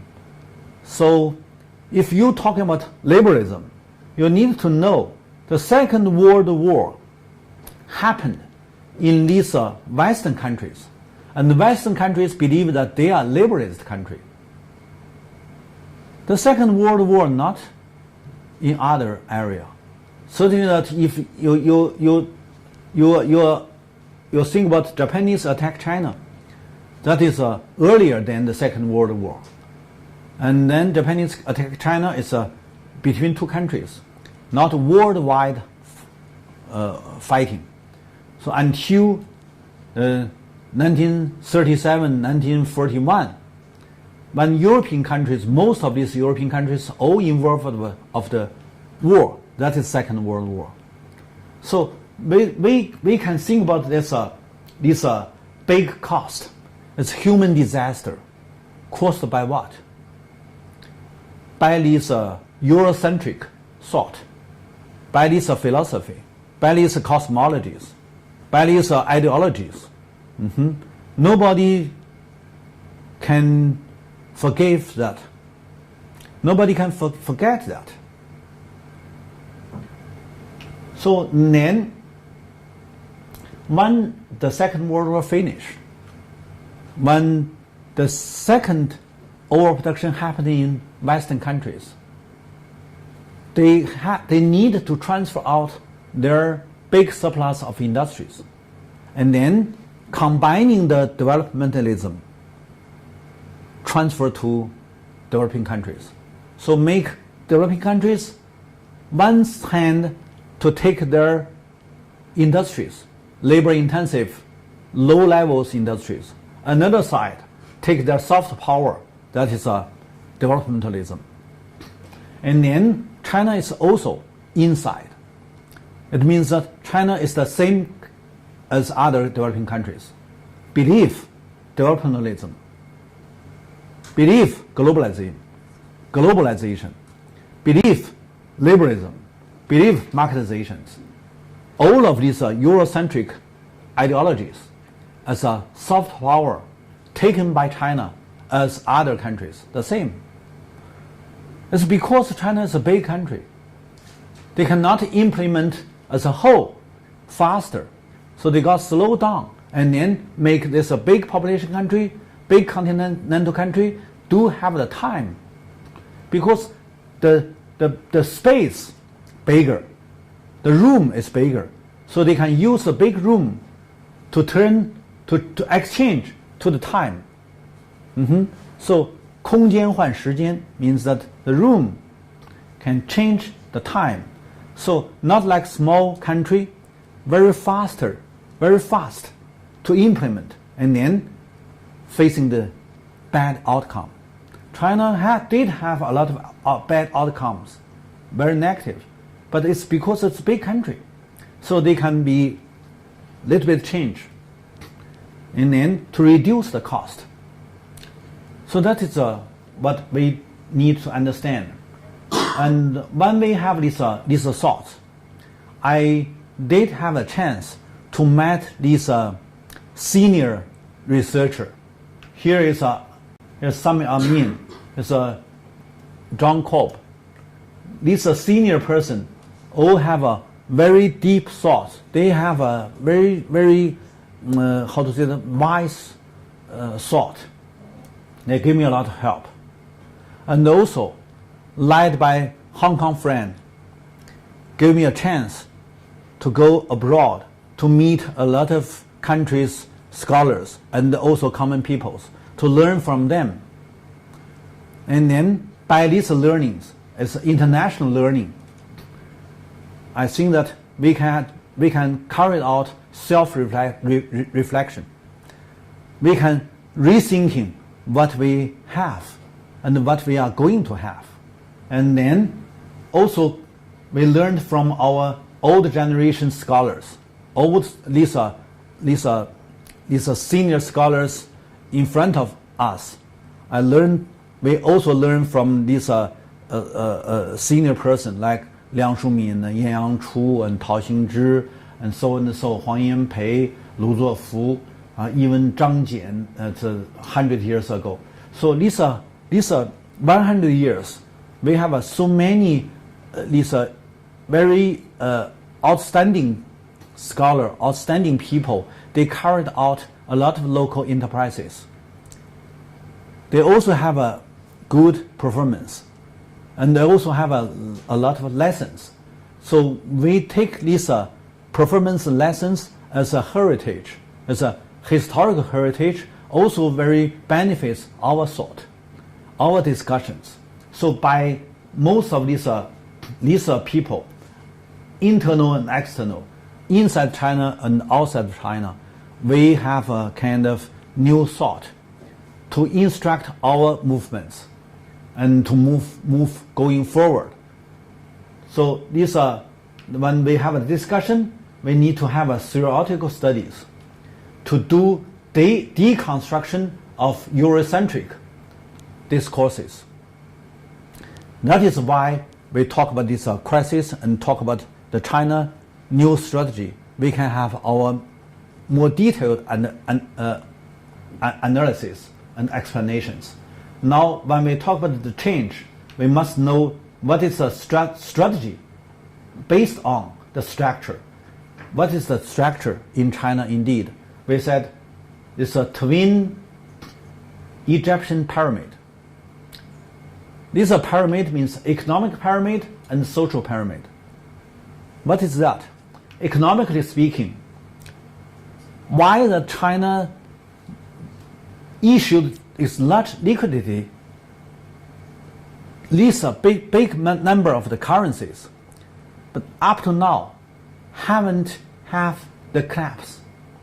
It's the biggest number of the world, financial capital in China. It's because China haven't finished the monetization and capitalization. This paper money printed out. This currency issued for what? For you can inside China domestically to monetize your raw materials, your natural properties. Here we have a physical assets, natural properties. Means the physical properties, 500 trillions. And the land, only land, both mountain land and terra land is 200 trillion. Not totally monetized. A lot of natural resources cannot be buy, sell. So if these natural resources can be sell and can be buy, people need a large number of the currency. So that is why China even enlarged their currency number, but up to now not have so worse situation. Similar as 1949, when Communist China just founded. They also have a large number of these paper currencies cannot be implemented by this business. But who take this paper currency? Peasants. Because peasants want to buy land. So they save this paper currency as a property. When they want to use it to buy land, they can use. So when the central governments unified the whole country, started to print this paper money, 70% taken by the peasants, by the rural society, and then reduce the inflation. Originally, the paper money printed out too much, must be turned to the inflation. But how does New China decrease the inflation? By peasants, by monetization. So next time we can see that we have 500 trillion physical properties, all need monetization. So even we have 180 trillions financial assets, cannot be match this big number of natural resources and the physical assets. And here, China did have a big debts, but debts also can be the assets. Debts can be the assets because of if you print your currency and then you buy your debts can be the assets. Similar as American, but American did it, and then to give this market to other countries, you need to use your current account surplus to buy American debts. Now China started to make the Chinese the debts to put into the international markets started, but it's a very small number. But anyway, if you compare the physical assets and the financial assets and the debt assets, you can see that debt assets smaller and the financial assets also smaller. So the physical assets is bigger. So this still be stabilized economic structure. But if you go to the Western countries, that's upside down. The financial assets is much bigger, and then almost all of these physical assets all monetized. So they don't have the room, but China still have a big room for absorb these financial assets. That is why dollar system, euro system, all are very urgent to want China to open. You open your financial market, give this room to us. That is also the reason of the Russian collapse. It's because Russian opened much earlier than China, and then large number of these foreign capital flow in, monetize their natural resources, and then take large return and back. So 1990s, that is Western countries develop more faster than any others. That's because of the big number of natural resources controlled by this foreign capital, by this hard currency. That is why Soviet Union collapsed and then West countries win. That you can understand. So that is China have such kind of pyramid, means that Chinese use their own paper currency. It's useless if you have no sovereignty independence. But if you control your sovereignty independence, the paper currency is valuable because it can monetize. Closed door when you finish your monetization. And then also when you have a monetization, you set up a lot of forms and then put these forms into the stock markets, means a publication. And then you publish, but publications and then means that you need a lot of investments to capitalize. So when you finish capitalization, you can open, because we have finished all these benefits, these are returns taken by our own capital, or by the country, or by the people. But anyway, that is by Chinese, not by foreigners. When you finish that, you can open, and then we join competition. We join the world compete worsen to see which one is more worsening. That is negative enough. It's bad enough. But up to now, that is why China still can have some readjustments strategically. It's because of the different system. So a lot of foreign scholars criticize. They don't think that Chinese system is good. They think that's bad enough. It's because it's not liberalism. But you can take into your consideration liberalism or neoliberalism benefits any developing country. You will find some case did benefited by liberalism or neoliberalism. You can do your research. You can research this case. But up to now, we have done a lot of comparative studies.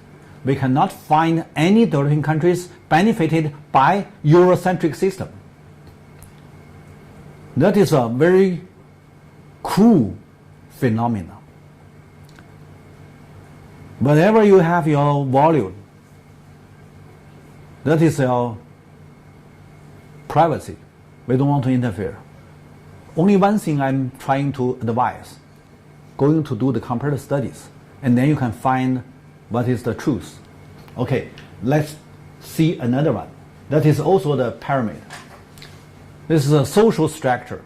The lower one, China is the stabilized, is a safety country. It's because what? Because the low-level class. Low class is not poor class. Yeah, not the propertyless. Low class is a petty bourgeois. It's a small property holders, especially in countryside. When we carried out the land reform, almost all the low levels class have at least a piece of land and their own house. So means that they do have small properties, and then you can name them as a petty bourgeoisie. So we said we have a scattered petty bourgeoisies. The total amount is 60% of the population. So if you don't rob or don't take their properties, they will be there settled.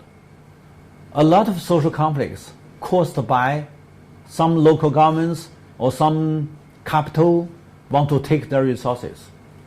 And if you did it, there must be social conflicts happen. And then above or from the low class, these 40 years, when the central leader allow a part of people reach first, and another part people can be not rich. So there is a middle class emerged. Okay, they may they may have some chance, or they may do something very profit. But anyway, up to now, we have more than 30% population as a middle class. The middle class, the population, 2 times bigger than the total middle class in US, and also 2 times bigger than the total middle class in Europe. So that is the biggest consumption group. Any Western country, middle class is a kind of force to stabilize the society because they want to safety. All middle class in the world have the same purpose, maintain the safety, because they are not big capital. Big capital can take the venture, can take the risk. But middle class, because their properties still be small, compared with the bigger one, but also they are merged from the low class, so they will be very cautious to deal with their small properties. Not so small, but it still be small. So if they facing the challenge of financial turmoil, they will lose a lot. So they are worried about any crisis. So they want to be the safety. So that is a middle class. And then, but in China, the middle class, the problem of middle class is that they have no such kind of ideology. Low class maybe believe socialism because they are too small, too weak. So they think that the strong country can give my social umbrella. So low class, most of them believe that we need to have a strong government. We need to have a big country. But middle class, they do have some ability to invest. They also have some chance to go abroad. So the middle class cannot be stabilized. And then also they have no such kind of ideology, especially in China. The traditional ideology cannot do anything in middle class. They don't think that is right. And then they also not believe this is a Eurocentric system. So they hesitate. They're not confirmed who they are, where they come from, and where they are going to. So the middle class is now somehow it's a lot of instability happening in the middle class. And then there's another thing I said is fortunately, unfortunately, China have a big capital. And the big capital mainly controlled by state. So state politicized high class. What does that mean? Almost all these are big firm owned by state. Big number of the big firm controlled by state is state-owned enterprises. They control more than 50% of the financial assets. More than 50%. Sometimes it's 60%. Sometimes early, sometimes lower, sometimes bigger. And then they also can control more than 50% of the industrial assets. So this is big enough. Just now I said that the top 5 bank, except JP Morgan, 4 big bank is a state bank from China. Yes, if you calculate these top 100 firms in the world, you also can find a lot of Chinese company. But if you do your research, you can find this top 100 big company. It's if China company listed inside, there must be state-owned enterprise. So that is politicized. And then we have such kind of political regime, politicized high class, ruled the middle class and the low class. So that is a capital. Big capital, middle capital, and small capital. That is a social structure.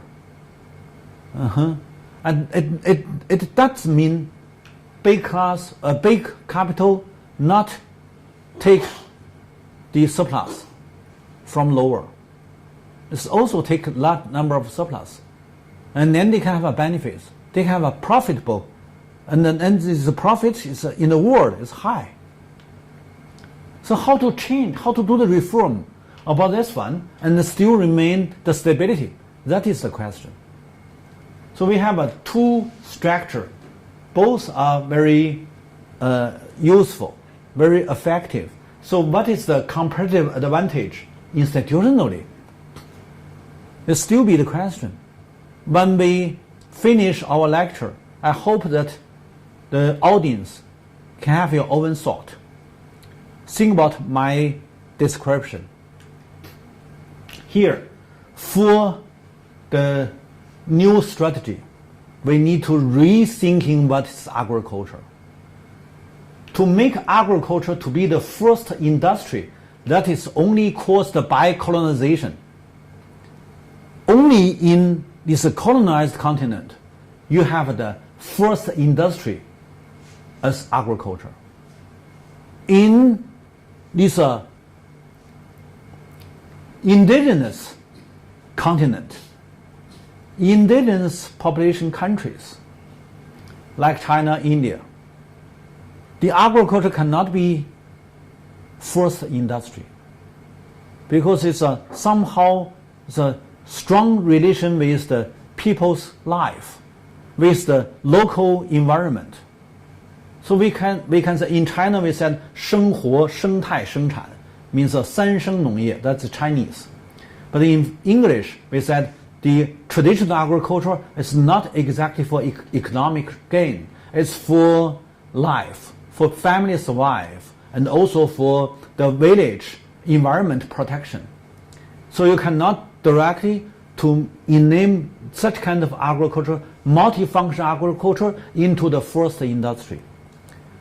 So I said because they made this colonized continental agriculture as a first industry, and then they can have the agriculture 2.0 version, means that to use the industries to reform the agriculture, to make agriculture become the industrialized agriculture. So we have 4 different agriculture, from agriculture 4.0 to agriculture 1.0 to 4.0. That is a kind of innovation. And then, so when they make the agriculture be the first industry, means that they take a large number of the surplus from agriculture and then set up the industries, and then to use industry to reform the agriculture, and then they have a so-called agriculture 2.0. But it's very much dematch the resources and also the environment. And then they also made the peasants to be the labor, and then labor marketized, and then the marketized labor only have a little income, and then little income cannot buy the commercial goods, and then the overproduction happened.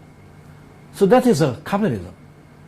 And then until what? Until they change the agriculture into the 3.0, that is the third version, and then to make the tertiary